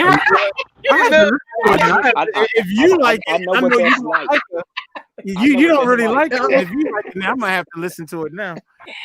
Yeah, I understand that. I feel that. After I figured out her metaphors, because you know I like really had sat down to listen to it, but when I really listened to it and I figured out her metaphor, I was like, yeah, she uses a couple metaphors in there. Yeah, the watermelon, the surfboard. So in this watermelon line, what is the metaphor? Like, what is it supposed to mean? Because I don't know the song. So. I suggest you Google it. Oh, just Google it. Okay, I don't want nothing to. Yeah, I had to tell you that offline. I had to tell you that offline. Okay, all right, okay. Well, since we got the beehive.org on here, I had asked her a question. So I'm gonna ask you now that we got you on here. I heard the question. What do you think of her as an actress? Okay, we're not gonna talk about Beyonce acting because we all know. But let me tell you, I'm such a fan that I had to watch when she was on Austin Powers. I was watching, me and my daughter, we were like huge Beehive fans. So when she was on Austin Powers, we were watching it. We was like, Mike Myers got to kiss her. We was like, oh my goodness, you know. But anyway, she's an icon. So Nathan Nelson, I'm not gonna come for you again in that comment section. She is definitely an icon, and it is an icon is a legend. Somebody who has an impact. Don't even put it up there. Don't even put it up there. I said, y'all know she my boss. Okay, sorry. I apologize, boss. I'm just kidding. I'm kidding. I was not gonna come on here, y'all, but I said y'all not gonna talk about Beyonce. Y'all not gonna do it. Oh, that's why you came on there, because we talked about Beyonce. Oh, okay. Is that the trick? Is that what we gotta do to get you on there? No, oh my goodness. I think it's the type of impact they would have on the world. So the world stopped when Michael Jackson passed away, right? If something was to happen, God forbid something happened to Beyonce, Lord have mercy. But if something happened to her, that so many people around the world would be affected. And it's because of the legacy and the influence she had. Whether we like it or not, Kim Kardashian is a fashion icon or a makeup, icon. So they are. Yes. So is Kim Kardashian iconic? Yeah, she's a sex tape icon. She's the person who made taking sex tapes to get famous. Popular. I guess. Okay. Well, I guess Ray J's an icon. She's still a beauty icon, whether we like her, or not whether her name, but she's the status that she has.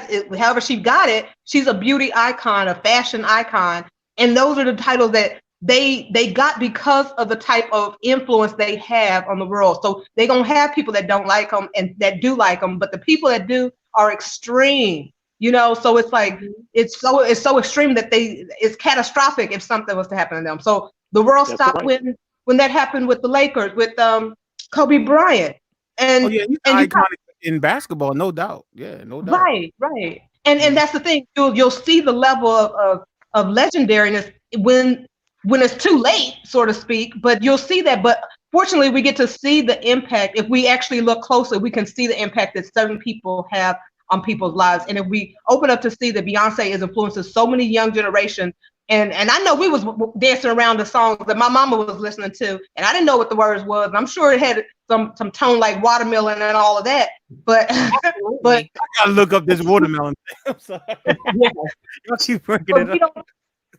But so many songs that they're singing, they don't understand the lyrics, but it's still the art behind it that these kids are appreciating. And so they'll quickly call us boomers if we don't try to understand it and see where they're coming from, at least. And I'm not saying I'm a big, huge Beyonce fan. Like I said, the acting got it. Her voice was not the one that you would want for Lion King because it was so recognizing that it's like, why would they choose that? But I mean, obviously she's trying things, and she's always trying to outdo herself. She's not trying to be the next Whitney Houston by no stretch, you know? And the fact that she's young. Yeah, she's trying to make her own name for herself, her own legacy. You know what I'm saying? So the thing is, the fact that she's doing everything and she's accomplished, like you said, Dre, she's accomplished so much at an early age that so many have done. It doesn't matter if she becomes 65 years old and now we want to recognize her artistry. Why wait till 65 when she's already done so much? She has 7 albums, not to mention the Carter Project, not to mention all these other things that she's done. But she's got 6, including the Carter, and my daughter was about to yell out the others. But and Whitney has 7 known albums, you know. So, and I don't even know how, you know, just the age difference in that, but she's still going and outdoing herself. So she's reached a pinnacle and still trying to overcome that and still trying to outdo herself. And that right there needs to be recognized. Now, whether you like her or not, I agree. I mean, whether she was with the group or not, and nobody likes the way that was destroyed, you know, that's all in between, whatever, however each person feels individually. But no, I didn't care for her in the group. But like you said, I like them individually. And everything you guys were saying, I was agreeing on, but we cannot negate the fact that she is a legend and she is an icon in her own time. And it's fortunate that she's aware of it, and she's aware of it. She's aware of it. And Question for the panel: are legends and icons the same thing? Absolutely. Oh, it's the same thing? Legends and icons? I think about that. I don't know. I mean, yeah, I don't know. Normally, I don't know. That's a good one. Ooh. One thing that I think also sets Beyonce apart: whoever had a fan club named after them, their fan club is famous for being the Beehive. The Beehive. Yeah, like what she's calling herself right now. Never had that. A famous, like, you're not just famous, but the name of your fan club and your fan club's reputation is famous. And I'd argue That's true. I'd argue that everybody after that started developing fan clubs. Then you got the Navy. That's Rihanna's group. You know, that's my point. So, I don't think anybody started naming their fan clubs until Beyonce's blew up. Mm-hmm. Who else got their fan clubs? Who else fan clubs got a name? Rihanna's fan club. I don't know what she called hers, but they have a name. Everybody's fan club is named something now. Okay, Nathan Nelson. Now I forgive you because you've come to the light. Well, but he said only to younger generations though, and I definitely think that's true to younger generations. He's a boomer. It's okay. But my thing is because Sabrina, you were saying that Sabrina, you were saying that she's an icon now, and I'm like, you don't think that she's just heading towards it, but you're saying that she's there now, is what you're saying, right, Sabrina? She is absolutely there now. Whatever she does, it becomes the next norm. I mean, when you can influence so many people by just the way you dress and the way you wear your hair, and now if she shaved her hair off tomorrow, do you not know how many people would shave their hair off? You guys don't understand the impact, and whether you would jump on the bandwagon or not is to be determined. But I'm just saying the influence, you won't see it until it's too late. Like I'm telling you, the world will shut down if something was to happen to her because it's such an impact she has on maybe the young generation, but they make up a large population. Well, I mean, Beyonce's not super young. She's like 38. Something like that. Late 30s. Late 30s. She's not young. Right. Not anymore. We can just relegate her to just having an influence on the youngins. Like a lot of people love Beyonce, not just the young people.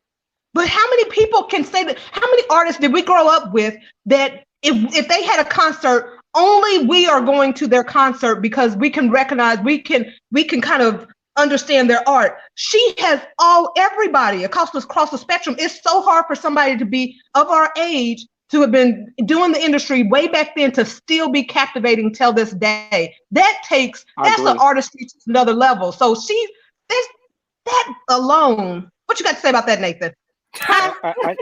He said name a good Beyonce song. Name a Beyonce song. I'm not naming Listen because I know he put Listen on there and she's got more than that. Aretha's most iconic. That's not from a musical. What you say, Dre? Name. I like some of her songs, but I'm just saying name one that's not like a cover from a musical. Oh, I don't know her music that well like that. You mean like 1+1, like one that people won't really know and sing it, or she's just saying it's not from a movie. She's saying that's like Listen is from Dreamgirls. I love Irreplaceable. Absolutely, I like it. And what was that? And what was that other song that she done? That Love on Top. Sound like Love on Top. Love on Top. Love on Top was beautiful. That song Halo. is nice. That song is nice. Love on Top. That's nice when song. I fell in love. But you got gotta it now. the commercial songs that she puts out for the world, the commercial songs, they gravitate. Everybody tends to like those. But until you divulge into her album and start to hear other songs behind that, then you can see another side of Beyonce. And so in my country, exactly where you from? Yeah, Zero Gabs, what country are you from? They can be Asian descent, they could be African, it doesn't matter. Like you said, Drea, across the world, everybody knows Beyonce. Yeah, Crazy in Love definitely was a good song. Yeah, I like that. I mean, you got the Lemonade album. One of her best songs to me. Crazy in Love. And me and my daughter was talking about this thing too. That I hear that from a lot of fans that you have to listen to her full project to really appreciate her music because she doesn't push out her full project. She only puts out the commercial stuff to grab people, which is obviously the smart thing to do. And what I like about her is the fact that she sees what the world is about. You see, she doesn't do any interviews anymore. It's almost like she has to separate herself from the world. Otherwise, if she gets involved in it, like when that happened with her sister in the elevator and all that stuff, she sees and the father having another child. The fact that she stays so far away from the public and only allows you to see so much of her. Imagine having to live your life Michael like Jackson. She probably took that from Michael Jackson. Because remember when Michael Jackson stopped doing interviews stuff on her part, which is very smart. She's smart. Mm-hmm. And maybe she took that from Michael Jackson. Because what I tell anybody who's trying to become something, and especially my daughter, she wants to do marketing, and I'm like, go and find a mentor. Look on Instagram, find a mentor, be in their inbox. I don't care if it's 10 or 12 of them. Be in their inboxes asking for information or how they started something. Because their floor plan is the same floor plan you would use to develop to get to the level you're trying to get to. Why try to recreate the wheel? So if she's trying to take pointers from MJ, you know what, he stayed away from everybody. Let me see how this works on my lifestyle. If I can keep some sanity, why not? Because there's nothing new under the sun. So why does she have to try to reinvent chords? Why does she have to try to reinvent herself when if Janet Jackson did something? Let me take a little piece from Janet Jackson and kind of give her pay homage to her, but as well show that, we got to respect the fact that those people influence them. But because the interviews, I didn't see that. What was that, Jazz? Because the interviews ask the same question. Well, sometimes people suck at doing interviews. But right now, that's true. Hey, I knew Michael Jackson was going to become an icon when he was holding Bubbles in his right arm, and when he had Emmanuel Lewis on his left side, and Emmanuel Lewis was like 29, 30 years old, I knew he was gonna be an icon in. Honestly, that's the truth. As a child, I thought he was an icon already. Yeah, for real. I mean, he was big in my eyes. Yeah, even as a little kid, definitely. I mean, he got a statue. Don't he got like a big old statue somewhere? He got giraffe too. I mean, he had everything. A statue of himself. Hey, I thought that was so cool that you got an amusement park at your crib, and you got zoo animals. Hey, that's an icon to me, man. Remember, did y'all ever see when Chris Tucker did his stand up and he was talking about when he went there and he was like, "Yeah, I just saw 2 giraffes," and Michael was like, "No, it's 3 giraffes. It's 3." It's just the way he said. It's just you gotta listen to how Chris did it. Chris he was like, Michael was like, "No, it's 3. It's 3 of them." So I mean, that's just Michael though, man. That's just Michael, man. I think something that sets somebody apart as an icon, and this might be the negative side of it. I do think icons are literally worshipped by people. Yeah. And I think people And that is kind of literally bad. worshipped Michael Jackson. Literally. Yeah. If you're crying and screaming and passing out like you're in church and it's just a human being, you're worshiping. Yeah.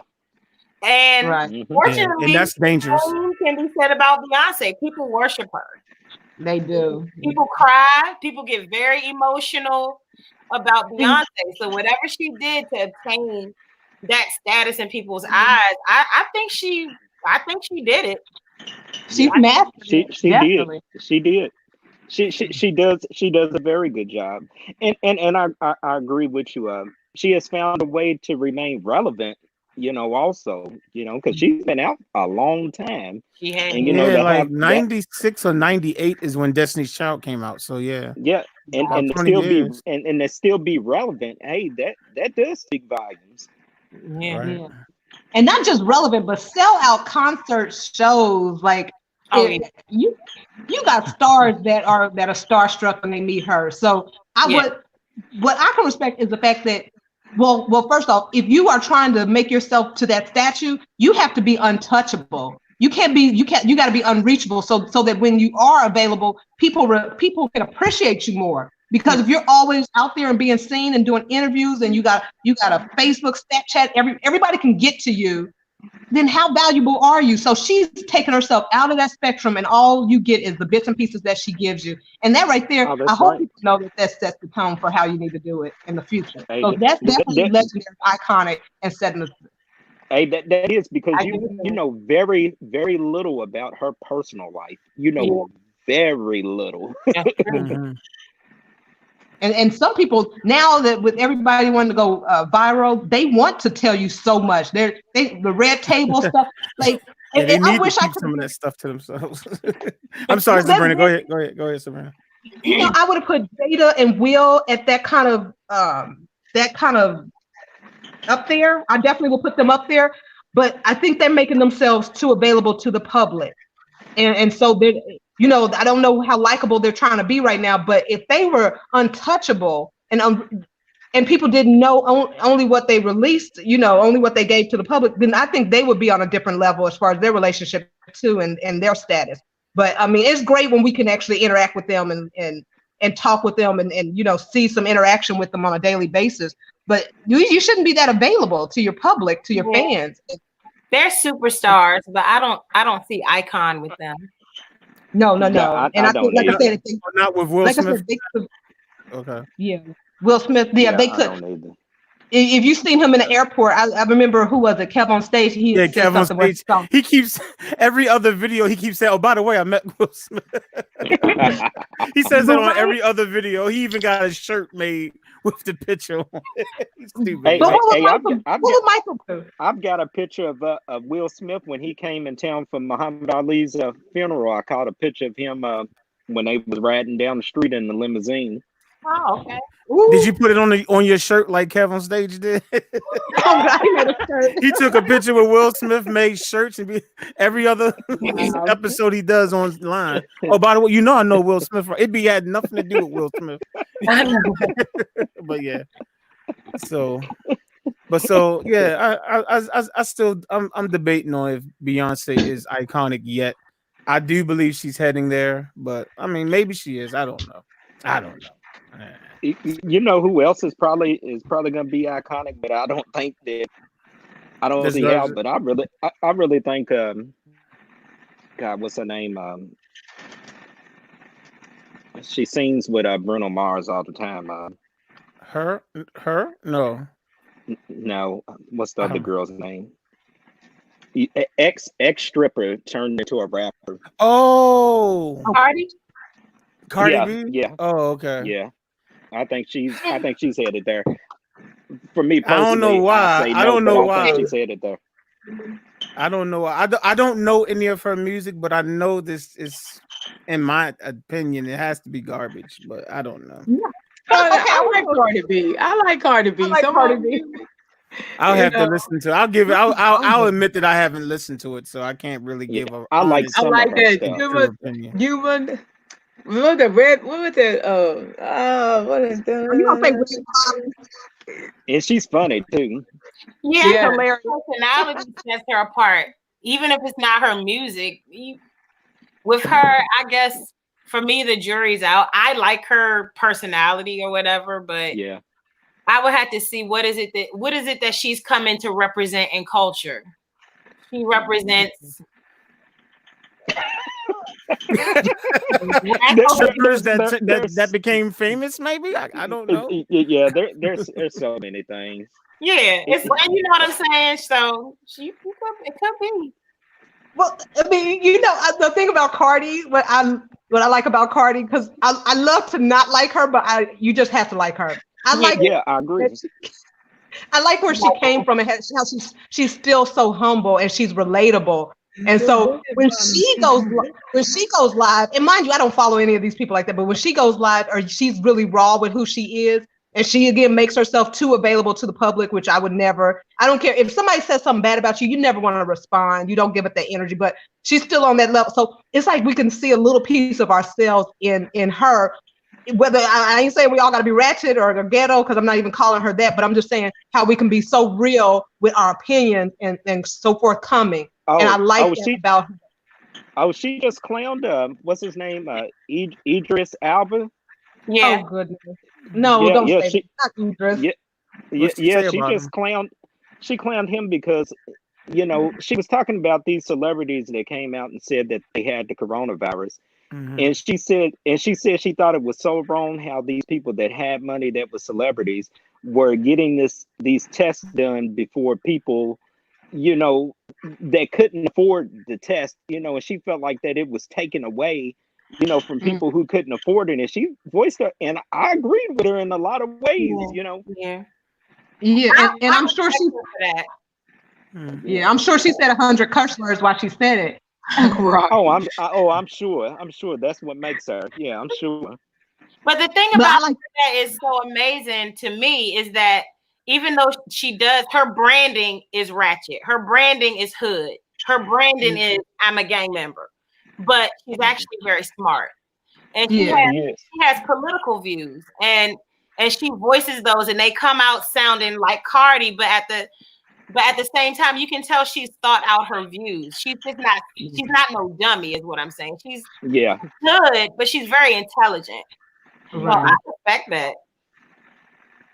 Oh yeah, I like her. Well, she don't mind letting you know her views and points on anything. She sure don't. Mm-hmm. Yeah. She's gonna let it rip. Well, since y'all brought up Cardi, how about we go back to one of the originals and say, do you think Little Kim is iconic then? Yes. She is? Yeah, okay. Absolutely.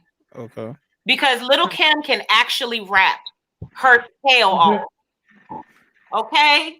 Not only that, look at her brand. Little Kim was the first. I can't think of nobody before her. Yeah, the ratchet. First female rapper to come out with all of that squatting, hanging out. Yeah. Unapologetically sexual. Unapologetically profane. Now obviously I'm not listening to Little Kim albums, but at the same time, she represents something. And she was the first person to make that a thing. And a lot of rappers that came after her, they're even Cardi B. They're all even Nicki Minaj. She created a whole new genre of female rappers. She's not a Queen Latifah. Queen Latifah is an icon for a whole nother reason. Right. But Little Kim is, you can't take that away from her. I can actually go back further. That actually the person who actually really started with the vulgar stuff, and that is was it Roxanne Shante or something like that? Oh, I loved Roxanne. She was vulgar? Yeah. She the one came out. I mean, she would put the male MC to shame. Yeah, she could rap. She could seriously rap. She can battle. When it comes time for battle, man, couldn't nobody touch her. Yeah, that's the truth. Nathan says Little Kim is legendary, and somebody said something about MC Light. Forgot about her. Okay, would you consider MC Light? She is. I put her in the same lines as Queen Latifah. Yeah, for a different reason. I don't know. I put her on that same category. Nathan said he bought her first album because of the album cover. Hey, me too. I'm sorry, y'all. Other rappers that came out before her that came out with that vibe. You know what I'm saying? Mm-hmm. Not just lyrically, but her whole vibe, her whole branding was that. So, and then it wasn't just her, it's that she did it, and then a whole wave of people followed her doing the same thing. Mm-hmm. I guess Foxy Brown was her contemporary, but the way I remember it, Lil' Kim came out first. Correct me if I'm wrong. I believe, yeah. With maybe with the sexual stuff, but I just think with the rawness that Roxanne Shante, whatever her name is, she was the very first one that came out. Yeah, I don't dispute that. I mean, yeah.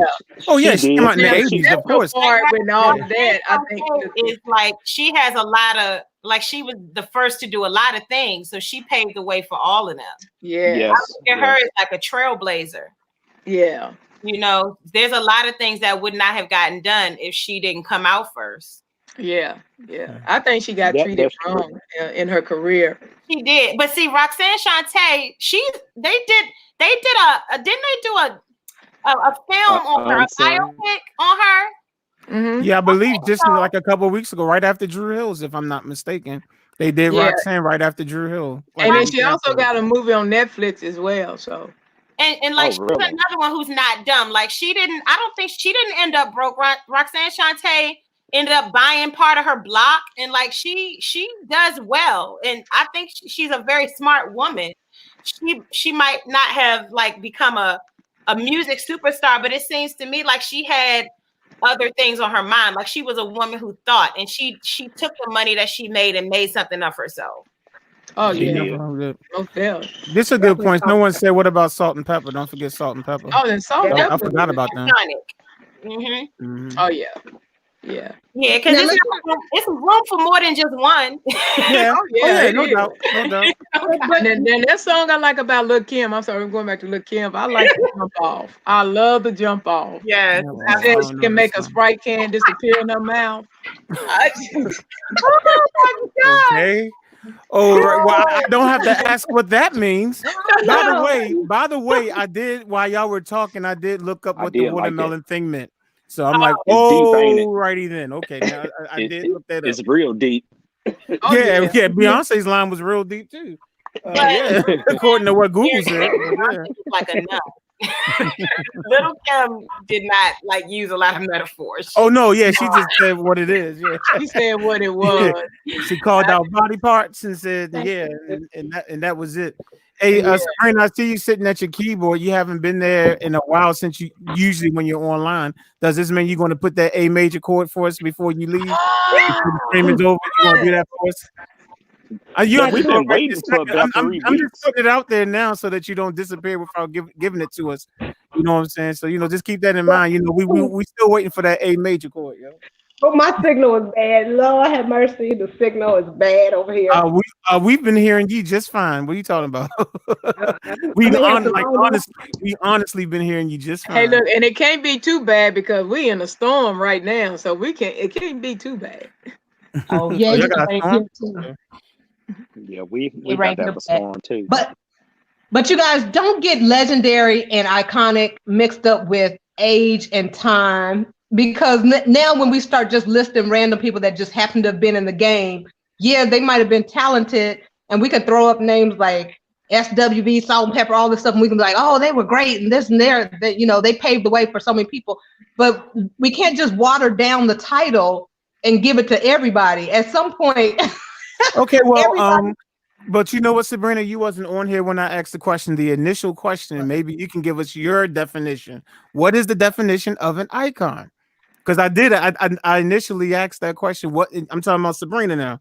What's your definition? What makes a person iconic? I think iconic is the impact they have. If they're legendary, that's where the title legendary comes in. Legendary and has an impact on the world, not Tennessee, not Texas, not just a certain genre. generation, not just one genre. You're saying, yeah, not just one ethnicity, not just one. I'm talking about across the world. And when you can say everybody knows Michael Jackson's name, I don't care if you grew up in the church and they never listened to a secular song, or if you were born in, I can't say that. Anyway, Tupelo, Zimbabwe or somebody, right? How about you was born in Zimbabwe? You still heard of Michael Jackson before, right? Thank God for being able to think before you speak. But the fact that, like Drea said, everybody knows Beyonce's name. Everybody knows Michael Jackson's name. They are known around the world. Iconic and sets the tone for being legendary and known and has an impact around the world. That's my definition. So if someone is only big, like just in, let's say, Salt and Pepper, we're saying, oh yeah, Salt and Pepper, but maybe everybody around the world don't know them. So would you say technically they're not iconic, or would you just say they're just iconic in hip hop and that's it? But they're not, which would still not be truly iconic, because you just said iconic has to be basically. So what you're doing is you're doing that whole thing where everybody gets an award just for participating. You get an award, you get a trophy, you get a trophy. The title has to be so exclusive that when people get that title, they earn that title. And when you start to say Aretha Franklin and Patti LaBelle and all these people, yeah, they were great, and they were great in their time, and they've influenced so many. But just how much of an impact did they have over the world? So yes, they are great, and nothing takes from their greatness. But I can walk up to the average white guy at Lowe's and ask them to sing a Aretha Franklin song, and he's not gonna know a single word. But if I ask him Beyonce, he's gonna do the single. He's gonna do the single ladies dance routine. He's gonna do the single ladies dance routine. Okay. Okay, so this is where I think definitions come into play, because I think everybody has a different definition. I don't think iconography necessarily means you are distinguishable from something else. So what I mean by that is, when I look up icon, I see like an icon is like a religious symbol. So another definition might say something or someone that represents a certain thing.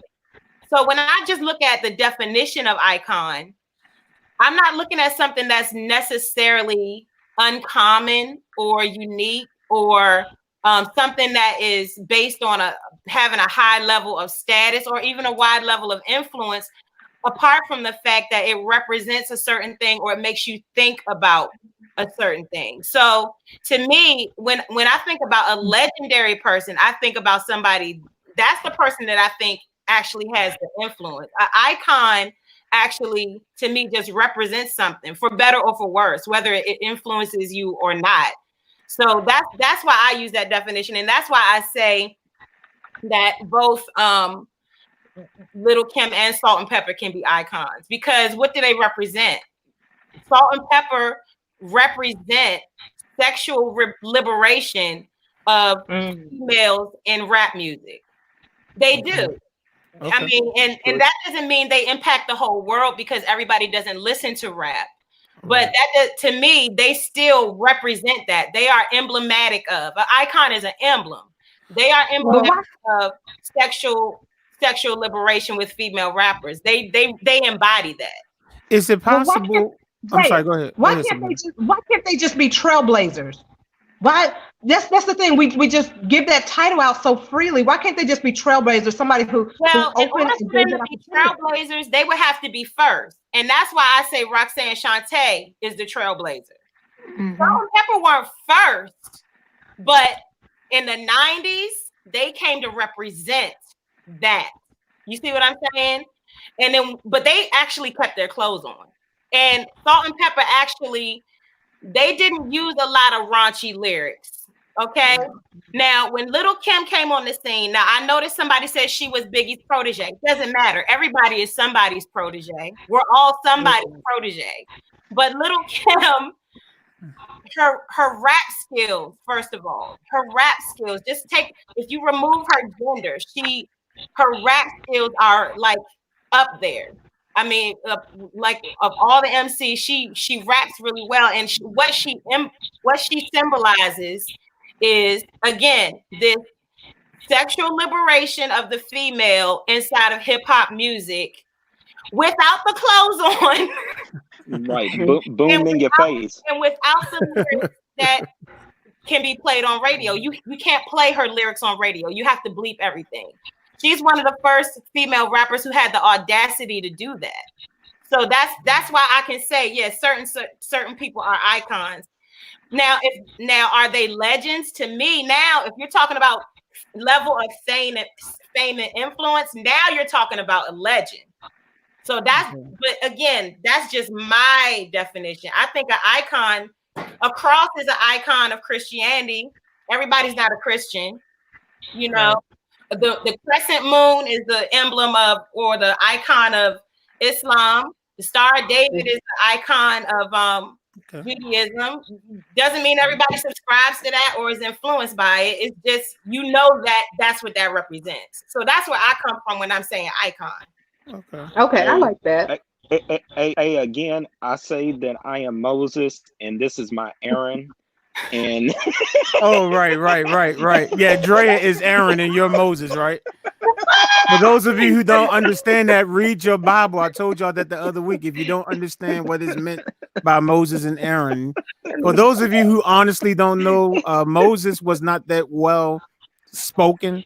So Aaron, his brother, was like the outspoken one that spoke well. So that's why Ron is saying Drea is basically his Aaron. Because you know how to break it down. So we could say preach Ron. Oh, preach Ron. Yeah, preach Ron. Every time Drea says something like preach Ron. And then you point down. There you go.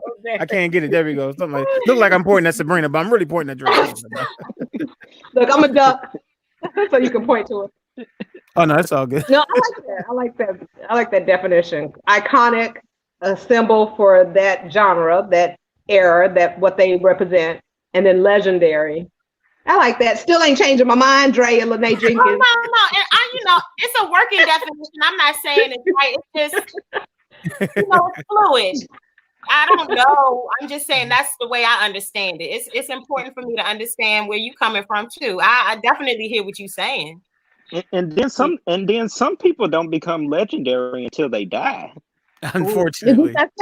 That's unfortunate, right? Yeah, it's very unfortunate. Yeah. So there's a guy named Lucas Joyner, and you guys should look him up. Lucas Joyner. He's for the current time. He raps. Everybody is. He's probably not going. We're not going to see him in our news feed. Got it. My daughter told me about him, and I've been hooked ever since. But if you listen to his lyrics, he actually did a tribute to Will Smith, and you can't help but respect the way he did it, the art behind what he did it. That's a legend and icon in the making.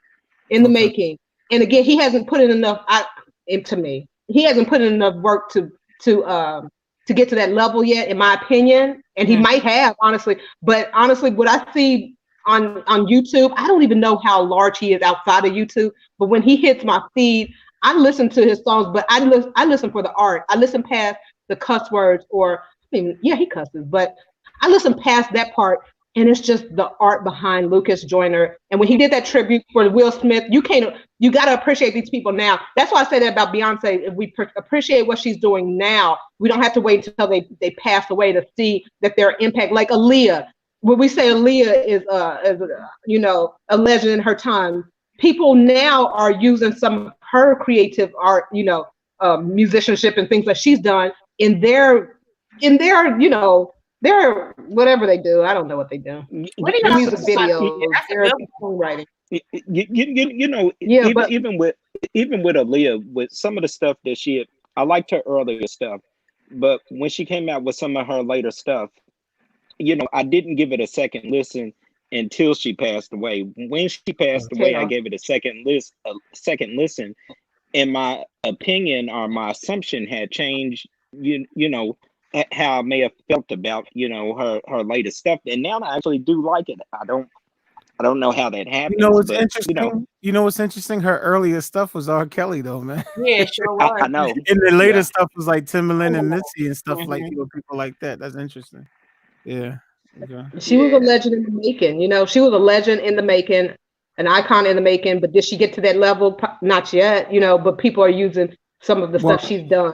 Yeah, she unfortunately don't have the option to get there, I guess. Acoustic in the building. Hello. Hey. Out the comment section and finally back in the on the panel. What's up, man? Hey, man. I just want to say you clearly have something you want to add. Huh? You clearly have 2 cents that you want to add, man. Yes. All right. Here it is. What you got, man? Daddy's dead. I think. He's calling on a troll. Well, my daughter maybe has. It sounds like your daughter has some 2 cents she want to add too. She likes Beyonce. Oh, she like Beyonce? Yeah, she does. I like her. Yeah. I like her. Is she singing a Beyonce song right now or something? She was dancing to Single Ladies yesterday, and unfortunately, I also danced with her, and there's a footage of it that will not become public.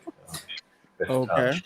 No, but I think in my view, I think you guys went over that. The icon is a global person. Michael Jordan is an icon. Michael Jackson is an icon. Right? President Barack Obama is an icon.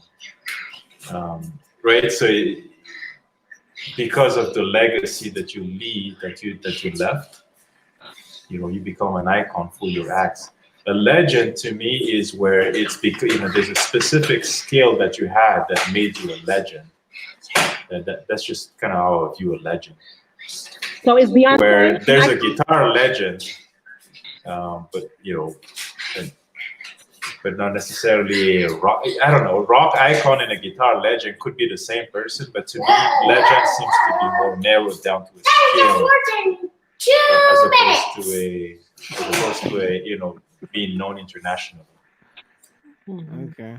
Yeah, known international. I bet he'd say, what do you think, Acoustic G, of Beyonce, though? Of what? Beyonce.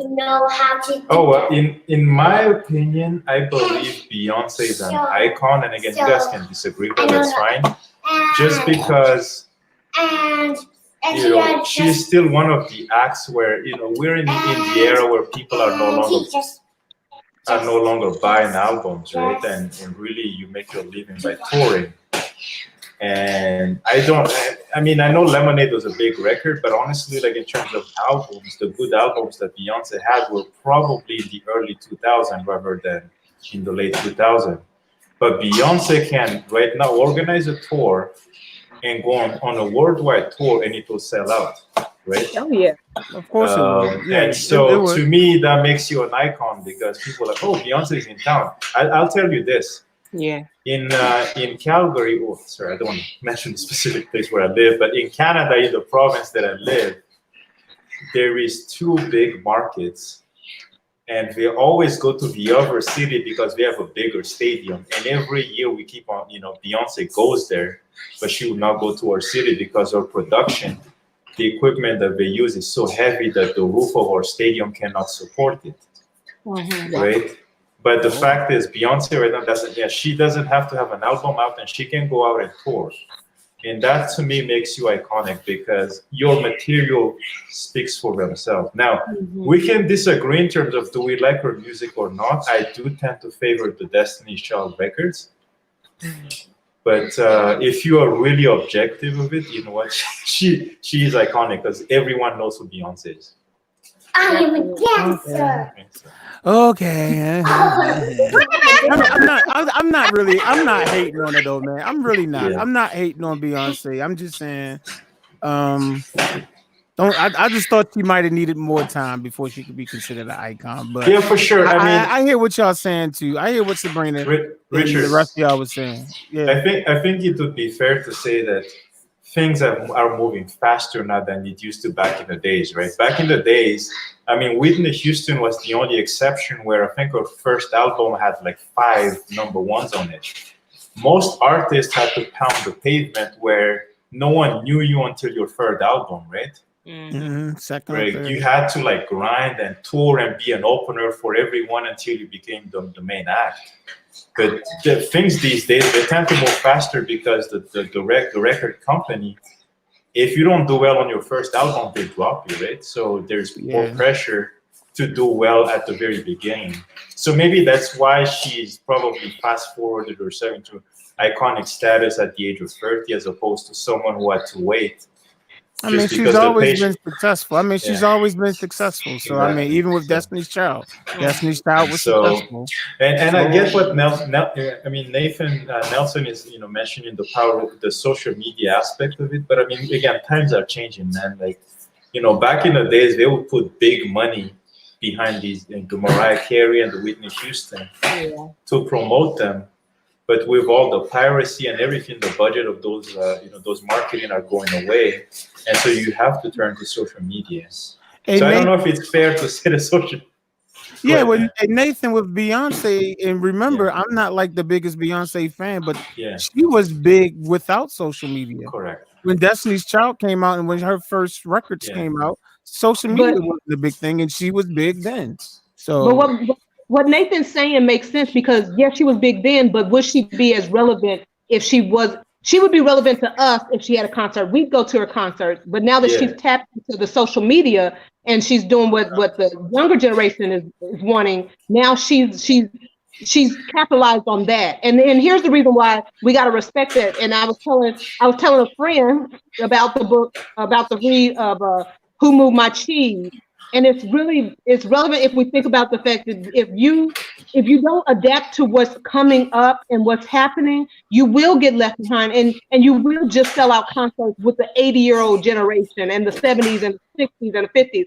But if you see that stuff is changing and you adapt and change with it, then you are now moving with the keys. You're trying to figure out where do I need to go. Acoustic G, either whip her or mute your mic. But he muted his mic. I'm kidding. But but I'm saying she's seen an opportunity. She said, well, things are going a different way. I don't know what she said. Things are going a different way. I need to go on social media. I need to have Instagram and all that stuff. So if you don't do that stuff, you will be left behind. And so what makes you even more legendary and iconic is when you're thinking past that. And what was the music where you have to just be able to download her music on, oh goodness, it escapes me. iPod, you know? No. Her and her husband made it where their music is only releasable. Tidal. Tidal, yeah, they own it. Yeah, that's their company or something. Yeah. I will say this though, to Beyonce, so the social media piece, to Beyonce's credit, I believe social media actually made it harder for artists, not easier, because social media leveled the playing field for indie and all of these other people that social media kind of creating an atmosphere where the market can be saturated. So it's hard to distinguish yourself. So I feel like, she has social media advantage, but so does everybody else. And if she could rise to the top of the cream of the crop in that overly saturated music environment where you have to compete with indie artists who are not signed to a record label, they're doing their business and they can sell thousands, millions of records without having to give a portion to the label, you competing with that now. So in a lot of ways, what she did, I think, was harder than the situation. Because even before social media, there was limited exposure, but everybody was limited. Unless you were like groomed and taken in by the record labels and the A&Rs, then they put all of their money and energy behind you.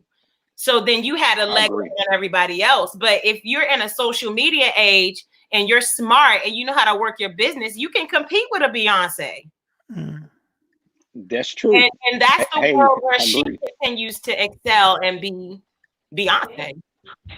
Oh, my daughter just told me, which I kind of remember, Beyonce accidentally, or I don't know if she accidentally, she followed some girl on Instagram and everybody went to her page to see who this girl was. And she got so many followers after that.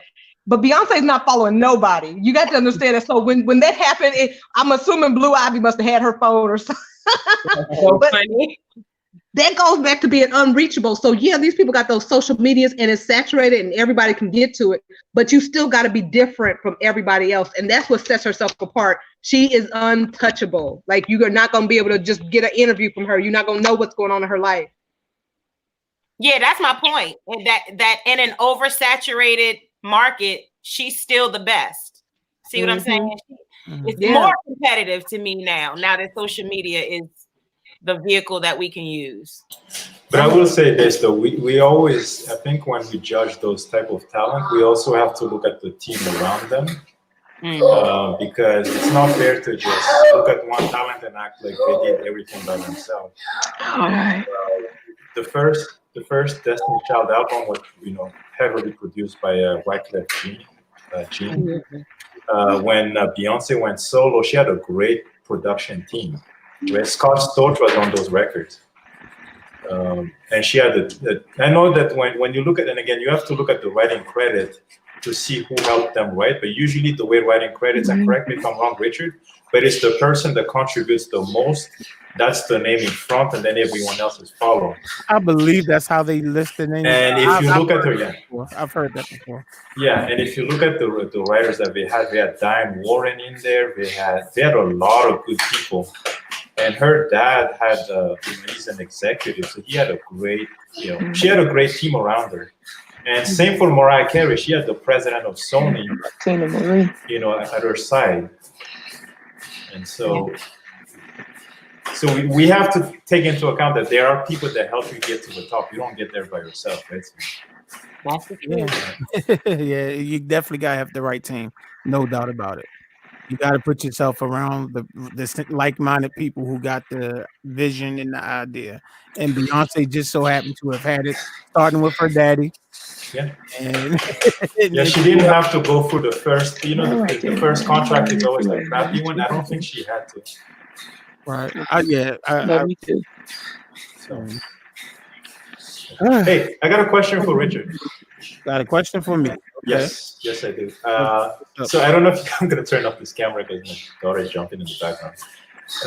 Did you see that Sean Stockman is releasing an album this Friday? Yeah, I believe in 2 days he's releasing it. It's called.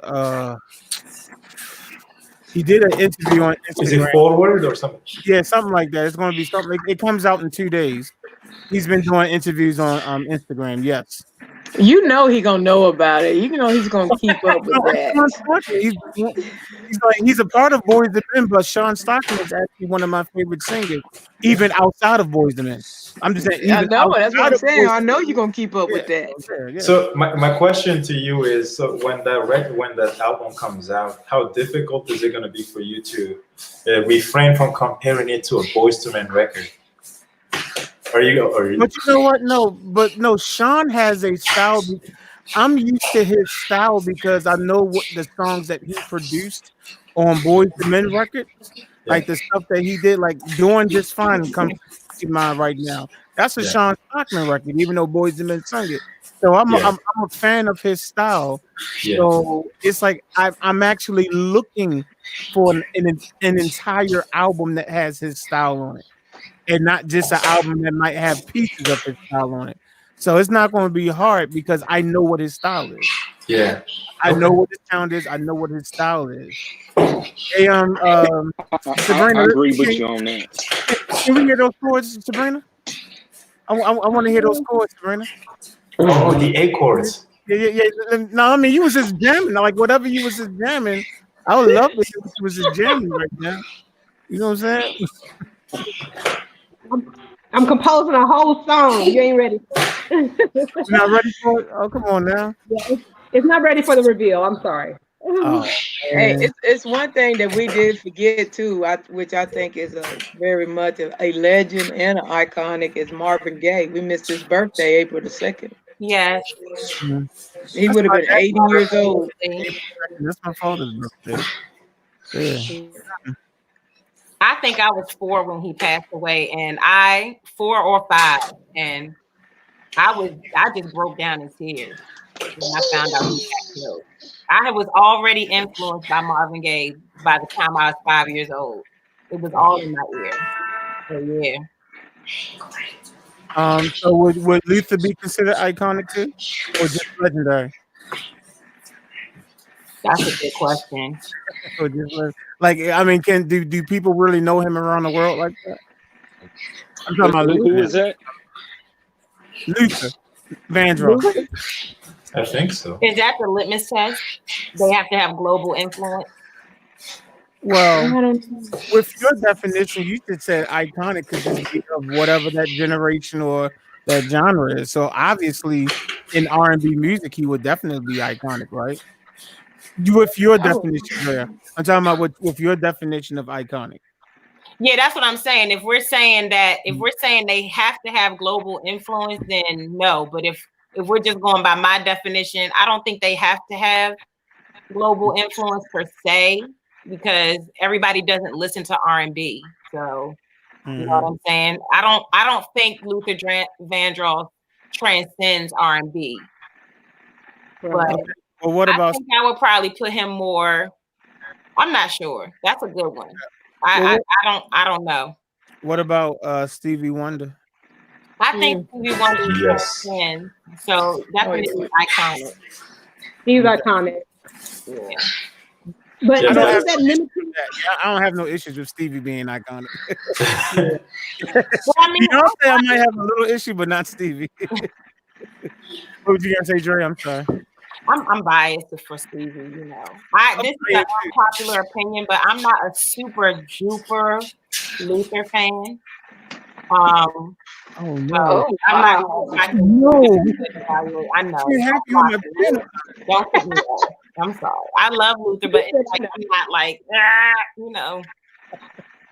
So his voice just doesn't do it for you like that, like to that. No, his voice is amazing. I love his voice. There are songs of Luther's that, you know, I don't love particular songs of his, but I think for me personally, I'm more drawn to a Stevie because he writes his own music.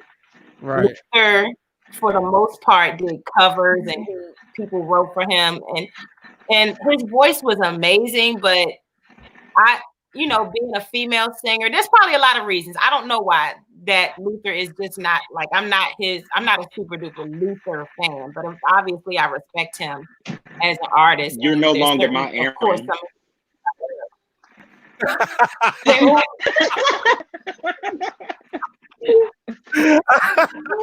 He came out of nowhere too. We haven't even heard him in a while.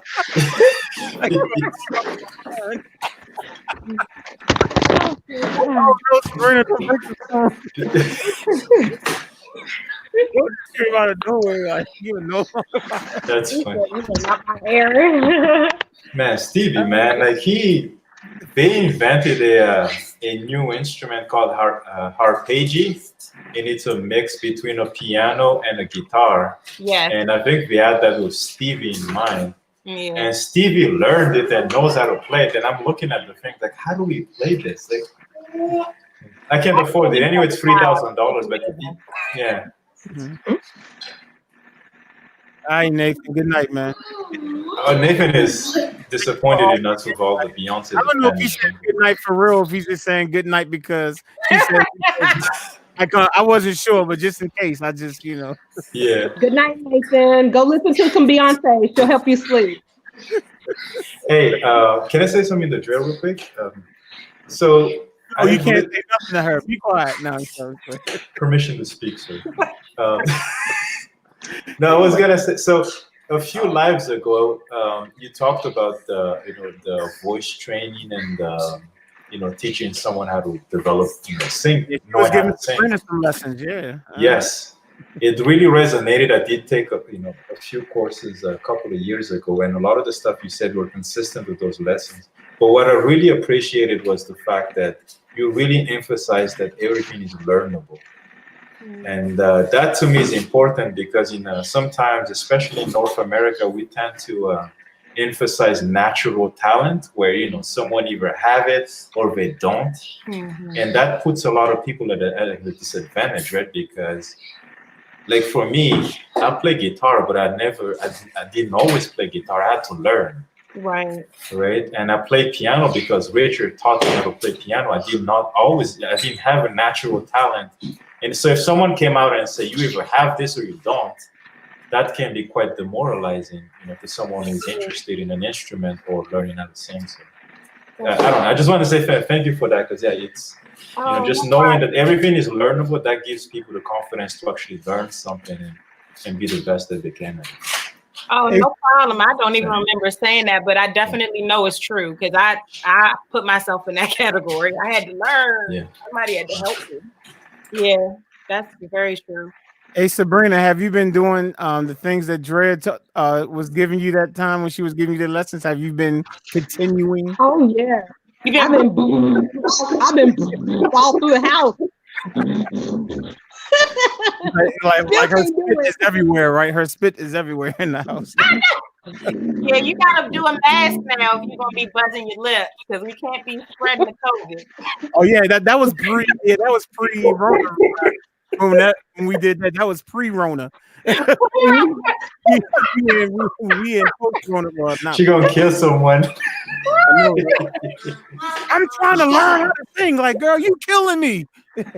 Oh, I love it. I still sound a hot mess, but it's coming along. It's coming along. I'm trying to control some things. My vocals sound more controlled. I need you to stop saying you sound a hot mess because you don't. But anyway, all right. But we can argue. I can tell the difference. I can tell the difference. Which brings me to this question. Now we just got to, if you got somebody that actually coming to you that say they interested in it and you giving it to them, but then they go home and don't do nothing with it, do you continue to keep giving it to them? It makes you not want to do it. It makes you no, Sabrina, because if the person is not doing what you're telling them, if you're saying, look, they come to you and say, I want to learn how to play the piano, I want to learn how to sing, whatever it is, and you tell them, okay, this is what I want you to do, and then they don't do it, you saying still continue working with them? Absolutely. And here's why, because that should push you to challenge yourself to figure out how you work with that type of person. Because you should not give up on saying, like, I can't teach this person. They don't understand the way I teach. You need to find a different way to teach them. And that's challenging yourself. That's not where it's something difficult for you. You should accept that challenge and see what I can do to kind of register, so this information could register to him. How can I make this fun for them? How can I make them interested? I would welcome them before I would welcome somebody who's just taking it, everything I say, and going back and doing it. Like we want people. They say teach your kids to read, but don't just teach them to read. Teach them how to understand what they're reading. Something like that. I heard something like that on. Okay, you was on a roll. We was just letting you go because you was on a roll. Okay, so if somebody that you're teaching 6 months to a year and they still just not, they want to do it. Well, they say that they want to do it, but they're not really interested in it. You mean to tell me you're going to continue to teach them? Or you just want, it's going on a year or two and they still just not? Are they making any progress? Or do they just have really bad practice habits? Mm-hmm. If they're not making no progress, they continue to come and saying that they want to do it, and you teaching them and you showing them, but they're not going home to practice on anything that you have taught them. So they're not practicing. They're not practicing. But just by them coming speaks a whole lot also. Like she said, they might have just bad practice habits. The desire could be there, But as far as practice habits, it could just be bad. So that does speak a whole lot if they still showing up and willing to give you that money. But what if it's push? Like their mother influenced them, or got that Oh much yeah, influence on them. I get I that. got you. I definitely. Accept those challenges. Yeah. I got you. I think D, you have your answers. You already know what you want to do. I would accept that challenge because I think if somebody is forced to come to me, I think at some point, something you say at some point, whether it's 6 months from now or a year from now, something is going to spark that desire because or that urge or something, or you're going to be able to see like Drea did with her son that, hey, he needs to play the piano. But you need to don't turn your back on him completely. Try to see what it is that they're good at. Maybe they're good at teaching it, but they don't want to play the piano. Maybe they understand it well enough to teach it, or they understand it well enough to just sort out the bass line or something. But it's something that they need to feel like, I guess, job satisfaction in a way. If you can just see what it is they're good at on the piano, they may capitalize on that all by itself. They don't need to learn how to play a song, but maybe they learn perfect pitch from it, or the do re mi fa sol. Maybe they can just learn scale. Like it's I would take that challenge to see what it is they're good at on the piano, because I challenge myself with my kids. They walk past this piano like it's not even in this house. And when I say like sit down and learn C The major, and furniture. then it's like it's a piece of furniture. But when I watch them actually come to the piano, and I'm like, okay, fine, C major, and they can actually, learn that information. They can show me that they remember where it's at. All I do is remember, how did I teach him that? Okay, that works for him, or that type of person who learns that way. Because there's several ways to learn. People learn by application, by reading it, by sight, by hearing it, and not doing it. So you just got to see how that person learns and work from there. Okay, because I got I agree with you. I got a drummer. Well, he ain't my drummer no more, but he's been drumming for almost 2 years and has not improved at all within 2 years. And the one that they got to teach him, and I mean, he is a professional drummer. He's been out there, and he just finally had to let him go. He was like, he's not interested in it. It's I mean, with that, I mean, with any teacher, do you just continue to do it? Because to me, if they coming to you and you taking their money and they not learning it or progressing, I would take it on a case-by-case basis. Sometimes, and I'll say this is true with applied one-on-one music lessons. Sometimes it's just not a fit. It's not a personality fit. Right. That's Or true. it's really not. true. And as quiet as it's kept, most teachers have limitations. So a teacher can do all they can to motivate the student, but if that teacher doesn't have the skills that student needs in order to be motivated, then it's no knock on the teacher or the student to just say, this is not working. Let me recommend you to somebody else. oh, he done been recommended to like 5, 6 teachers now. Okay. I mean, he is just not interested in it, but they keep pushing him and swelling his head up, and he can't even tell you what size cymbals he used, or what size sticks he likes, or How what. old is he? Oh, he's about 16. Oh, okay. Oh. I would take that and run with it. That's wonderful. 16-year-old, that means he's been in school. He's used to tests. I would actually write a physical test for him. I wouldn't even put him on an instrument just yet, but I would do a test on paper, on the computer, print it out to see what level he's at, to learn, to see where you need to start him at. But he may just learn better by seeing stuff. I just think I would take that challenge. I'm sorry. I mean, and it was a teacher who actually done that. He's just not interested in it at all. It's more of his mama pushing him on that. He's not interested at all. 5 or 6 teachers, and none of them have been able to motivate them. I think that there should be a conversation, because he's 16, he's not 10. Like 16, you're starting to develop some autonomy, I would hope. So I would want to sit down with the parents and find out what this person's goals are. Do you want to play drums? Why aren't you putting your best foot forward?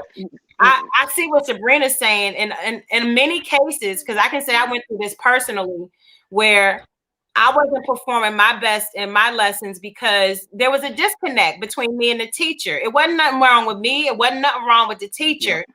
But I didn't practice. I didn't do a lot. I just showed up to my lessons and did the bare minimum because I wasn't motivated by that teacher's learning style. But once I was switched to a different teacher who knew how to connect with me, teaching one-on-one is much different from teaching in a group. If you can't connect with the student personally, they're not going to grow. And so for me, it wasn't lack of interest. It was lack of motivation. And I think that's what Sabrina's speaking to. If somebody can have interest, but if you don't have the connection to be able to motivate that person, it's not gonna work.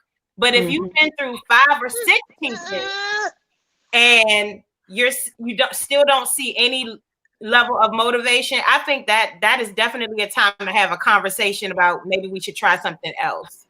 And I mean, he done told his cousins. It's not no flat rule. It's go case by case, Yeah. I went through about 5 or 6 different teachers, personally, and it took me a long time to find the teacher that I did connect with, because my situation was so totally different. My situation is that a lot of teachers didn't know what to do with me because I had already played, and I had been playing, for a while by ear.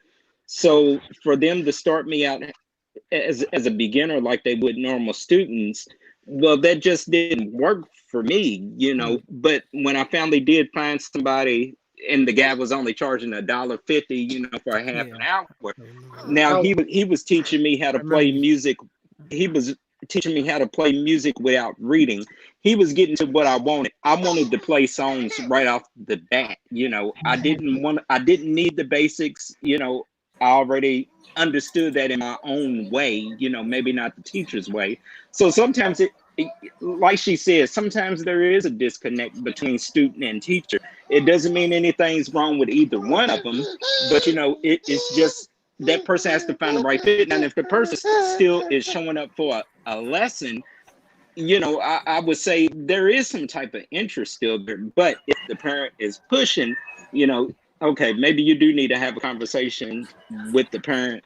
Also maybe that student might be scared to tell the parent, this ain't what I want to do. This ain't for me. Because some parents have a Joe Jackson in them.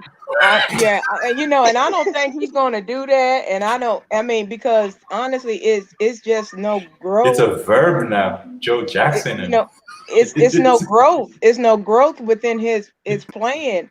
Because if I'm sitting up here telling him, okay, well, I need you to do this, then he's sitting up there going, okay, you done had 5 teachers and you still can't give me what I need.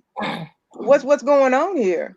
But yet still they paying you money for this crap. I'm sorry.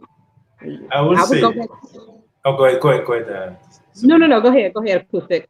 I was gonna say, as a person who used to take guitar lessons and didn't practice during the week, I will say this: it's music, and it's probably true for anything else, but in music, because you only get about half an hour per week, right? It requires a lot of work outside of the classroom, because when you think about the average lesson in class, it's usually an hour, but for music, most music lessons or voice lessons are only half an hour, and then they give you some, practices to do the rest of the week, and usually what they recommend is at least do this for at least half an hour a day, right? So it does require a lot of work outside of the classroom. And what I found was when I took guitar lessons, I would get busy during the week with work and then do something else when I get home. I didn't practice, and then when I go to the lesson, I can tell that there are times that we both wasted our time because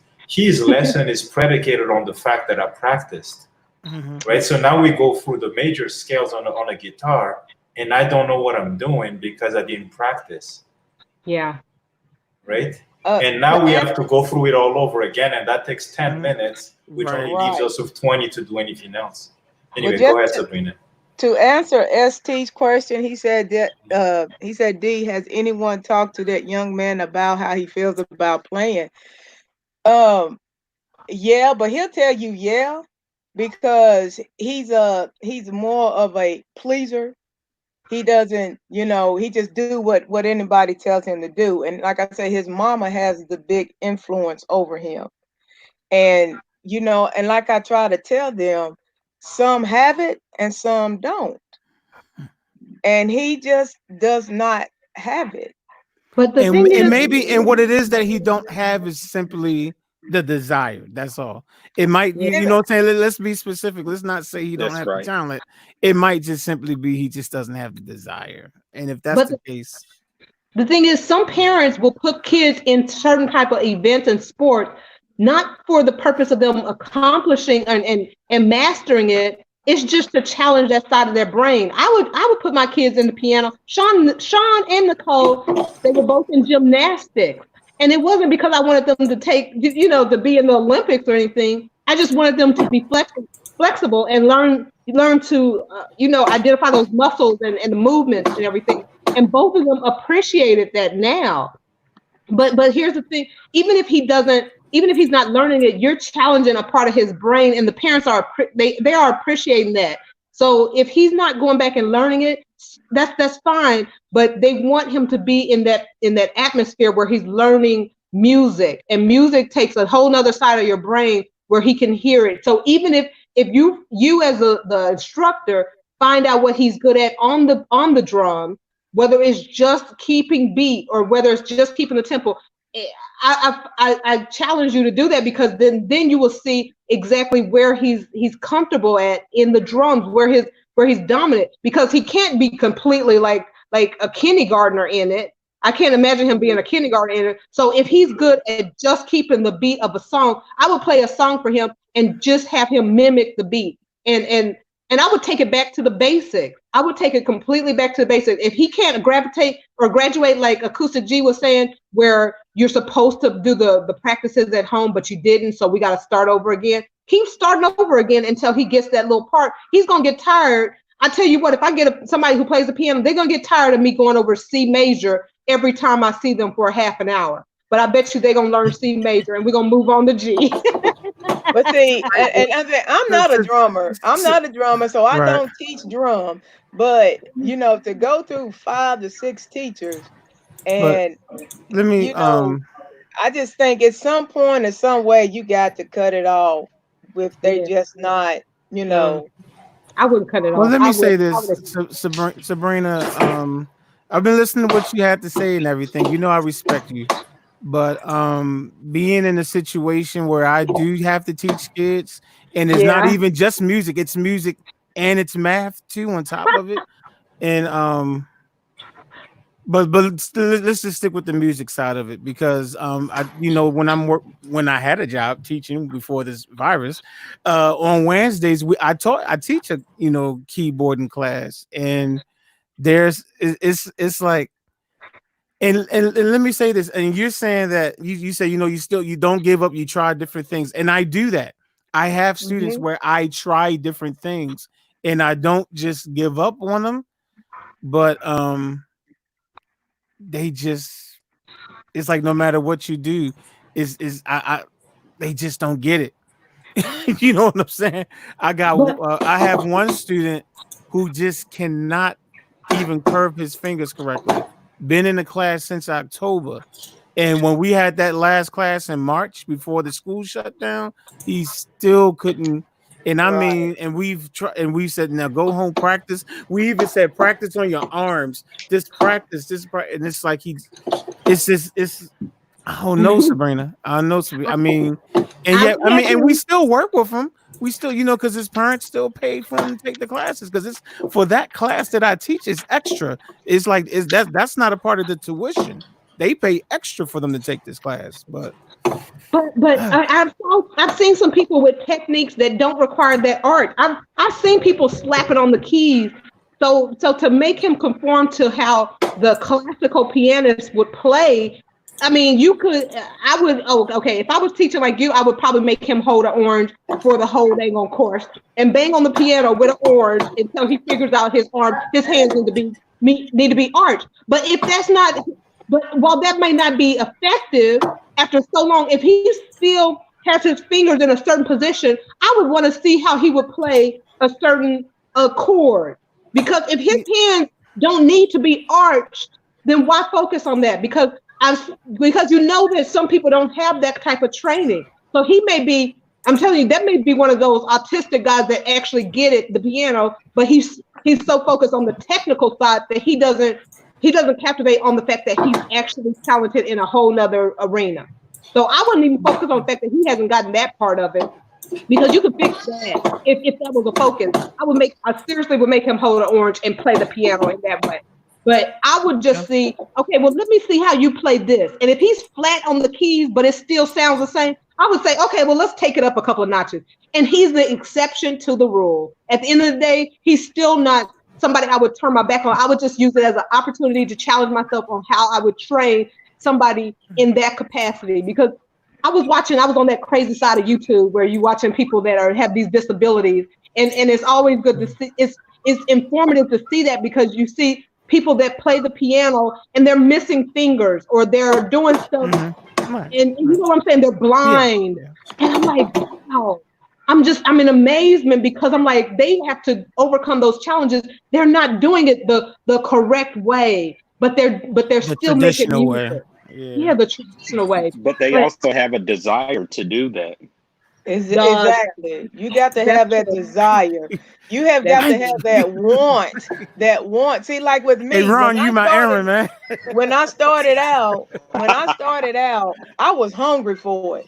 I was deadly. I was in musician's face. I was always in Eric. Well, yeah, your teacher said that. Your teacher said on Saturday, he was like, D would call me 3 o'clock in the morning. It didn't matter. Said that. He said I was hungry for it. It's a I know you've hit me up on Instant Messenger at 1, 2 o'clock in the morning before talking about some chords. And I'm like, not right now. But guess what? But guess what? Sometimes everybody's not going to wake up and be in that moment until somebody motivates them. So your job as a teacher and a leader is to motivate them. Something you say one day is going to trigger them to be excited about it. And until you get to that point, something's going to be eye-opening. But if you don't ignite that in them, it's still the fault is not on the child or the person, it's on you. So you have to see what it is how you can teach them. Drea, did you just finish cooking? Because you need to tell us where you went for about 20 minutes. There's a difference between teacher and miracle worker.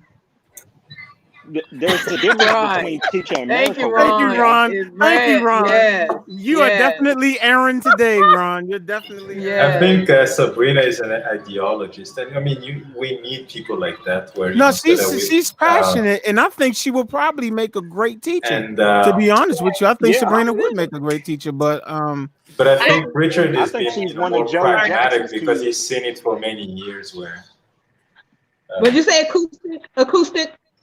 Well, I think Richard is a bit more pragmatic because he's been in the school system and obviously he sees it firsthand. And I completely understand, right? If I'm sitting there and you put in time, I don't think any teacher really checks out on their students, at least not in the beginning. No, you don't want to. I don't want to. Yeah, you don't want to. But it's like you keep trying and you try different things. Yeah. I know with fractions, I remember and this is 6th grade too, so they're not new with it. It wasn't until I actually picked up a box one time. We was doing, I guess it was like, I won't say fraction. It was like geometry. And it was finally, when I picked up a rectangle, I found it was literally some play school stuff that's in the room for when the younger kids come. And it wasn't until I picked that stuff up that they finally started to understand what it was I was trying to teach them. It took elementary toys. Yeah. So, I mean, I don't give up, but sometimes there's some kid that no matter how you come at them, it's like no matter how you go at it, it's just, Man, I used to be a tutor, and what I can say is this: I think as an instructor, and I know I'm not an actual teacher, Richard, but I would say, and you can disagree with me, I would say I think you're okay with someone if they try yes, and I they say that all the don't do time. well. I say But that I all the think time. if you see a lack of effort and they don't do well, that is really difficult to take. Sabrina, did you hear what he just said? What's your thoughts on that? Because what it is I'm not trying to be funny either, because that's what it is a lot of times. It's a lack of even of effort. Okay, Like incredibly how would you hard deal to with take. that? It's like they you can't go home with them and force them to, like I said, whether I'm telling them to study their math facts or if I'm telling them to play their scales. It's like some of them, they just won't do it. There is a finite time, right? Because again, I have to go home and cook and do what we all have things we have to do once we leave that room.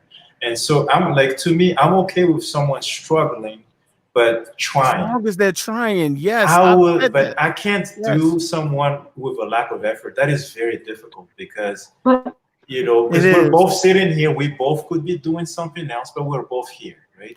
I've said that to And my students in their face. Like I've always told them, I say, as long as you're actually trying and putting forth an effort, I will go until I die trying to help you. But but it's different when you're not even putting Exactly. forth the effort. that It's is but different. okay, so Acoustic G, how old are your kids? 5 and 2.5. Okay, so I'm going to tell you this because this goes back to the training of kids at 16 or somebody who Yeah. who is not interested in a sport or an event. So I have a 16 and an 18-year-old, and my son was in the 10th grade. He was ninth and 10th grade. It was a struggle. And all I kept hearing was the fact that he's boys are like that. And I just failed to believe that. But we cannot give up on our kids, the youth, or No. whoever's trying to learn something. But the thing is, we're so easy to say like they don't get it right now. So I shouldn't keep investing Yeah. this time or energy, but they will get it at some point. And when I say like he's the A student in the 11th grade, all I can do is think back on the fact that in the 10th grade, I was saying this boy's gonna have to go to the military because I give up. But we can't give up. Yeah. But when I started to see, okay, he needs a break between his homework. He needs a Yeah. 10-minute break where we move that material away and we start doing something else. Like I had to like be creative. So I'm not telling you something that that's just coming far-fetched. I'm telling you because you have to accept the challenge on everything that's given to you and see how you have an effect in changing it, because we all can change the atmosphere around us.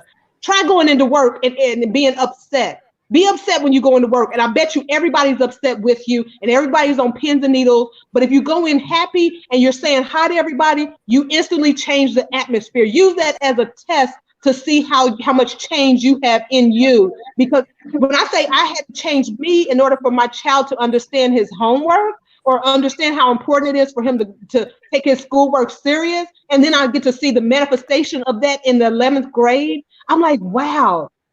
That to me that was 2 years of saying, oh my goodness, whose child is this? but And I because I could have easily given up. So you can't say Jimmy Jam, you can't say 6 months is I've been investing 6 months. That's still not enough. It's not No, enough. I'm not the teacher. I'm not the teacher. I don't teach them. Sabrina, I completely agree He was with, asking for with your point somebody of else, view. Sabrina. Oh yeah, I totally teach understand. somebody else. I But I'm agree saying where you're coming from. But we can't give your up. example is limited to your child, right? We in this That's right. in the context that we're talking about, this is extrapolated to potentially 10 kids or however many students that Richard has to deal with. That's It's- where I- so now the resource is becoming finite, right? Because you would like to make the time, but at some point you have to go home and take care of your family and your responsibility at home. And when you're in a school setting, So at some point you have to go, you have to move on because you have other students, you got other yeah, classes, and there's other Right. things you got to do. So at some point, you have to make that decision and say, because of where I am, I'm teaching 4th, 5th, and 6th grade math right. where I am. So it's like, okay, And a lot of times the 4th and 5th grade are in the same room. So I might have 5th grade. I might have told them to do an assignment. They're finished their assignment. They're waiting for their math. And I'm still trying to pour into this one student. You know what I'm saying? It's like at some point I do have to, because of time restraints, I have to just, be like, okay, look, just do the best you can for right now, because I only got 20 minutes left. And I've been with y'all for an hour and they only get 20 minutes. I got to get 5th grade assignment, So to me, that type of student where they struggle, those are the ones that need some sort of a remedial, which is to be a parental responsibility. My mom did that with me when I was young. My dad did that with me when I was young. Or they have to take extra time again, because when you're below average at a certain scale, you have to do extra work to get to that level. Mm-hmm. And to me, that falls on the parent first, which is why, Sabrina, you keep mentioning that you invested in your kids. Right. Yeah, you were doing what you were supposed to do as a parent. But a teacher may not have that same amount of time because there are 50 kids in the classroom, right? Right. Well, but they still have to try, and I'm sure they do. But, and that's where the IEP comes in there. A lot of them have to have an IEP piece. See, we don't have that because I'm at a private school, so we don't even have all that.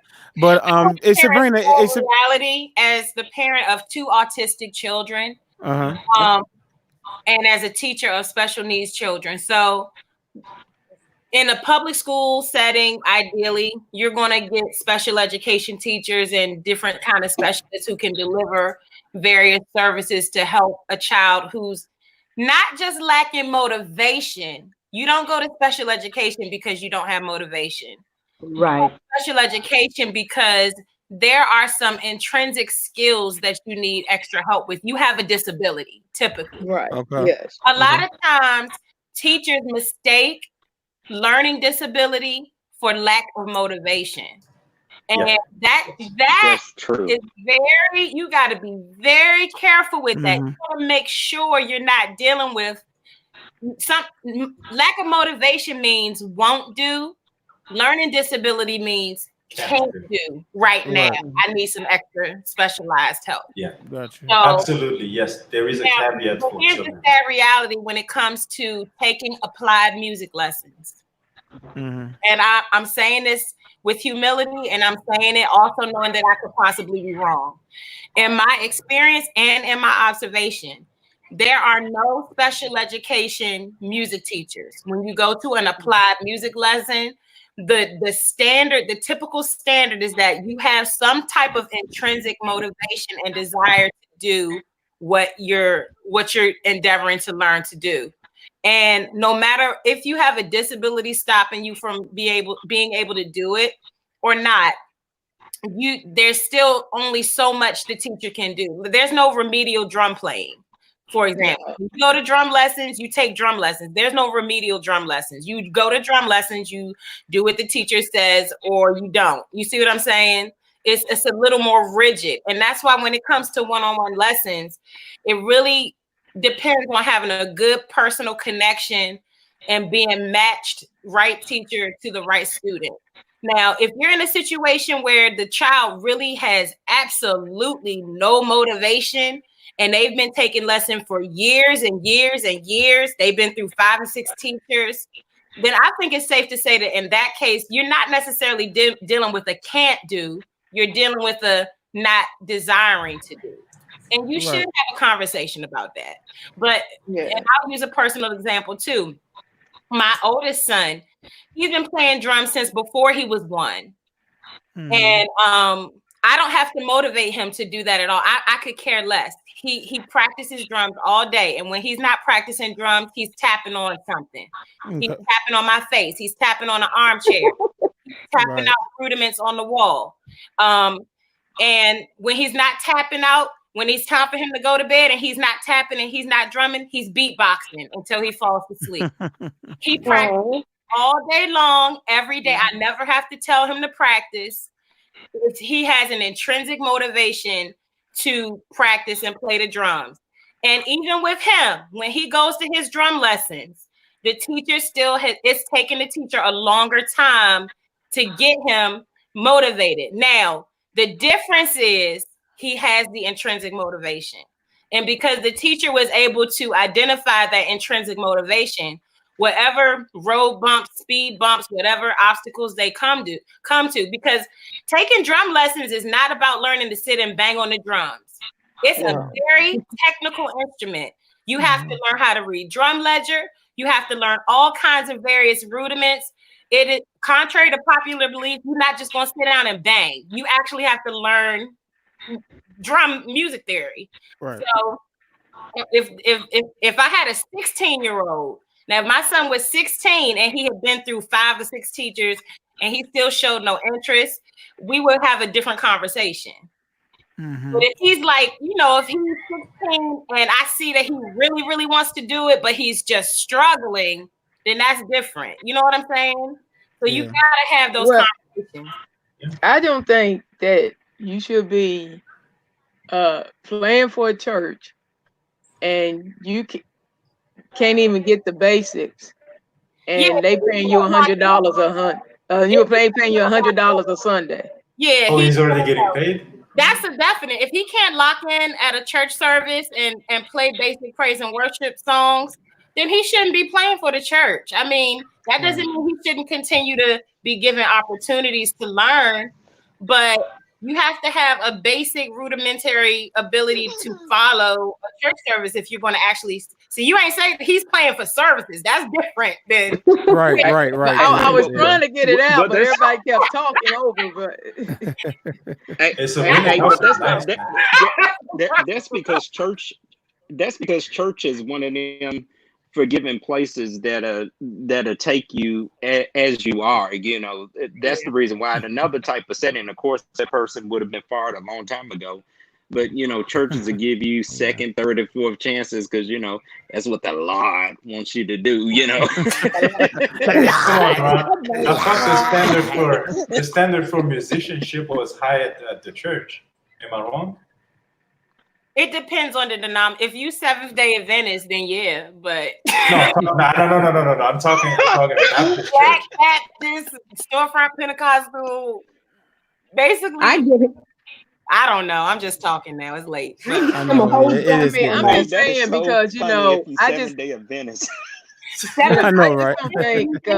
Are amazing. The musicians and singers, they have a high standard. Give him a drum solo. They do. Yeah. I mean, and some of the people who came in there have did that, and it makes musicians mad when you got a drummer that can't give you what you need. Because most of the time you can talk to a drummer and you can tell them what you need, and they be right there on it. He'll freeze up, but yet and still, it's people in that church that blows his head up. Oh, he really played today. Oh, yeah, he did good today. And it just blows his head up. And I'm like, y'all need to stop that. Y'all quit doing that because he cannot even tell you what size cymbals he even playing on. He can't even set them up right. But remember those are non-musicians. Yeah, remember those are non-musicians. Yeah, the congregation, right? The congregation. What they heard. Yeah, you probably don't know any better. And and he had music teachers that actually came there to teach him, and he won't. What is his opinion of himself? Does he think he's a great drummer?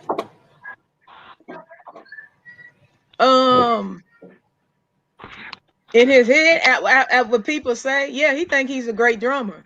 But if you go and ask him about his stuff, I said, well, what size cymbals you like? What size drums do you like? What do you like, the 16-inch, the 18-inch? What size sticks you like to use? He can't tell you none of that. Mm-hmm. But yet and still, he's going around talking about, oh, I'm a good drummer. My drummer this and that. But then when you start asking questions to him, he'd be like, I don't know. Yeah, I don't know. Those type of people. When he's not in a church service, can he sit down and just keep like a basic pocket beat? Can he play it all? He don't even pretty much keep you in pocket. He tries to overplay the keyboard player. Oh. He's one of them. And I'm like, and I jumped on him one time at service because, you know, we in altar call, and, you know, altar call is more like meditation and you asking for prayer and this and that. And, you know, some give a testimony and or whatnot. And he's going to come out with a boom, boom, boom, boom, boom on the bass real hard. And I said, don't you ever do that again. You know, I snapped at him real quick. You gave him that look, huh? It wasn't no look, it was a verbal. And I was not the only one that done that. The musician that's there now, because, you know, I don't play for my church anymore. The musician that's there now, he got on him about that. It's several musicians and got on him about that. But he's 16. I got a question for D. So he's gonna make trap music during prayer. Hey D. So okay, so you have a bass. I mean, you have a drummer that doesn't play in pocket, and you also had at some point a bass player that played outside the key. And then I'm just trying to get an inventory. You just got a junkyard band, yo. You just got I'm just that trying to get an junkyard inventory of the issues surrounding the music at the church. Well, that's Mayoli, why. all you got to do is play long enough of other people, and you'll understand what Dee's going through. That's all you got to do. You play with enough people, you'll understand what she's going through. My question, I guess, was hopefully the bass player and the drummer who can't play were not on the stage at the same time, or Oh Lord, no. You got a Actually, mess. the bass player actually was from another church that we had went to. We had went to their church, and he had asked if he could, assist me, and I'm like, okay. I said, well, let me hear you play a little something first. But before we could even get to that, church service had already started. And I was like, okay, well, we hear you, blah, blah, this. And we started, and he was just all over the place and louder than I was. And I'm sitting up here looking at him, hotter than fish grease. My feelings. I was hotter than fish grease. If I could, I think it was my keyboard was the only thing that was keeping me away from him, because I think I would have popped him in his head. Oh, you would have just went up, oops, upside his head? Yeah, it would have been a oops upside his head. I mean, head. he was playing loud and just blink, blink, blink, blink, blink, blink, blink, blink, blink. And I said, no, I literally had to come off of keys and play bass with him just in order for him to hear it. And he still wasn't getting it. Yeah. And it's just a blessing that my nephew played that afternoon. So. Sabrina, you got a nice house. I saw that living room. Play something for us, acoustic. Hold up, Sabrina. You're supposed to be playing that A major chord. You're supposed to be playing your A major chord for us. We've been waiting for weeks too. Come on now. Hey, Ron, what was you gonna say? Ron was gonna say something. Go ahead, Ron. Go ahead, Rev Ron. No, I was just gonna say I feel your pain, D. I've been there before, but unfortunately, most churches are it's just a forgiving type of atmosphere. You know what I'm saying? So sometimes you don't have to. That professionalism isn't expected out of you. It just is what it is. But I always say, but I always feel like it's like this with me. I always feel like, man, how can you go home at the end of the day, collected your check? Don't you feel bad taking people money and Nah, he be feeling good when he get that $100. He feel good. Not if you don't know that you're not good. Remember, that's what I tried to tell them. I tried to tell them. I said, y'all paying this man. Y'all trying to give him the same pay as you gave the other drummer, but you got to realize the other drummer was way more experienced and professional than this. When you can't give that type of pay to this one boy that just can't do anything. But he's 16. D like Ann. D like Ann. Here's if you going around and you talking about that you the best drummer, And you got this big head, and you done went through 5 teachers, and yet still you talking about you the best drummer, this and that, and you can't I even didn't know tell he was me what. 16 though. The 16-year-old. I mean, You know what and I, you you can't know, even tell me what size sticks you like to play with, and they don't even take you to go get your own hardware. Something's wrong you know there. what, 16-year-old. you know what, So he's 16 and a narcissist. you know what I like about him though? You know what I like about him? He's speaking that into existence. We just had what was the gentleman's name that was on here last week? Eric Poole. Oh, you Eric Eric Poole. Poole. Yeah, Eric Eric, Mr. Poole. Poole. So a lot of people have been playing. They can say they've been playing for since they've been, since they were 10 years old and 12 years old. They have to experience these moments. They have to. And even though he may sound like garbage to you right now, he's still telling himself that he's the greatest. So we can't knock him on that. I like him as a 16-year-old, still with the cockiness to know that he's the greatest, even though he may sound like garbage. He may not hear it right now, but that's a desire. So we could say he doesn't have the unction to play. He doesn't want to play. He's speaking it and he's still playing. So he's going to be able to say he's been playing since he's been 16 or 15 or whatever age he started. And he's probably going to be known as the greatest. And he's not going to be the same as he is today, 10 years from now. So he's going to learn from these moments. And Jimmy, I would. Hopefully. Jimmy Jam. That's James Hurst III. James Hurst III.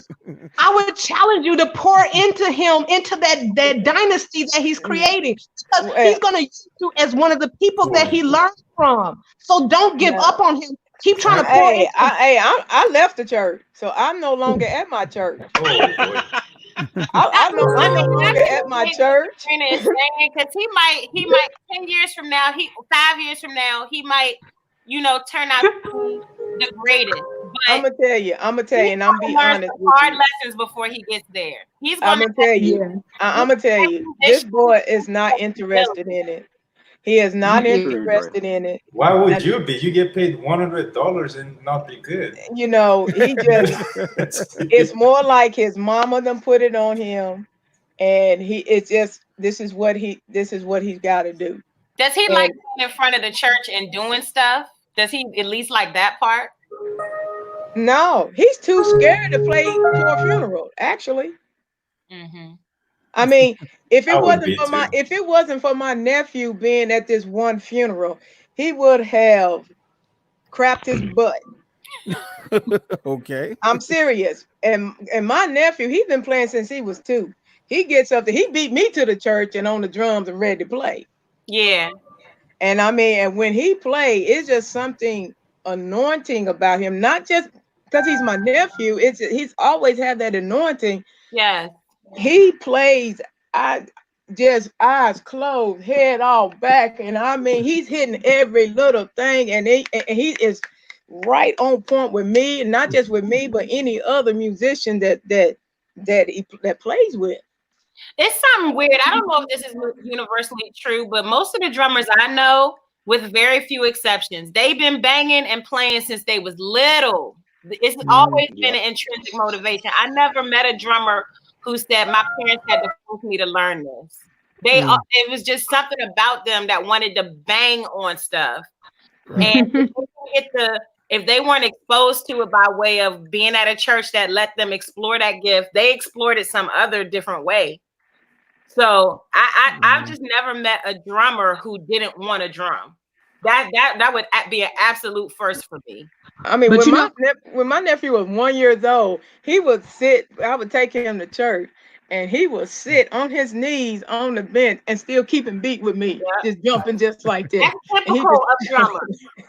Yeah, that's typical though. I mean, like most drummers are like that. You will be like, "Oh, the teacher said I need to stop banging on the desk," or it was something they were always very physical and rhythmic about, and very physical that way. That's just what I've seen. I'm not saying I'm right, but I feel like the ones that I know, most of them have some sort of story about always banging or drumming on something since they was real little.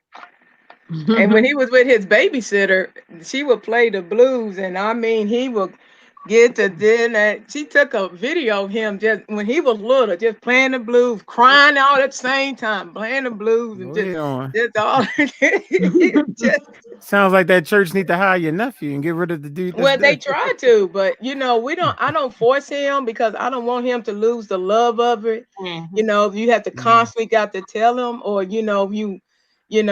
he's the type, because he is artistic as well. He's the type that he's gonna get to it whenever he want to get to it, and when he gets to it, it's just amazing. He's amazing, and I think I got on my YouTube channel of him playing drums. Yeah. At a different church, and that boy just go everywhere we went with me, and a musician is there. Can he play the drums for me? Can he play the drums for me? And I said, only if he wants to. And then he'd be like, yeah. How old is he now, D? How old is he's 13 now. Okay. He's 13, and he's got a full set. And he just gets on. He just. But why is it? But why is it we're so easily pour into people that show that exude that, and not the people that are challenging for us? Like we'll spend that extra energy for somebody like that. That it's almost like loving people that are easy to love when we're supposed to love people that are unlovable. So that's why we have to challenge ourselves to take on people that are going against the grain. I think that 16-year-old, and I don't even know him, but if somebody's going to show up every Sunday and collect a paycheck, I have to try to see something in him, even if it doesn't exist, even if it's hard to see, even if it's through the parents or through somebody else's prayer that he does something eventually with his life on the drum. We can't just... I just think that's why he just come to church to collect it, because he shows no interest in drums. But how many people go? Most of the people, even the ones that's like him, somewhat like him, they will always talk music with you. He doesn't. He'd rather be on his phone, on Twitter or whatever. But like my nephew will call me and talk about music. Hey, auntie, why don't we do this? Why don't we do this? Why y'all don't do this? And I be hearing them on the drums telling me, why don't we do this? It's just anybody, if you interested or you have that hunger for music, you just always gonna be talking about it. It's somehow, some way, it's gonna be brought into a conversation. I agree with you, though, Sabrina, that people shouldn't give up on him. Yeah. I think it's just a matter of finding that right person who has that dedication and the time. Yeah, to do so. It really is. And finding his interest too, because if he's not interested in being a drummer at 16, he has enough autonomy to know, I don't want to be a drummer. Maybe I want to do something else. And then it's not so much about people not pouring into them, is what are the contents that are being poured. Choose the right content. If he's being forced to drum and he's just slacking, I mean, and we're talking about a case where it's established that he really just don't want to do it. It's not I can't do it, I'd like to do it, but it's really I can't, I don't want to do it. Then he definitely does. He could benefit from some mentors, some people pouring into him. Absolutely. What he really wants, what his real desires are. So, but Sabrina, you're saying even in that situation, you're still saying that if it was you still, even with everything that was just said about this particular person, you're saying that you're still going to be at it. You're not going to feel like, okay, you know what, it's time to move on. For me as a teacher, if I was with somebody for a year and they were showing no desire, we would have a sit down and parents and figure out what our next steps would be. Because if they're not experiencing growth with me, whether it's my fault or not, and I will take the blame for it, I have no problem doing that. If they can't grow with me, then they need to find somebody who they can grow with. But you would never be on the drum set if you can't lock in a pocket. Okay? Thank you. You gotta stay in the pocket. During service. When I was a little girl, I asked my aunt, could I play drums for praise and worship? She was like, go ahead, give it a try. They, encourage my gift. I fell out of pocket for like 3 beats, and my drumming career was over. I I got one take. I messed up 3 beats. I was out of lock with the keyboard, and they was like, baby, come off them drums. They didn't play that. Come off them drums and come sing with the praise and worship people. So that's church don't play. It wasn't that I couldn't play drums. It was that I needed to have. If I was going to continue in that before I get up in front of everybody, I would need to go through the crucible. I would have to take some lessons and prove that I'm able to lock it in. Quick audition. But that's funny that you said it, because it was one Sunday afternoon. Actually, it was the pastor's anniversary, and a church came there, and their drummer couldn't make it, and they was like, can you play drums? I said, I'm not a drummer.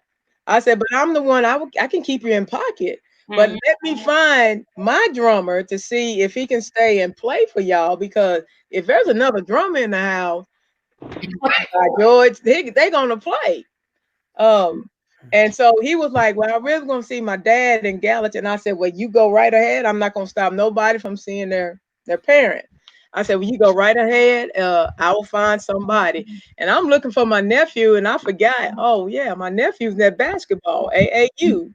He's playing in Nashville. So and I'm like, well, I said, I'm it. Now I said, I'm no drummer, but I said, I can keep you in pocket. Mm-hmm. And so that whole service, I kept them in pocket, and they try to get me to hire me to play drums. Just because you could keep the pocket, right? Because I keep the pocket, and I did a little roles. I can play a little bit, but I don't call myself a drummer, because I know I'm a keyboardist, but I don't call myself a drummer. But I keep you in pocket now. I told them I keep you in pocket. We can do that. You keep it in there, D. You keep them in here. Pocket. I really Sabrina is saying her thing is don't give up on people. I understand that too. I understand that too, but what you got to go through 15 teachers before, I know, and there's limits. There's always. We agree that no one should give up on the person. I think what we also agree with is that, if it's not working with you, then let's work it out with someone else. Yeah. That's what we're trying to get to. Yeah. It's not like, let's just leave this person here and then they're going to struggle for the rest of their lives. Or they probably would, but yeah, what we're saying is that it's not working with me, so let's try to make it work with someone else. Yeah. But I did give him I did give him some pointers. I did give him a suggestion, rather. I told him, I said, you need to be careful on how you talk and how you present yourself, going around talking about that you this big drummer and that you can do this and that, because right now you're sitting up there with your drums backwards. I said, I want you to know this, that you're sitting up there talking about you this big drummer, but your drums are set up backwards. I mean, it sounds good. Hey, you can play guitar the other way around, so yeah, everybody can't be babyface, play your instrument upside down. Right. Yeah. So that's what I told him. I said, because you got some musicians that are going to come at you, and they're going to be like, I need this, ba this, boom, boom, and you sit up there and can't give it to them. You're going to get, because it's a lot of musicians out there that takes pride, and they are serious about their music. Right. And if you come up in there and you already doing all this talking that you the best drummer and that you blah blah this and blah blah that, and you can't do nothing, and plus your drum sitting up there backwards, something's wrong. Okay, that is embarrassing. Like your drums backwards. You can't even tell me if your drums need to be tuned. Right. I didn't even know drums need to be tuned. Oh yeah. You're supposed to tune drums. Yeah, you're supposed to tune drums. I don't know. I don't understand how to do it, but I do know, because I've played with bands. I do know that drummers tune their drums. I you just tighten them up, They only like, look, man, I just get on and start banging. Yeah. And some drummers like to tune certain things higher and lower. And I mean, my son is 11 years old talking about that stuff, and I have no idea what he's talking about. But into that, he takes the time to learn it. He watches tutorials. He practices his own drum. So I mean, yeah, being cocky, it might be a thing of confidence, but you're going to learn some hard lessons if you come out the gate being cocky because. Oh yeah. Oh my goodness. You're going to learn some lessons. I literally had to bail him out at a funeral. Oh wow.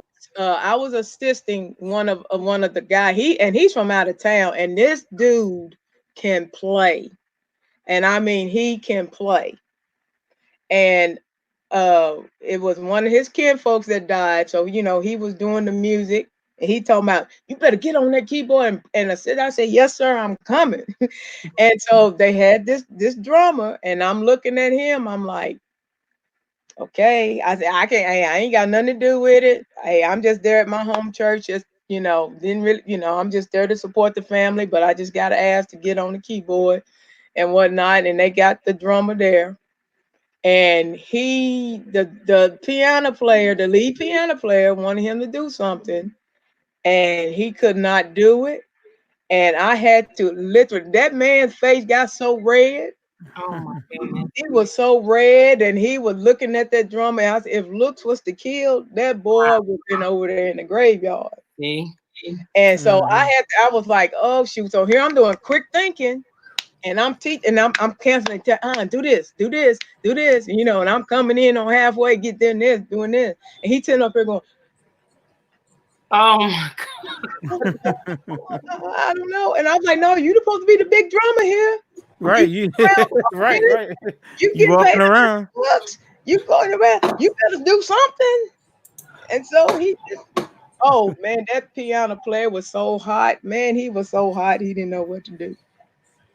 Wow. That's what I'm talking about. That he needs to be careful when he does. When when you say stuff like that. You need to be careful because they're gonna call you out. When they call you out, you're gonna learn one way or the other. Yeah. Oh yeah. Yeah. Yeah, because it's been several times he got stuck, and boy, them musicians was not. Yeah, musicians will eat you alive. Oh yeah, they will. I mean, but also, it makes a difference when you're keeping the band in pocket, though, because as a drummer or a bass, if you screw up, it throws the entire thing off. Presumably because they're the backbone of the. They're the foundation. They're the foundation. So, exactly. Mm-hmm. So like if someone is like not in time, that would annoy you because you're like, wait. Now here in Clarksville, even though we're a small town, it only takes a little bit to have your name out there, and you can pretty much be blackballed in anything here in this town right here. So that's why I was telling him, you need to back off on trying to talk about that you was a good drummer and blah blah this, and you got your drum sitting up there backwards. You can't get over that. She's gonna keep saying it, like literally backwards. I'm like, what would be the equivalent of that on the piano, Richard? A keyboard that's not plugged in, or? I mean, there you go. I mean, I guess. Hey, I had played on some keyboards and pianos that had missing keys, and I mean, oh my goodness, man! You go to a church and they just have the most rinky-dink. I mean, this is recently, like I hate to say this, but just in case people are watching, this is only a month or maybe 2 months ago, and I was doing a Wednesday night thing, and oh yeah, we got keyboards. We got 3 of them. Oh boy. One of them, this, oh my goodness. And the other one was, oh my goodness. And the one that did work was this 61 key homeboard, like with big speakers that they used the headphone jack. So they did have it plugged into the system, and just as dirty as could be. And I'm just, wow.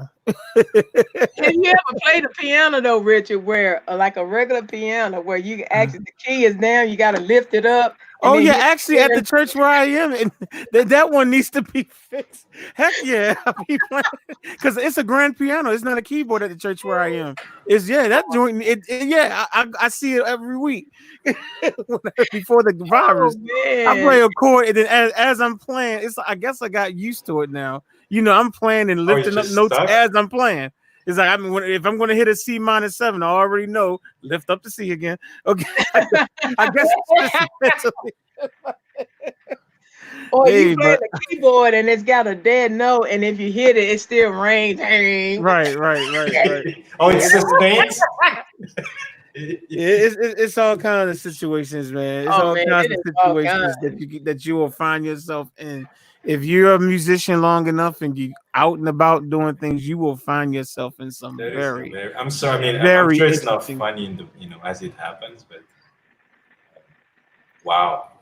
Yeah, you'll find yourself in some real funny. And And I've like I been said, around a lot. And you got yeah. the stinky mic too, right? Is that what you guys were talking about? Oh Oh, my goodness, yeah, the come on, microphone. Oh, yeah, we talked about that a few weeks ago, man. oh man, Oh, this one church it, had the mic just taped up there. Like, really? What the? I'm like, You're like, that's when you want to walk in there and just bring your own mic, man, because it's just like, Yeah, yo, yeah. horrible. Like, what did you do? Did you blow your nose in this? I mean, why does it smell like this, man? Gotta Good. hear it. Right. And why don't y'all change it? Those things don't cost that much. All you Yeah, gotta do change is them change out. it. You can even spray it. You can twist off the thing, spray it, on the microphone, the actual microphone. Spray a Yeah. little Lysol or something, put a new one on there. Ain't that hard? It don't take that long, less than a minute. Good. Cooking a mother. can you visibly tell if someone is singing on a stinky mic? Yeah, when To you look at be- their face, to be look on at that their stinky. face. Look at their face. If they're trying to sing it every time they breathe, they go, that's not the spirit. That's funky breath on the microphone. That's what it is. And Rich is right, because some people have that breath and you'd be like, man, it's still on the mic, and y'all. Yeah. Yo, but I can't tell, right? Because again, I'm a, at 10, I don't play, because Andrea can notice that sometimes when singers sing, they got that face, right? So you don't. You're right. They're trying to hit a note and they're making that face. So are those stinky mics then? I mean, some people's going to play it off well. You know what I'm saying? They're going to play it off well. I've had to sing behind the microphone Me that too. was horrible, and you just play it off. I'm a close mic holder too, so if it accidentally hits my face, I'm like, I could just pass out. Like, Right. I just want to douse my face and I mean, my face is looking like this right now, just thinking about it. I'm sorry, Dre, but man, my face is looking like this, and because I'm thinking about past experience. I'm sorry, like, man. Oh, my goodness, yeah. Oh, All right, man. It's been 4 hours and 45 minutes since I've been on. So, man, I think it's about time. It's almost midnight. And I've been working down here in this basement since about 7 a.m. doing tutorials, and I had to do some recording. Someone paid me to record me, doing some piano tracks. So I've been working. I'm tired. Oh my! I'm like you. I've been working too. Yeah, I had a long day. I mean, I've been making money. That's good because not working anywhere else. So I've been having money coming into PayPal all day today. So that's good, even on Patreon. But yeah. But I mean, we're definitely. I mean, to this was Wednesday, so we'll try. Do this again tomorrow. And I really did a good conversation today. Yeah, I didn't think we was gonna have a long. I mean, I really went into this thinking this probably just is gonna be nothing, and this is probably one of the longest ones we've done in a while. So, this is good. I'm very happy about this. I think ST is messing with Sabrina. A minor. Oh, you say I make that face every time I play an A minor 9. Well, see, what Sabrina's chord is A major though. Her chord is A major. That's what it was. Yeah, hers is major. So yeah. But yeah, so we're gonna go ahead on and wrap things up. But we will be on tomorrow I don't know if these people are going to join me. Hopefully they will. I hope they join me tomorrow, same time, 7 p.m. Eastern Standard Time. And YouTube, thank you so much for joining us. And for right now, we bid you good night. Good night.